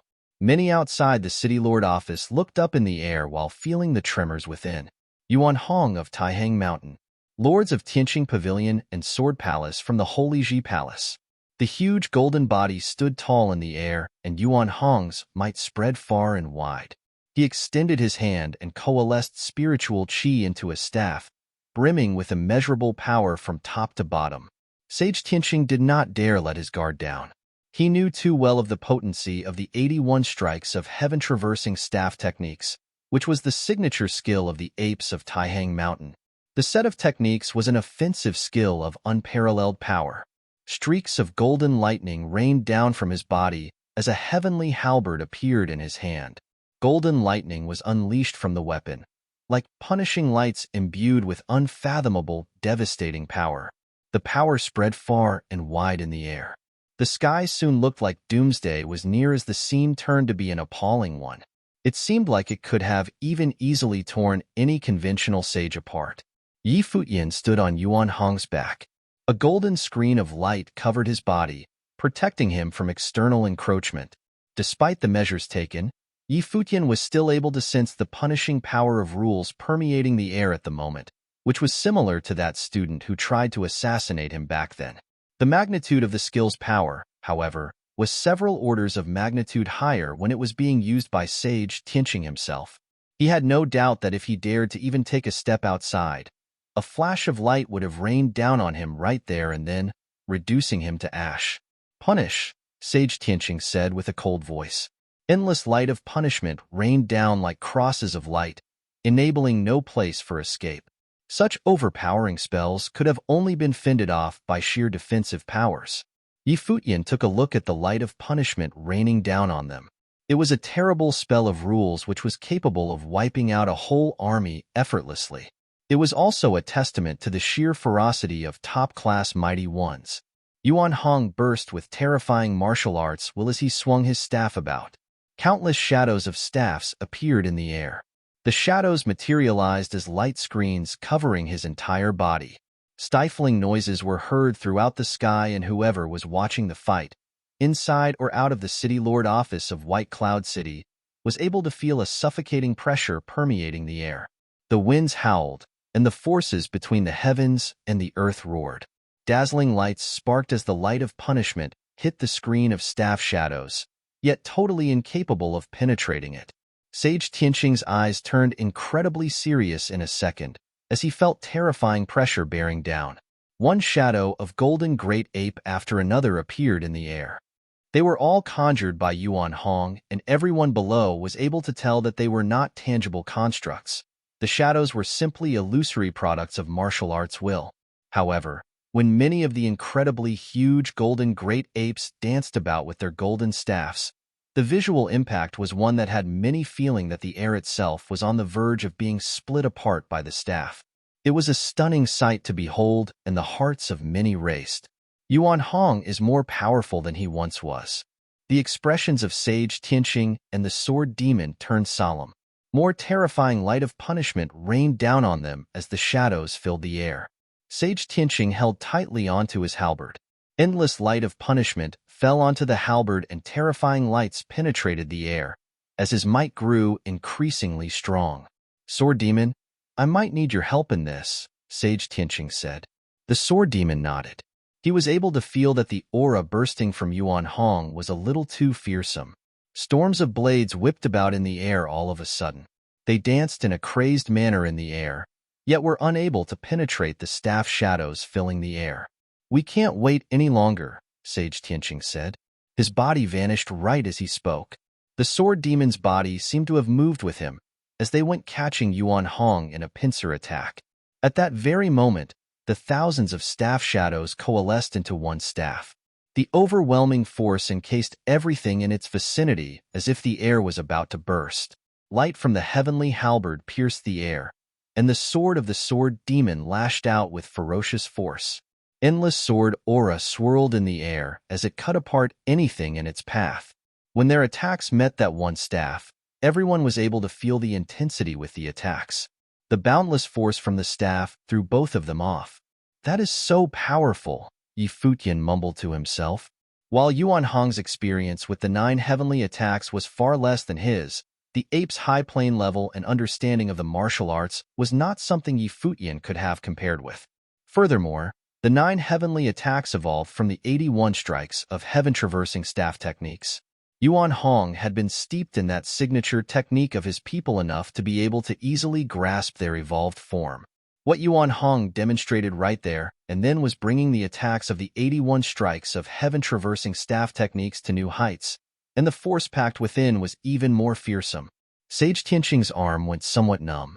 He knew how powerful his halberd techniques were, but the halberd of punishment, known for its devastating power of destruction, was utterly incapable of breaking the attack of that staff technique. They later found that Yuan Hong never stopped attacking. The ape took a step in the air, coalescing an even more powerful storm of martial arts will with the residual raging force.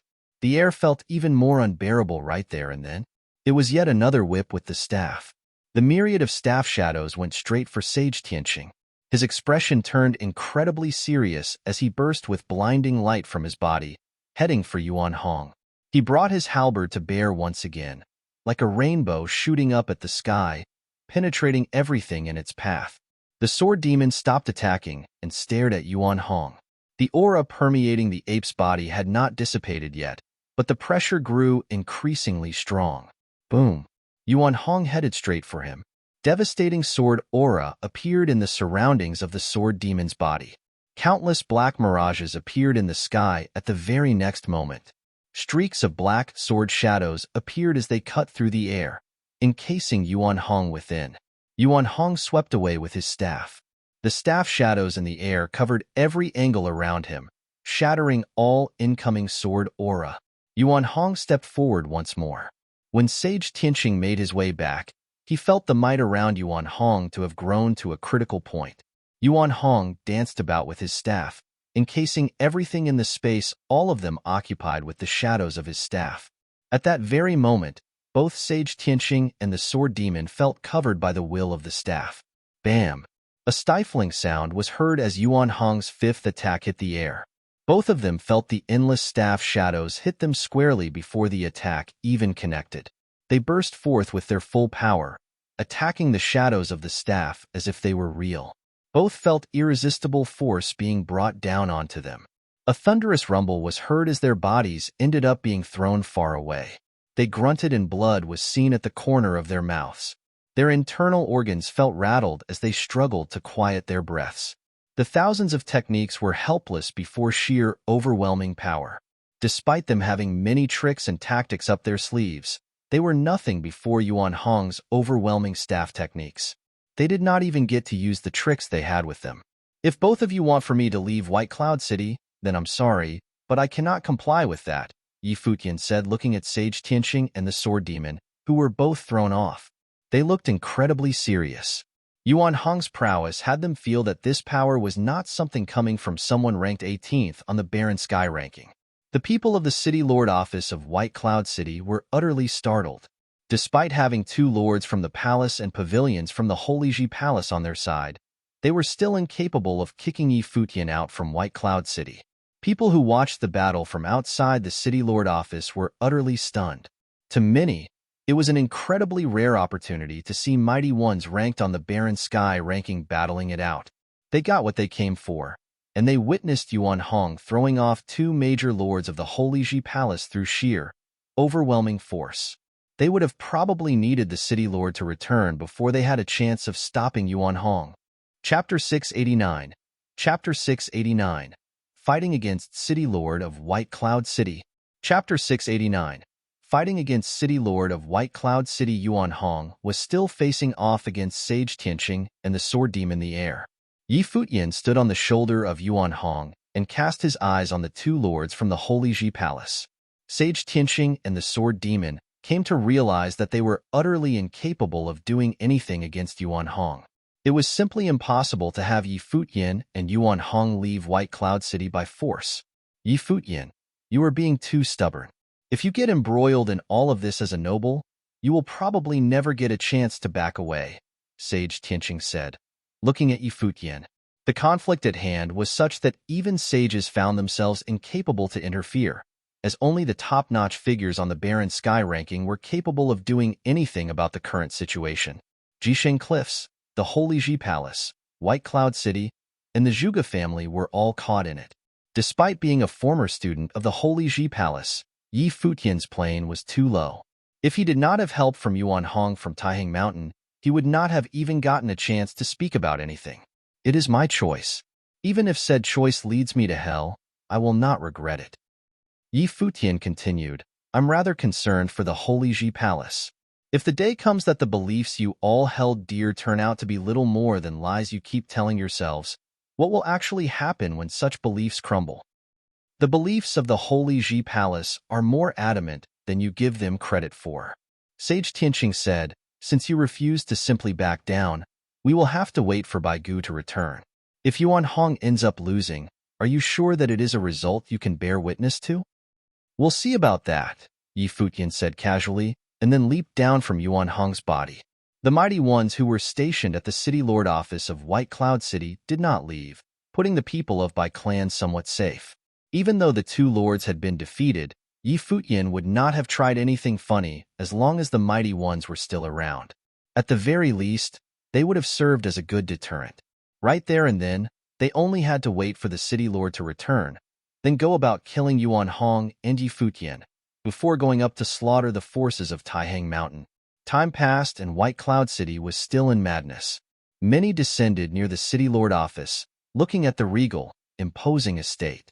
They never thought someone would have come messing around with the Bai clan, the clan with figures ranked 4th and 10th on the Barren Sky ranking. Furthermore, the person who did so was none other than a youth in the noble plane. It was craziness like no other, yet Yi Futian went through with it nonetheless. A terrifying rumble with the clouds came from far above the airspace of White Cloud City, coming all the way to the Bai clan estate like a terrifying wave in the air. Many turned to look where the fearsome torrent eventually ended. The rumbling noise was heard, and the torrent finally stopped. The City Lord was found standing imposingly in the air. His gray eyes gazed at the ground below, filled with murderous intent as cold as ice. The City Lord is here. The people of White Cloud City were shaken. They never saw the City Lord so angry before. It was anyone's guess how angry he actually was, knowing that someone invaded the Bai clan estate. A gray eye appeared in the air, and it was none other than the Eye of Devastation. The eye stared at where Yuan Hong and Yi Futian stood, and the space they occupied seemed to have been put under lockdown all of a sudden. Yuan Hong, Yi Futian, and the rest of the mighty ones from Taihang Mountain seemed to have been isolated from the world, trapped in the gray world. At that very moment, Yi Futian felt as if a fearsome hand of devastation reached out for his mind. He turned pale and grunted. Against a top-notch sage who was a spirit elementalist, Yi Futian's plane rendered him utterly helpless. Yuan Hong cast his eyes at Baigu before stepping on the ground. Cracks formed on the city lord office with a rumble. Many grunted at the same time, feeling their hearts weighing heavily in their chests. There were many who just went pale and puked blood right there and then. Yuan Hong, do you have a death wish? Baigu finally opened his mouth, his voice filled to the brim with murderous intent. Come at him one more time and I'll end your Bai clan right here. Right now, Yuan Hong said as his golden eyes locked onto Baigu. Baigu's murderous eyes glanced at Yi Futian. He did not pay him any heed back when they were in the Zhuge family estate, as Yi Futian was simply one of the younger generations in the noble plane. It hardly mattered what he was able to do back then. However, things were different now. Yi Futian had actually brought people from Taihang Mountain and thrown his weight around in the Bai clan estate, threatening him. That infuriated Baigu to no end, and he deemed that Yi Futian must die to pay for what he did. As such, he had no hesitations in killing Yi Futian, just like how a human would step on an ant. But it was apparent that Yuan Hong intended to cover Yi Futian. If Baigu moved against Yi Futian, Yuan Hong would move against the Bai clan. If that is the case, I will simply go about killing you first, Baigu said coldly. Streaks of incredibly terrifying runes sparkled as soon as he finished talking, bombarding Yuan Hong's surroundings and splitting the earth where he stood. The very ground that Yuan Hong was standing on was uprooted by Baigu, lifting the ape high up in the air slowly. Many were stunned at that very scene. It spoke volumes about the wrath of the city lord of White Cloud City. Wait for me down there, Yuan Hong said to Yi Futian. Yi Futian nodded and jumped from the body of the ape. The other golden great apes had him surrounded, but it was actually unnecessary, as no one would have dared move against him before Baigu defeated Yuan Hong. The piece of land Yuan Hong stood on continued being moving in the air like a lone island. It was uprooted from the ground and forcefully taken away from the Bai clan by Baigu. It was apparent that Baigu did not wish for his family to be caught in this. The Eye of Devastation controlled the flow of spiritual qi, locking down the worldly power around Yuan Hong. At the very same time, shadows of extremely terrifying ancient gods of darkness appeared in the air, all of them coursing with devastating power all over their bodies. Baigu was Bai Luli's father, and he stepped foot into the sage hall as well, studying under the palace lord of the Holy Ji Palace. As such, the powers that both father and son studied were rather similar in nature. Yuan Hong, what you did today will cause the apes to disappear from the barren state altogether, Baigu said coldly as his rage boiled inside. The shadows of the ancient gods of darkness went straight for Yuan Hong. Worse still, Yuan Hong's spiritual will seem to be assailed by formless hands of darkness. Boom! Yuan Hong took one step forward. The huge rocks under his feet were turned to dust right there, and then as extremely raging demonic aura swirled in the air, pressuring the air they occupied. Golden lights burst from his body, and with a roar of the ape, formless will attack raged. The ears of anyone below within earshot trembled. Many were so rattled that they spat up blood right there and then. Even Yi Futian grunted and blood was seen from the corner of his mouth. The roar of the ape was simply appalling. Golden spears pierced the air and tore at Yuan Hong. The polearm of divine destruction was held in his hand as it grew to more than 100-meter long. The 100,000 Jin 1 staff looked even more intimidating in the hands of the great golden ape. Boom, boom, boom. Yuan Hong's huge body ran in the air as if it was treading on flat land. Every single step caused a rumble, and a heaven-shattering force gathered about him as he ran. His incredibly huge body leaped into the air and shadows of staffs were conjured from the polearm of divine devastation in an instant. He then went straight for one of the great ancient gods around. The body of the ancient god crumbled with a rumble as Yuan Hong whacked it with his staff. Baigu glared at Yuan Hong with cold eyes. He knew from the fight he had with Yuan Hong several months ago that the ape's power had grown considerably. The second life spirit was unleashed. A huge spell scroll, emanating terrifying aura from within as if a painting was being drawn right there and then. There was another treasure melded within the life spirit, treasure of saints. Dazzling lights burst, covering the air around it as if endless runes emerged in the sky. Lock, Baigu uttered with an ice-cold voice. The spell scroll burst forth, locking the air around, forming a spell barrier with Yuan Hong at the center. Yuan Hong stepped on the air again with yet another roar. Countless shadows of golden great apes appeared around him. They all lashed out with a staff attack in the air. A stifling rumble was heard as the barrier was shattered. However, things were far from over. Yet another huge, skyscraping spell scroll went for Yuan Hong, with every rune inscribed in it imbued with extreme power of destruction. Baigu clenched his fist. Many spell scrolls exploded in an instant. The space they occupied seemed to have been torn apart right there and then. Dark cracks formed in the air, emanating bone-chilling, horrifying, devastating might from within the cracks. What is that? Futian looked at the air above him. The City Lord was indeed a figure ranked 4th on the barren sky ranking. The spells of rules attacks he commanded were frightening. Yuan Hong, however, swung the polearm of divine devastation about in that space of destruction. Thunderous rumbles were continuously heard from the sky. Terrifying power of destruction blocked out the sight of many, and only a dazzling form of a golden ape could be vaguely seen. They then saw the incredibly huge body of that golden ape going out against Baigu, bringing with him a staff attack meant for killing a god. Baigu stood where he was, looking at Yuan Hong with cold eyes. The painting of the spell scroll behind him unleashed blinding beams of light, conjuring many other scrolls of the same kind. Boundless spiritual chi of rules descended upon them. Baigu's eye was in total control of all powers within that space, revving to the extreme. Great summoning spell, Baigu said. A shadow of an ancient god appeared before every spell scroll painting.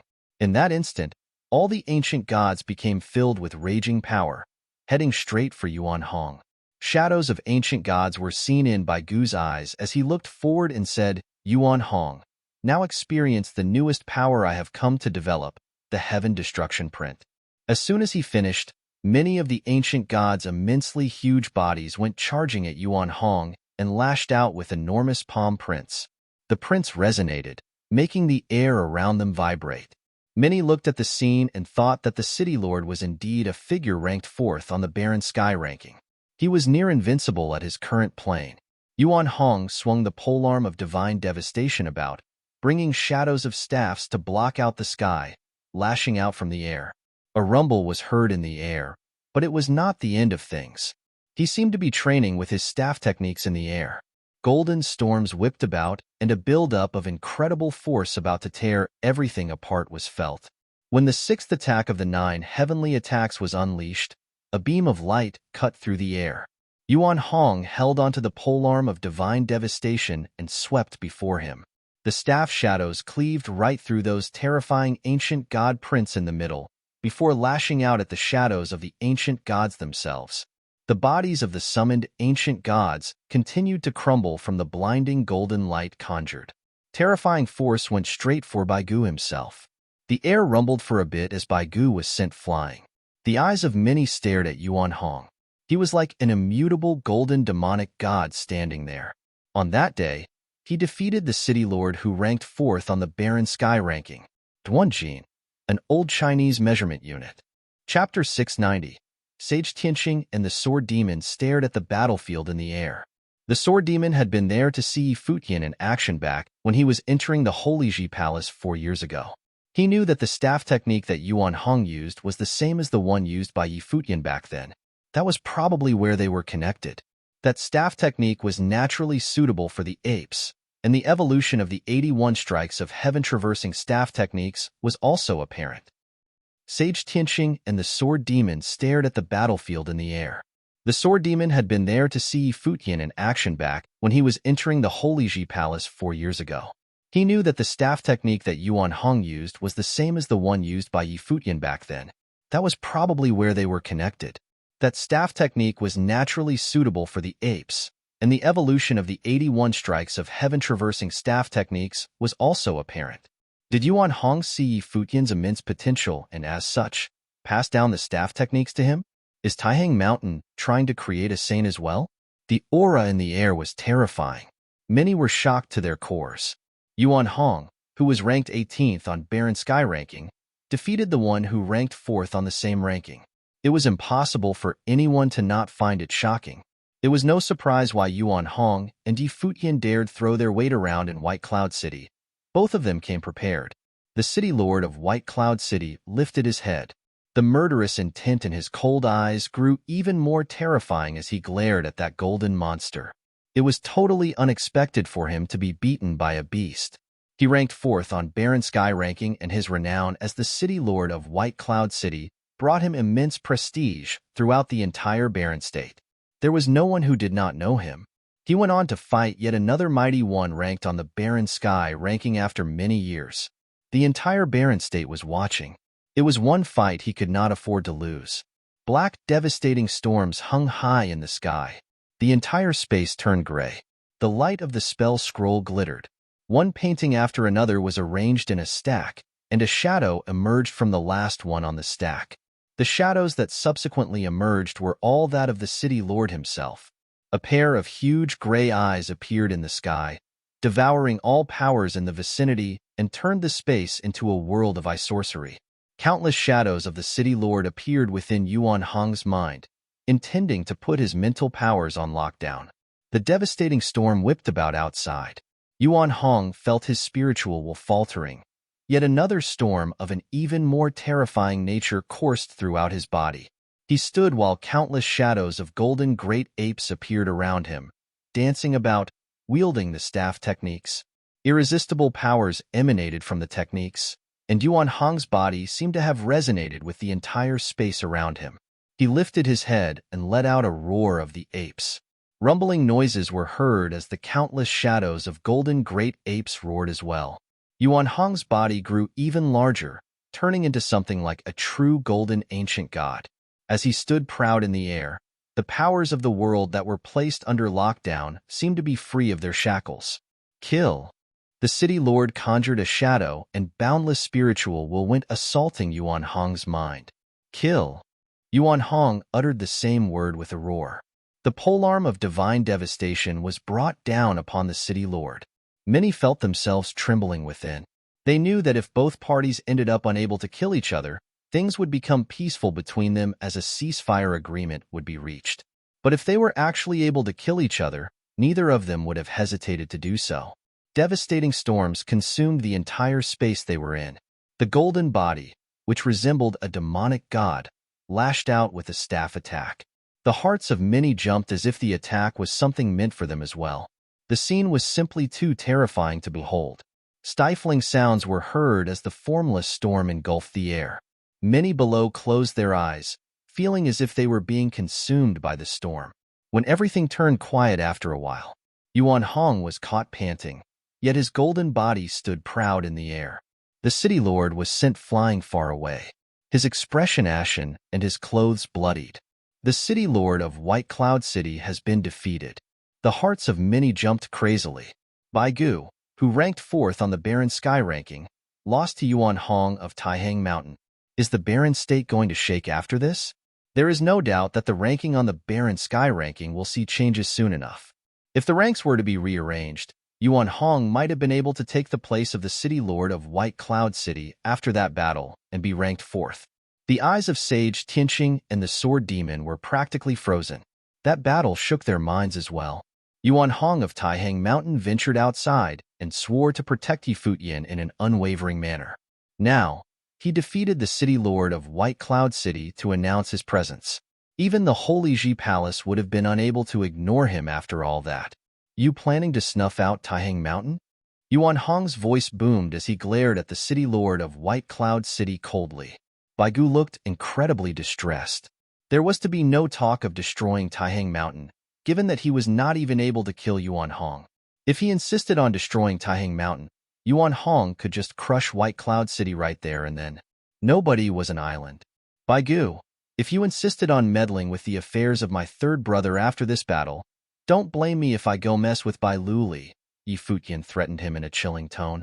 If the city lord of White Cloud City dared lift a finger against Gu Donglu again, Futian would show him no mercy. Sage Tianqing and the Sword Demon were practically frozen hearing Futian's words.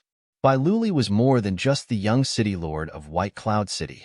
What Futian said practically made him an enemy of the Holy Ji Palace itself. The Sword Demon sighed. If Yuan Hong had been crushed, things would have been simpler. Now, things in the Barren State would definitely take a turn for the worse. If Kong Yao of Jisheng Cliffs was here, he would definitely not sit by idly and just watch. Grandpa Yuan, let's go, Yi Futian shouted. Yuan Hong nodded and lowered his body. Yi Futian leaped onto the ape's back and left with the rest of the demonic beasts from Taihang Mountain. The city lord office of White Cloud City was left shivering as if the place were to fall any time soon. The once renowned and prestigious White Cloud City was weakened considerably following that battle. Taihang Mountain would be known to all in the world. Bai Gu clenched his fists tight seeing Yi Futian and Yuan Hong leave. The murderous intent in his eyes was still as terrifying. Yet the sword demon was seen cupping his hands and said, Bai Gu, we will return to the Holy Ji Palace. Right. Bai Gu nodded. The people of the Holy Ji Palace left soon after as well. However, things were unable to quiet down in White Cloud City for a very long time. The news of that battle spread out throughout the barren state at a frightening speed. Gu Donglu and Zhuge Mingyue were worried while inside the Zhuge family estate. Zhuge Qingfeng felt rather uneasy as well. While Yi Futian's action of bringing Yuan Hong of Taihang Mountain to White Cloud City had saved them from their predicament for the time being, the city lord of White Cloud City had returned. What could Yi Futian and Yuan Hong have done about it? At that moment, two silhouettes were descended from the airspace above Crouching Dragon Mountain. Many turned their heads to the sky and saw both silhouettes to be demonic beasts. One was a golden great ape while the other, a black-winged condor. Are they from Taihang Mountain? Someone from the Zhuge family asked as the golden great ape was a symbol of Taihang Mountain. Zhuge Qingfeng, Gu Donglu, and the others took to the air. Seeing that black-winged condor, Zhuge Mingyue said, that is little brother's demonic beast. The black-winged condor shot down from the air and came before Zhuge Qingfeng and the others. It then said, my master sent me to keep an eye on things here. If Bai Gu dares lift a finger against the Zhuge family, they will crush White Cloud City right away. The black-winged condor's words had Zhuge Qingfeng stunned. You share a telepathic link with your master? Indeed. The black-winged condor nodded. Zhuge Qingfeng felt himself trembling slightly inside. Yi Futian was apparently being serious. He had let a sage among the golden great apes bring the black-winged condor to Crouching Dragon Mountain, while he and Yuan Hong went to White Cloud City. How are things on little brother's side? Gu Donglu asked. If they indeed shared a telepathic link, the beast would know what was happening there. The Holy Ji Palace intervened and sent Sage Tianqing and the Sword Demon to White Cloud City to tell my master to leave. They fought against Senior Yuan Hong and were defeated. The city lord returned to the city, and yet another battle broke out. The city lord ended up being defeated. The black-winged condor reported. What? Surprise was seen in Zhuge Qingfeng's eyes. Are you saying that Yuan Hong defeated Bai Gu? Indeed. Senior Yuan Hong of Taihang Mountain has just left White Cloud City with my master. They are heading for Xuanwu City. The black-winged condor nodded and elaborated. Zhuge Qingfeng breathed a sigh of relief.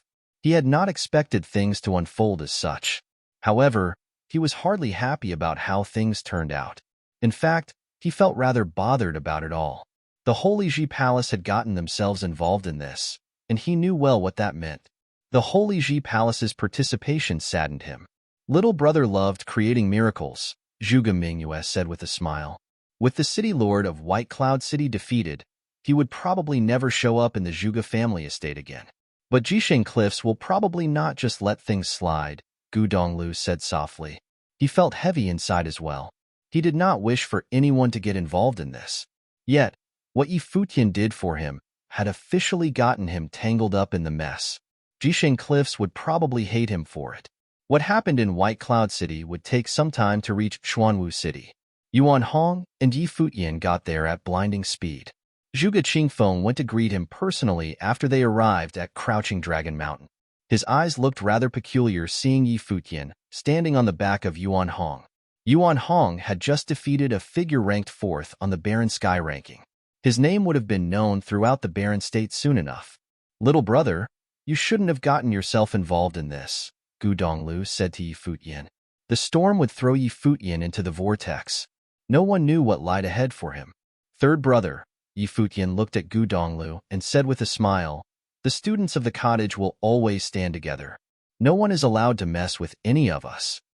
Seeing Yi Futian smile, Gu Donglu smiled as well. The news of that battle in White Cloud City eventually reached Xuanwu City, and it kicked up quite a fuss. Furthermore, the news became the talk of the barren state. The peace that had been kept in the barren state was falling apart. The mighty ones from Jisheng Cliffs residing in Xuanwu City had, of course, caught wind of the news. Kong Yao had not anticipated that Yuan Hong, who ranked 18th on the barren sky ranking, was actually able to defeat Bai Gu. Their plans had obviously failed. Now, with Yuan Hong siding with the Zhuge family, it became unthinkable for him to move them. "I never thought a noble would have screwed up our plans," Zhang Xiao said with a cold tone. The source of the whole mess was Yi Futian, the one said to have been expelled from the Holy Ji Palace. "Zhang Xiao, you have any thoughts about this?" Kong Yao asked. Zhang Xiao smiled and said, "Uncle, it is not something difficult to settle. With the barren state being at peace for so many years, all of the forces have grown to harbor their personal agendas. Yi Futian had offended quite a number of them. Since he insists on getting involved in this, we will simply proceed to make a bigger mess out of the barren state and have the forces of barren state move against the Zhuge family." Chapter 691. The news of the battle at White Cloud City spread all over the barren state. More news followed right afterward. Kong Yao of Jisheng Cliffs had invited all the top forces in the barren state to gather at Xuanwu City in order to find ways to create a saint. That piece of news soon became the talk everywhere. There was no one who did not know that Jisheng Cliffs intended to clash with the Zhuge family. There was no one who was able to fathom the meaning of the people of Jisheng Cliffs inviting mighty ones from all over the barren state to gather at Xuanwu City at a time like this. The news of the battle at White Cloud City spread all over the barren state. More news followed right afterward. Kong Yao of Jisheng Cliffs had invited all the top forces in the barren state to gather at Xuanwu City in order to find ways to create a saint. That piece of news soon became the talk everywhere. There was no one who did not know that Jisheng Cliffs intended to clash with the Zhuge family. There was no one who was able to fathom the meaning of the people of Jisheng Cliffs inviting mighty ones from all over the barren state to gather at Xuanwu City at a time like this. The news that the people of Jisheng Cliffs released was reserved, with the only notable thing being the intention of the search of divine paths. However, no one outside of the Zhuge family knew what lied behind such an event, but Kong Yao of Jisheng Cliffs knew that those ranked on the barren sky ranking knew what he meant.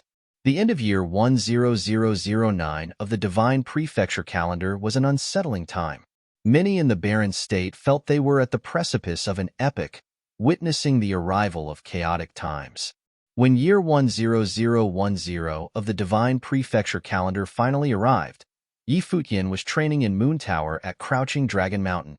It was the day before was the very last day of the year 10009. Yet there was no banquet to celebrate the arrival of the new year. The place was not lively and was completely devoid of any festive mood. Yi Futian sat silently, sensing the spiritual qi around him. Other than training his spiritual powers, he was also trying to develop a comprehension of the sage will. Ever since he came to the barren state, he had been visiting many ruins to experience the power of the sage's past. He had even stood on Yuan Hong's back just a while ago, experiencing how sages fought firsthand. He became very knowledgeable of what kind of powers sages possessed. However, knowing was one thing, and comprehending it was another thing altogether. Gu Donglu and Zhuge Mingyue walked up to him quietly from behind. They had no intentions of interrupting Yi Futian's training, yet he opened his eyes and turned to face both of them. He then smiled and greeted them, "Second sister, third brother, little brother, are you trying to comprehend the will of the sage here?" Gu Donglu asked. "Yeah," Yi Futian nodded. "I seem to have grown to understand something, but I can't pinpoint what it is yet." "That's normal." Gu Donglu nodded and continued. "You're only a grade 2 noble. While your highly exceptional intellectual capacity allowed you to sense a sliver of the sage will, you're still unable to get to it just yet. That is because when nobles advance to become sages, the very nature of the plane changes. In all the cultivation stages before reaching sage plane, it can be said that you see mountains when you see mountains and water when you see water. Yet when you reach the sage plane, you don't see mountains when you see mountains, and you don't see water when you see water." "Third brother, I think you're making it a little too deep for me," Yi Futian smiled and commented. Gu Gu Donglu looked forward. He activated his will, and a leaf fell before them. He then asked, "What powers do you feel when you see the leaf fall?" "I feel the will of the wind," Futian answered. Gu Donglu did not respond to his answer. His eyes remained on that very leaf, tracking it as it kept falling, finally ending up on a rock. The leaf had no way of continuing its path, yet at the very next moment, Futian's eyes were practically frozen by what he saw. That seemingly light, helpless leaf went on to break the rock open. The very weak, powerless leaf had surprisingly functioned like a very sharp knife, cutting the rock it landed on. Wah! Futian felt touched somewhat. This is what you'd call will. The will melds with the heavens and the earth, and the will of sages is the very will of the heavens and the earth. When you have finally developed comprehension of that rule, you will find your will to be everywhere, turning into rules. That leaf you saw was infused with my will, and with that, it came to possess the power of rules of the sword, Gu Donglu elaborated. I understand now. Futian nodded, feeling himself having touched something, yet it slipped through his fingers before he could grab it. All the elemental spiritual chi of the world can be used to bolster the power of rules. But some more powerful rules were born from the elements themselves, yet they cast off the nature of elemental powers. You have begun to grasp this very level. When you were using the powers of noble will, that will itself was a fusion that gave birth to all new will powers. Gu Donglu continued. Right, I know about that, Futian said while nodding. His teacher back in the cottage all those years ago guided him to practice fusion spells to serve as a backing for future training. You're versed in powers of all elements. The way with cultivation dictates that the higher your plane level, the more apparent your elemental advantage becomes. Sorcerers who train with a single element will develop comprehension of rules that aren't all that different from others doing other elements. Yet, at the sage plane, the difference between one individual to another can be frighteningly huge. It goes without saying that it works the same with saints. As such, there is the sage and saint ranking of the 9 states all across the 9 states. Any from the barren sky ranking who are able to make it onto that ranking would definitely be the stuff of legends, Gu Donglu elaborated further. If the barren sky ranking was to be rearranged, you'd definitely be able to get ranked on there, Futian said with a smile. Of course, his third brother definitely had no interest in the barren sky ranking. These things hardly matter. Gu Donglu shook his head. Fame and fortune were little more than fleeting clouds to him. I'm going to go train with the staff for a bit, Futian said. From the 6th strike of the 9 heavenly attacks, he became able to touch some of the powers of the sage. Right. Gu Donglu and Zhuge Mingyue nodded, and they both left soon after. Is Jieyu still on Taihang Mountain? Gu Donglu asked Zhuge Mingyue. Our little brother is naturally concerned for her. With things being so shaky all over the barren state, and Crouching Dragon Mountain being the center of this whirlpool, there is a risk of the odds stacking against us. He won't let her come here, and that is for her own good. It was only natural for Zhuge Mingyue to understand what Futian's thought. But that kid won't be able to fool Jieyu for long. Zhuge Mingyue sighed. It was impossible for Futian to bring Hua Jieyu along when he went to White Cloud City back then. He also came to Crouching Dragon Mountain instead of returning to Taihang Mountain, leaving her there instead. If Hua Jieyu knew what he intended to do back then, she would have followed him to White Cloud City, as there was no way she would have let him leave her behind. The apes of Taihang Mountain listened to Futian, and that meant it would have been difficult for Hua Jieyu to come to Crouching Dragon Mountain alone. Gu Donglu did not say anything. Xuanwu City gradually turned more lively over the next few days as mighty ones from faraway lands came. Many masters and leaders of top forces arrived one after another. There were even some mighty ones ranked on the barren sky ranking that were hardly seen anywhere. Xuanwu had never been so busy. Many were unable to fathom why Kong Yao's words carried such weight, being able to call such an impressive crowd. Are these forces that show up here really going to ally with Kong Yao of Jisheng Cliffs to take out the Zhuge family? They wondered. The Zhuge family estate on Crouching Dragon Mountain was seen to be a city in crisis at the moment, one that could collapse any moment. Mighty Ones of Jisheng Cliffs released more news that they would be meeting the Mighty Ones of the Barren State at the center of Xuanwu City, Xuanwu Tower. Mighty ones of the sovereign family of Zhongzhou City stayed in one of the palaces of Xuanwu City. Huang Shi of the sovereign family came personally. Huang Shi was training with his eyes closed in one of the compounds of the palace. A young man was seen there, and it was none other than Huang Zhuge. Jisheng Cliffs is obviously trying to do something against the Zhuge family, with the meeting of the mighty ones from all over the barren state set up at Xuanwu Tower and all. Why do we even need to be here? Huang Zhuge asked. No harm in coming to see the event. Huang Shi opened his eyes to look at Huang Zhuge and said, furthermore, 2 of the 9 warriors of Jisheng Cliffs are here. One of them is Qin Zhong, who is known to be the #1 among the nobles of Jisheng Cliffs. When he fought Shiman Hanjiang in the Holy Ji Palace, Shiman Hanjiang was rendered totally helpless. Don't you want to see the one known to be the top-class genius, invincible among all under the Sage Plane from you state? Invincible among all under Sage Plane, huh? Huang Zhuge thought. While the skills of that person were indisputable given how he had easily defeated Shiman Hanjiang, there was still no certainty that he was indeed invincible. During the engagement banquet at Zhuge family estate, Yi Futian demonstrated what he was capable of as a grade 2 noble, and the one known to be #1 among nobles of the Zhuge family had been helpless against Yi Futian as well. You thought of Yi Futian, didn't you? Huang Shi asked. Indeed. Huang Zhuge nodded. Appears that you're impressed of. I guess he's probably the first one, and that speaks a lot about him.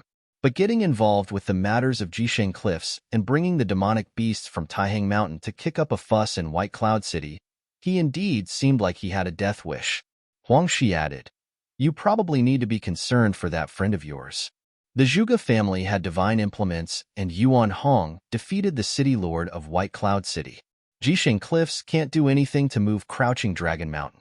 Are those forces from the barren state really going to lend their hand to a foreign force? Huang Zhuge asked. You are familiar with the orthodoxy's creation of saints, aren't you? Huang Shi looked at the sky and added, who would actually give up the chance to become a saint? How many were there in every generation who pursued that goal single-mindedly and without regret? With the palace lord of the Holy Ji Palace completely silent, is everyone in the barren state going to really believe that he is simply training in seclusion? He definitely had suffered grave injuries in that battle. Other than that, it's anyone's guess how many of those legendary figures died from that battle. Jisheng Cliffs is sacred ground and you state with a saint. Even with the saint taken out of the picture, the power that Jisheng Cliffs have under their control has also been incredibly frightening. Kong Yao is ranked 9th on the sage and saint ranking of the 9 states. Those people also understand that the mighty ones from Jisheng Cliffs are also after the same goal of creating a saint, and they aren't helping the foreign force for real. But if such efforts gain Jisheng Cliffs' favor, and they are able to form good relations with each other, there will be more hope for them all. When it comes to the matter of saints, even such slivers of hope would prove tempting. The further up one's place on the barren sky ranking, the stronger the temptation. Huang Shi knew of their thirst for the saint plane, as he had been after the same thing. Huang Zhuge went silent. He did indeed hear about such things, but he was still too far away to be able to consider such things. Just wait and see. That day will be just as lively as that engagement banquet back then, Huang Shi said. Huang Zhuge nodded and left. Just as Huang Shi had predicted, Xuanwu Tower was in chaos when the day actually came. The group from Jisheng Cliffs sat quietly. There was a banquet thrown and many mighty ones arrived at Xuanwu Tower. We are from the Nantian House, and it is an honor to meet you, Mr. Kong. A group of mighty ones from Nantian House arrived at Xuanwu Tower. I have heard stories about the godly spear of Nantian. Kong Yao nodded and said, we are from the Sword Saint Villa. A voice was heard far away. Sword aura whooshed above, and a group of mighty ones was seen arriving, riding on their swords. The one who took the lead was none other than the leader of the Sword Saint Villa, the Wuji swordsman, a renowned figure ranked on the upper spots of the barren sky ranking. I've heard that the place used to be a sacred ground of the sword. Kong Yao smiled and said, if some among those who were there were to combine forces with him, taking out Crouching Dragon Mountain would be as easy as squishing an ant. Many other forces, such as the Vermilion Bird Sect, Shiman Clan, Taishin Mountain, and Sacred Fire Sect, came one after another. More than half of the mighty ones from all over Barren State were gathered inside and out of Xuanwu Tower. What was more notable was that all who showed up were big shots. The place had never been busier. Some from the far corners of Xuanwu City watched all of that, feeling extremely restless. Crouching Dragon Mountain was in danger. Chapter 692.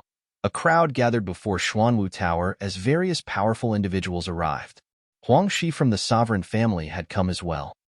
A crowd gathered before Xuanwu Tower as various powerful individuals arrived. Huangxi from the sovereign family had come as well. Sitting down, Huangxi looked towards a figure standing a short distance away. Clad in black robes, the figure was entirely shrouded in darkness. That was the Dark Sage, an incredibly prominent figure within the Barren State. The Dark Sage had many enemies. It was completely unexpected that he would appear as well. Everyone, Kong Yao spoke from a pavilion high up on Xuanwu Tower. The space instantly quietened down, and everyone looked towards him before he continued, "You all know that I come from Jisheng Cliffs. It is a great fortune that I am able to meet so many of my peers here in the Barren State that I have heard much about. I have invited everyone here for two reasons, the first being the divine path. It has been 10 years since the time Xia Emperor started the orthodoxy battle. Back then, many of you participated in the battle, and you have witnessed how cruel it was. Yet how many people actually managed to enter the Saint Plain?" At Kong Yao's words, many people began to remember that battle 10 years ago. Indeed, it had been a ruthless fight.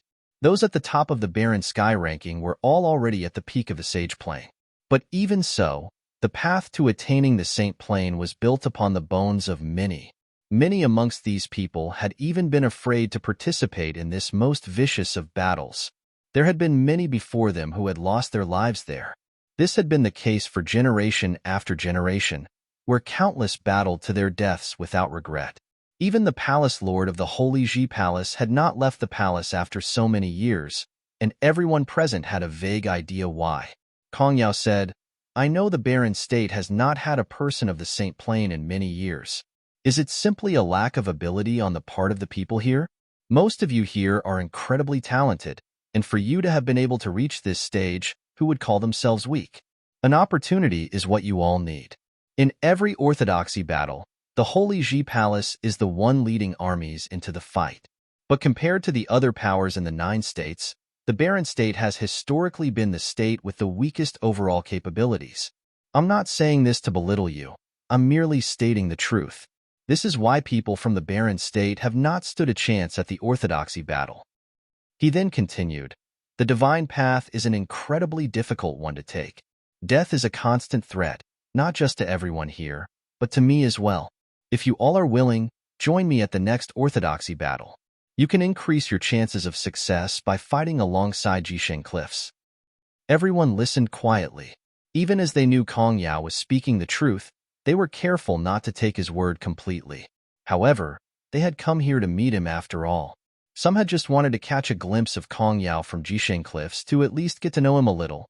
Others had just come to see what was up. Of course, if Kong Yao was convincing enough, they would not have minded joining forces with Jisheng Cliffs. As long as they were able to completely wipe out the Zhuge family, there would be no repercussions. After all, the Holy Ji Palace and White Cloud City were also at odds with the Zhuge family as of now. As such, Crouching Dragon Mountain had truly been isolated by the Barren State. If it hadn't been for Yi Futian involving Taihang Mountain in this matter, Kong Yao would have already teamed up with the city lord of White Cloud City to attack the Zhuge family. "What do we need to offer?" a voice rang out. That voice belonged to Yin Wuji, the Wuji swordsman of the Sword Saint Villa. He was 17th on the Barren Sky ranking and the successor of the Blade Saint. As such, the intensity of his interest in the divine path was stronger than most other people. If there was no Blade Saint, Sword Saint Villa would not live up to its name. Yin Wuji's own protege, Yin Jiao, had arrived as well. But Yin Jiao had lost his edge ever since his crushing defeat at Yi Futian's hands in the Holy Ji Palace. Yin Qingwu was training at the palace now and had actually gained some respect for Yi Futian. It was evident that they would not be able to reach Yi Futian's level, making it hard for Yin Wuji to count on the next generation. After all, not everyone had a Bai Luli within their ranks. Kong Yao looked at Yin Wuji. Indeed, swordsmen were forthright with their words and intentions. "Senior, Gu Donglu of the Barren State stole our treasure, and massacred the sages of the Yu state. Yet the Zhuge family insists on protecting such a despicable man. Right now, even the Holy Ji Palace and White Cloud City can no longer tolerate this injustice, but some people are causing a ruckus. And why is this so? Zhang Xiao, who was standing next to Kong Yao, piped up, "Naturally it is because they want to take the treasure for themselves. For someone to dare to snatch the treasure of Jisheng Cliffs, and to go to such murderous extents, they deserve to be punished at the hands of everyone here from the barren state. As such, my uncle master has invited all of you here, in hopes of joining forces with you to defeat the lowlifes of the barren state." Everyone looked calmly at Zhang Xiao. As much as he had been all righteous with his speech, he was only doing this for the treasure as well. But that Gu Donglu had been bold indeed to even dare to snatch the treasure of Jisheng Cliffs. The leader of the Sacred Fire sect was an elder, and he spoke up calmly, "The Zhuge family is no ordinary power within the barren state. Yuan Hong of Taihang Mountain has attacked White Cloud City previously. If this were to fail, what would be the consequences? Jisheng Cliffs would not be affected very much, but all of us here at the barren state will probably be counterattacked out of revenge. This risk does not seem to be worth it if we're just acting on a promise Mr. Kong is giving us." This was a thought many other people had as well. The risk really did not seem to be worth it at all. "Do not worry about this. I will give the Zhuge family one more chance to hand over the person. If they still refuse, then they cannot blame us for being ruthless and exterminating all of them. With all of us acting in the name of justice, how could we fail?" Kong Yao's voice had a mighty air to it, and many people nodded in response to his words. Kong Yao was 9th on the sage ranking.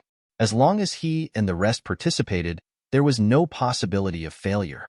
As for the promise everyone is worried about, does my reputation as the 9th in the sage ranking across all 9 states not speak of my credibility?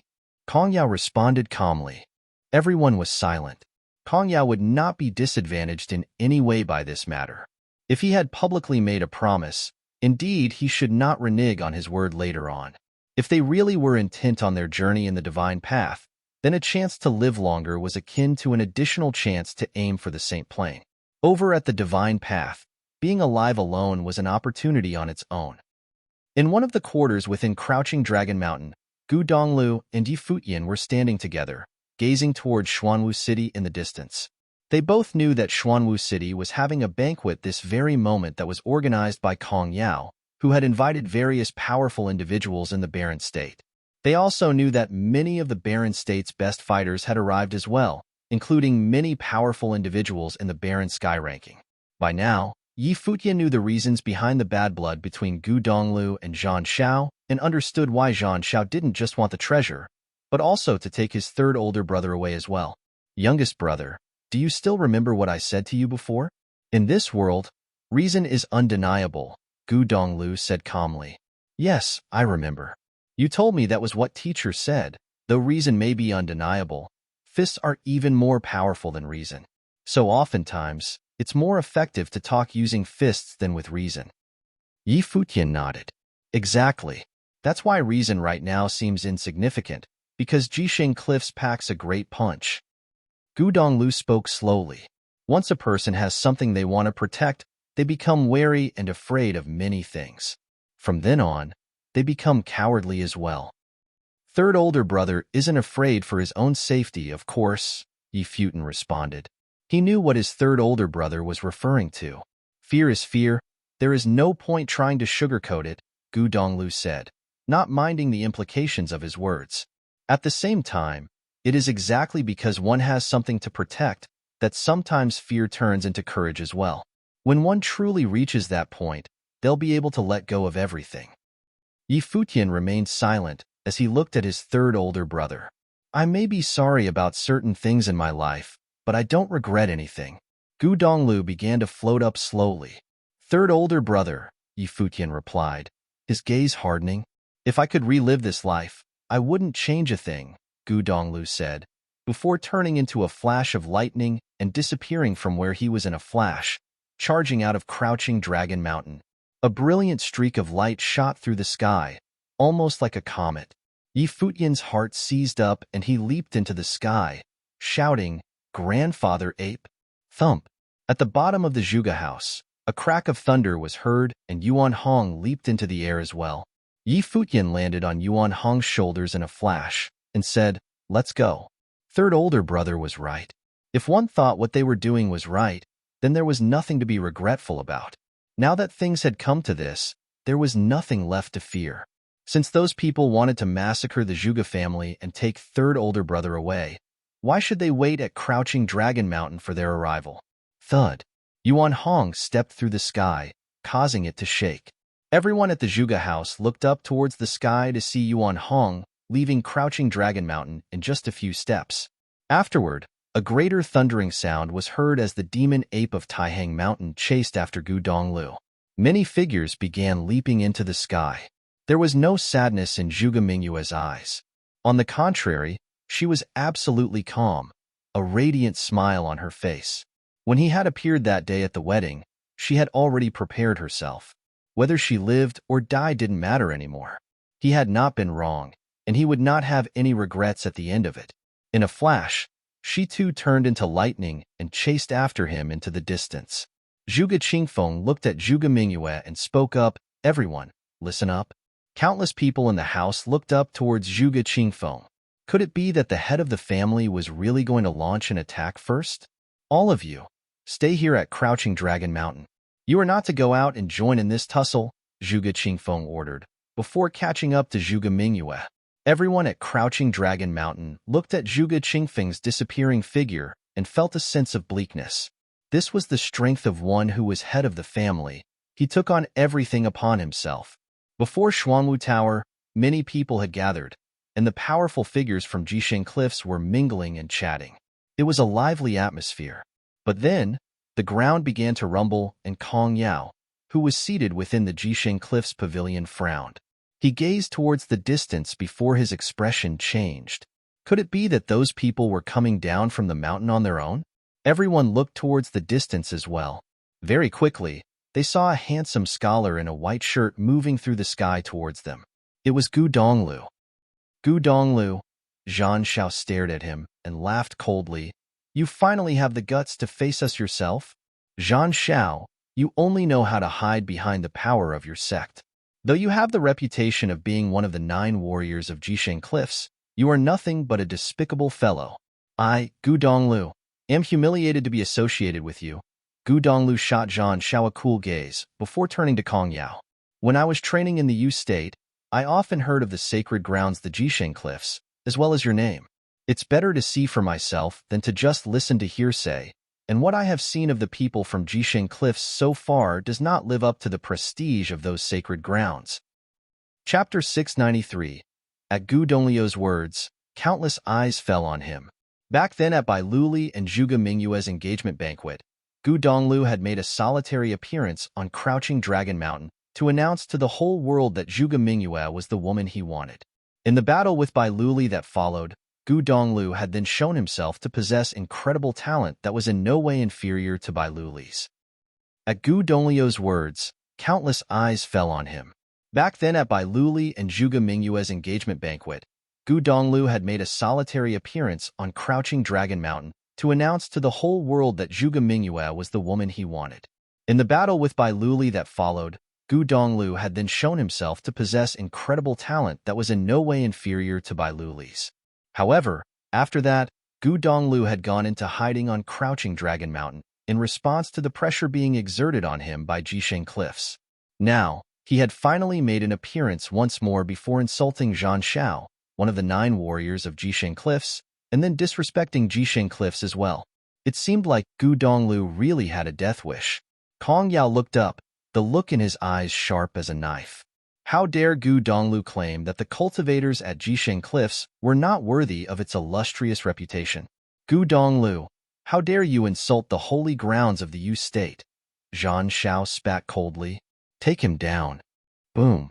With a loud crash, a giant golden ape stepped out from behind Gu Donglu, and cracks spread throughout the ground. Yuan Hong stood there, his golden eyes surveying the crowd. Many people looked towards Yuan Hong. A couple of days ago, he had defeated the city lord of White Cloud City, who had been 4th in the Barren Sky ranking. Zhan Shao, you killed all those sages in order to get to the treasure. If it hadn't chosen me, I would probably have also died right there at the relic, Gu Donglu said, staring straight at Zhang Xiao, which is why, firstly, I did not steal the treasure. It chose me. Secondly, I did not kill those you state sages. You know fully well who that despicable villain really is, though I don't know if everyone else who came from Jisheng Cliffs knows as well. It's not hard to verify everything I just said as well. If anyone wants to see for themselves, I will project what happened using spiritual will. Admit it, you're trying to snatch the treasure for yourself and silence me. Don't bother with all those lofty excuses. Everyone was in shock at Gu Donglio's words. The vast space surrounding the Xuanwu Tower was silent. While everyone knew there was a possibility Zhang Xiao had not been speaking the truth, Gu Donglu had never contradicted his words. As such, there had been the impression that even if Zhang Xiao's words were not completely truthful, they had not deviated greatly from what had actually happened. The fact that Gu Donglu had presented an account completely contrary to what Zhang Xiao had said was a jaw-dropping twist to this turn of events. Furthermore, the last point Gu Donglu made had been especially persuasive as well. Zhang Xiao's expression darkened instantly, and he snorted coldly. How bold of you to push the blame for what you did onto me. And now that people from Jisheng Cliffs have come for you, you besmirch the illustrious name of our holy grounds out of your own petty need for revenge. Gu Donglu, such underhanded means you're resorting to. What impudence! Kong Yao stood up, and a terrifying pressure descended upon the vast space. Though he did not completely trust Zhang Zhao's account, he did not want to believe that what Gu Donglu said could be true. After all, Zhang Xiao was one of the 9 warriors of Jisheng Cliffs. If Gu Donglu really was speaking the truth, then Zhang Xiao truly was a disappointment. It wasn't so much that he had killed those sages in order to get to the treasure, but that the treasure had chosen Gu Donglu over him, despite him being one of the 9 warriors of Jisheng Cliffs. Gu Donglu had even managed to get away from him. All this was contrary to what Zhang Xiao had told Kong Yao. But it didn't matter what the truth was. The moment Gu Donglu had blurted out everything the way he did, he deserved to die already. The issues with Zhang Xiao would be dealt with once they got back to Jisheng Cliffs. It makes no difference whether or not I was impudent, Gu Donglu said calmly. Previously, I was willing to hand over the treasure, even if that meant taking on a bad reputation for being despicable. But since all of you from this supposed holy ground were not willing to let me off, then I no longer had any room to be civil. Zhang Xiao, if you're going to boast about being from holy grounds, then fight me in battle. If I lose, you're free to take me back with you, and I'll hand over the treasure. If you lose or are unwilling to even battle, then you may kill me. But don't think about getting your hands on the treasure so easily when previously you didn't even want it in the first place. We'll know everything for sure once we take you back to Jisheng Cliffs. The treasure will still be ours no matter what, Kong Yao retorted strongly and stepped forward. The terrifying rule power of a divine elephant descended upon the space. The pressure of it was endlessly immense, and many people felt like they were being immobilized. Thump! Kong Yao stepped out again, and an incredibly heavy pressure began to press down on Gu Donglu. At this point, both Gu Donglio's body and spiritual will felt as though they were being subject to a stampede of many divine elephants, and he could not help but grunt at the sudden assault. However, his eyes remained lucid, and he stared straight at Kong Yao. Yuan Hong took a step forward, making the earth shake, and stood before Gu Donglu. Explosive energy was contained within his golden body. This sheer power was the specialty of the golden apes. Even if demonic beasts were at some disadvantage compared to humans, they too had certain abilities they were born with. Kong Yao snorted coldly at the sight. He had heard of how Yuan Hong had defeated the city lord of White Cloud City, who was 4th on the Barren Sky ranking, but it didn't matter to him. Even if the city lord of White Cloud City was 4th in the Barren Sky ranking, it still could not compare to his own ranking as 9th on the Sage ranking. Each step Kong Yao took had everyone feeling as though divine elephants were stampeding across their bodies, and many of those who were on lower planes stood behind their seniors. This pressure was terrifyingly immense, causing Xuanwu Tower to shake and creak, seemingly at risk of collapsing any moment. Yuan Hong waved the Divine Destruction polearm in his hand, and many golden ape shadows appeared around him. As the golden apes twirled their polearms about at the same time, the the surroundings began to change as well. At this, everyone at the banquet began to retreat quickly, finding refuge somewhere far away from there. The range of such a battle would be incredibly vast, and the power involved was immense. Anyone below the sage plane would probably be killed in the crossfire. Kong Yao stepped out towards Yuan Hong and swung a fist towards him. Despite seeming like a casual punch, Kong Yao's fist contained a power that could suppress all under heaven. Endless numbers of divine elephant shadows appeared and charged through the space, emanating overpowering energy that struck fear into everyone's hearts. In an instant, the golden apes around Yuan Hong were all reduced to nothing. Even then, Yuan Hong stood tall and unshakable still, continuing to twirl the polearm about. As a roar resounded through the sky, he raised the divine destruction polearm and attacked, seeming to split the sky apart with one strike. Yuan Hong tore through the divine elephant shadows and went straight at Kong Yao's fist. Yet Kong Yao showed no fear at all, instead allowing his bare fist to hit the divine destruction polearm that swung through the sky towards him. The power of his fist was surprising, and a glow emanated from it that seemed to look just like an enormous divine elephant. Thump! With a loud sound, the divine elephant was destroyed. However, the might of the staff technique was cut off as well. A frightening hurricane formed around the two and rolled off into the distance. Meanwhile, Xuanwu Tower was completely reduced to rubble. There was no way it was able to withstand the power of such a battle.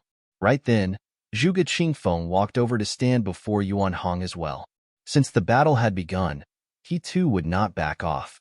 Kong Yao looked at the two figures before him. Zhuge Qingfeng was equipped with a holy ritual implement. On the other hand, while Yuan Hong's strike just now had only been a test attack, he was undeniably strong as well. It would be troublesome to have to take down the two of them alone. Turning his gaze to everyone else, Kong Yao spoke, "Everyone, since the person we are looking for has come down from Crouching Dragon Mountain, this makes things easier then. Whoever is willing to stand on my side will be a friend of Jisheng Cliffs from now on." There were many sparkling eyes among the crowd at his words. Some were hesitant, knowing that if they were to participate in this now, then they would have to ensure that Zhuge Qingfeng and Yuan Hong were taken care of on the spot. If not, trouble may ensue in the future. Both Gu Donglio's speech and the actions of Yuan Hong and Zhuge Qingfeng were akin to declaring war on Jisheng Cliffs. As such, Kong Yao would definitely not let them off. Kong Yao would have no problem taking on Zhuge Qingfeng. However, Yuan Hong was powerful enough to defeat the city lord of White Cloud City, which made him a troublesome figure to deal with. If only one or two of them were to participate in the battle, then it would be a risk to their own lives. "Zhuge Qingfeng, since Gu Donglu stole from Jisheng Cliffs, you should just hand him over," a voice rang out, and Zhuge Qingfeng looked towards its owner. It was the leader of the Sacred Fire Sect, an elder who had lived for many, many years. This person had always gone about his affairs in a rather shady manner. Besides, if he didn't break through to the next plane soon, he would begin to grow frail with age. As such, his desire to break into the Saint Plane was especially strong. In speaking up, the elder had basically made a statement that he was going to side with Jisheng Cliffs. "My son has the potential to break into the Saint Plane. Right now, he's working on transcending into the Sage Plane. Brother Kong, would you be able to recommend him to Jisheng Cliffs so that he could train there?" Di Kai looked towards Kong Yao as he spoke. He had great expectations of his son Di Gang. With his son's talent, he definitely had what it took to enter Jisheng Cliffs and even become a prominent figure on the level of a son. However, one needed a recommendation in order to enter Jisheng Cliffs. Kong Yao was obviously a suitable person to seek a recommendation from then. While Di Kai could turn his nose up at the Holy Ji Palace, there were people of the Saint Plane at Jisheng Cliffs. If Di Gang could be accepted there to train, it would definitely be an added advantage in his journey to enter the Saint Plane. Evidently, Di Kai was intending to pave the way forward for his son Di Gang. "That will definitely be no problem," Kong Yao agreed breezily. After all, Di Gang was 12th on the Baron Sky ranking. "Count me in too," the Wuji swordsman, head of the Sword Saint Villa, piped up as well. He was not doing this so that his descendants may enter Jisheng Cliffs, but rather for himself. The Sword Saint Villa had to have an individual of the Saint Plane. As such, it was imperative that he set foot into that plane. Yin Wuji has joined in as well. The eyes of many gleamed at this turn of events. Yin Wuji had a holy item in his possession as well. At this point, there was no doubt about how this battle would go. Looks like the majority is against you, Zhuge Qingfeng. Why go against the current? The Nantian godly spear of Nantian House spoke up. It was evident he too wanted to join in the fray. Gu Donglio's gaze swept across all these people, before he calmly commented, I've heard from my teacher that the Saint Plane is a state of flawlessness. If your heart is flawless, then you will attain sainthood. Though all of you are ranked within the barren sky ranking, as of today, there are already flaws in your divine path. Attaining sainthood is probably an unattainable dream for you now. What do you mean by flaws? Yin Wuji looked towards Gu Donglu. His conviction was absolute. He would be willing to go all out for even the smallest shred of hope, which meant his state of mind was flawless as well. If you don't believe in yourself, your heart in pursuing the divine path falters, which becomes a flaw. Yi Futian spoke from where he was behind Gu Donglu. Third older brother is right. You all are probably not fated to walk the divine path in this lifetime. A whole load of nonsense. Yin Wuji's expression faltered. Gu Donglu and Yi Futian's words seemed to have generated some sort of disturbance within his frame of mind, causing him to question himself. However, Yin Wuji was unwilling to suspect his own feelings. This would be playing straight into Yi Futian's hands, proving that he was faltering in his will to pursue the divine path and that his frame of mind was flawed. Yi Futian laughed derisively. Perhaps these people had already understood his words, but it was just that they were still unwilling to accept the truth and wanted another try. Whether all of you admit to this fact or not, your actions today prove that you all do want to rely on Jisheng Cliffs because you don't think much of yourselves. With such a frame of mind, the barren sky ranking will be the highest point you will reach. What's so good about Jisheng Cliffs anyway? You'll still encounter the same sort of cultivators there, Yi Futian declared. You will all regret this. He then looked towards Yuan Hong. Grandfather Ape, Kong Yao from Jisheng Cliffs is yours. All right, Yuan Hong nodded. Chapter 694. Kong Yao glanced at Yuan Hong. It was true that Yuan Hong had defeated the city lord of White Cloud City and was able to become one of the top 5 in the barren sky ranking. But for Yuan Hong to want to defeat him, who was 9th in the sage ranking, Yuan Hong really was getting ahead of himself. By that logic, the sage and saint rankings of the 9 states would be placed below the barren sky ranking, which was an absolute joke. Kong Yao glanced at Yuan Hong. It was true that Yuan Hong had defeated the city lord of White Cloud City and was able to become one of the top 5 in the barren sky ranking. But for Yuan Hong to want to defeat him, who was 9th in the sage ranking, Yuan Hong really was getting ahead of himself. By that logic, the sage and saint rankings of the 9 states would be placed below the barren sky ranking, which was an absolute joke. In a flash, Kong Yao moved up into the sky, his will emanating from his being. Instantly, it seemed as though countless divine elephant shadows had appeared in the vast sky. The central area of Xuanwu City seemed to be besieged by a monstrous pressure, and many found it hard to breathe. Sage intent merged with heaven and earth to turn into rules. At the sage plane, Kong Yao was almost an unrivaled existence. One could imagine the magnitude of the power that would be released when the willpower of the rules was truly activated. Yuan Hong stepped forward, sending massive cracks running throughout the earth. The Xuanwu Tower area seemed on the verge of being reduced to rubble as the giant golden ape endured immense pressure to rise up into the sky. With a roar, thousands of ape shadows seemed to appear at the same time, soaring through the sky. Countless people looked up into the sky. Demon elephants and demon apes were both demonic beasts known for their sheer strength. Now that an actual golden ape was about to face off against divine elephants on their own turf, it was unimaginable just how frightening the clash would be. The power of Kong Yao's divine elephants was no longer of the elemental kind. Instead, it had been transformed into the rule power of divine elephants. An enormous demon elephant shadow appeared behind Kong Yao. Its height reached about 1,000 feet, and it was even wearing a demonic crown as if it were the king of demon elephants, the real divine elephant. The trumpet of an elephant sounded, and many people instinctively covered their ears with both their hands. However, it was no use. Their legs turned to jelly, and they fell to their knees. Despite moving to a great height in the sky, the pressure that emanated from Kong Yao as he engaged in battle was still immensely overpowering. Zhuge Qingfeng lifted his head to look at Kong Yao as well. 10 years ago, he had encountered Kong Yao back at that place. Back then, he had used this unparalleled divine elephant rule power in order to kill many top-notch sages. Kong Yao could even be said to have been absolutely undefeatable at that point. It had been a vicious battle, and Kong Yao had performed majestically to the point of being unrivaled. He had polished his divine elephant rule power to the maximum, such that he held sway over everything.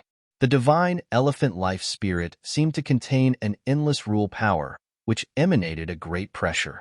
Kong Yao's gaze leaped to where Yuan Hong was as the latter continued to ascend through the sky, and he stomped downwards. While it seemed like a casual movement, an impressive sight appeared in the sky. A large number of elephants trumpeted together before tens of thousands of divine elephants led a stampede through the sky. The sky itself seemed to be on the verge of being flattened, and within the army of divine elephants, a humongous divine elephant stormed towards Yuan Hong and raised its leg to stomp on him, the attack seeming like it was descending from the heavens itself. Yuan Hong raised his head to look at the sky, and his golden pupils emitted a brilliant dazzle. With a loud roar, he shape-shifted into a golden demon god and twirled the divine destruction polearm in his hands about. Many golden ape shadows appeared at once as he struck out with the polearm, tearing through the sky with his attack. Deafening cracks were heard as countless divine elephant shadows were shattered into nothing by the attack. The humongous elephant foot that descended towards Yuan Hong was struck apart as well. Everyone was blinded by the dazzling golden rays of light, and with his magnificent stature, Yuan Hong looked just like a god of war. Humph! Kong Yao let out a cold snort that sounded surprisingly sullen before he started walking towards Yuan Hong. Every step he took felt like a divine elephant was stomping directly on the hearts of everyone present. The scene in the sky was even more frightening. With every step Kong Yao took, divine elephant shadows struck out in the sky. Even as Yuan Hong cut an impressive figure with his mighty golden body, in the face of Kong Yao walking towards him, everyone got the impression that he was on the brink of being taken down ruthlessly. This was exactly the kind of aura that Kong Yao gave out. It was an indomitable aura that seemed unshakable. He's insanely powerful. Many people felt their hearts pounding within their chests. This was a person in the top 10 of the sage and saint ranking. The power of a single step from this man was enough to kill a top-notch sage, and considering how every step he took contained this sort of might, there was no doubt that Kong Yao was absolutely terrifying. Right then, the golden glow that emanated from Yuan Hong's body grew even more dazzling. The rays of light gathered together to form a curtain of golden light that covered his body. The power of the divine elephant, which had been so frighteningly mighty, was immediately dulled greatly as it made contact with the curtain of light. It barely affected Yuan Hong at all. That is, the eyes of many influential characters lit up at the sight.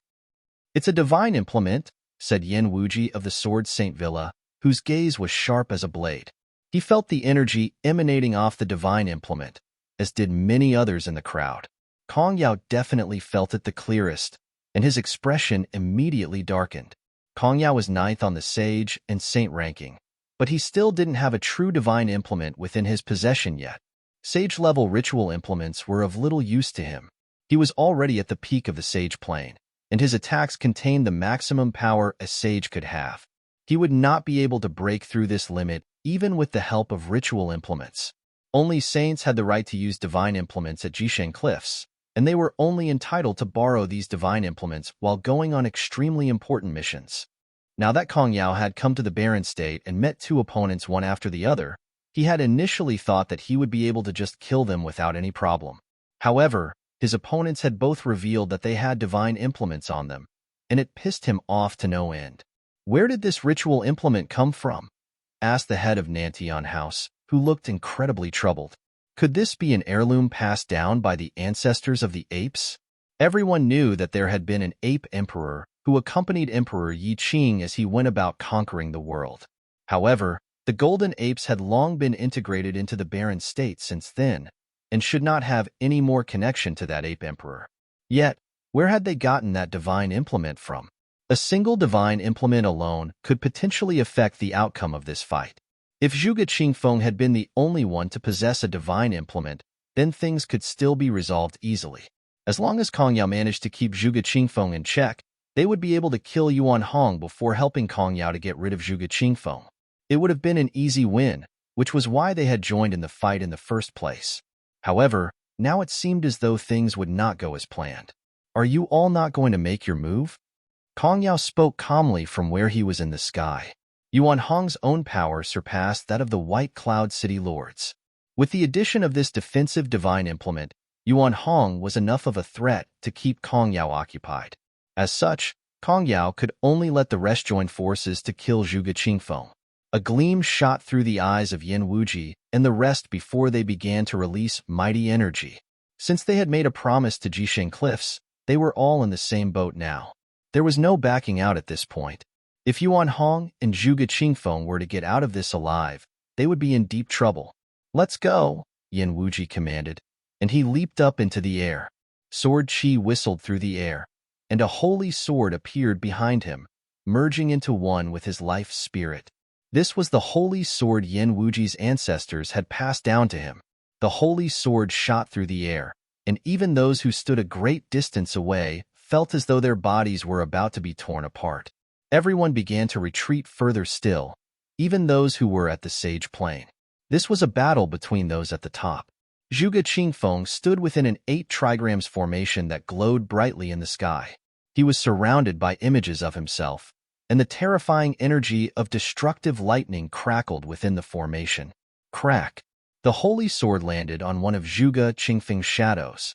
The other shadows around him seemed to become one, forming a dazzling formation before Zhuge Qingfeng that swallowed up the power of the holy sword bit by bit.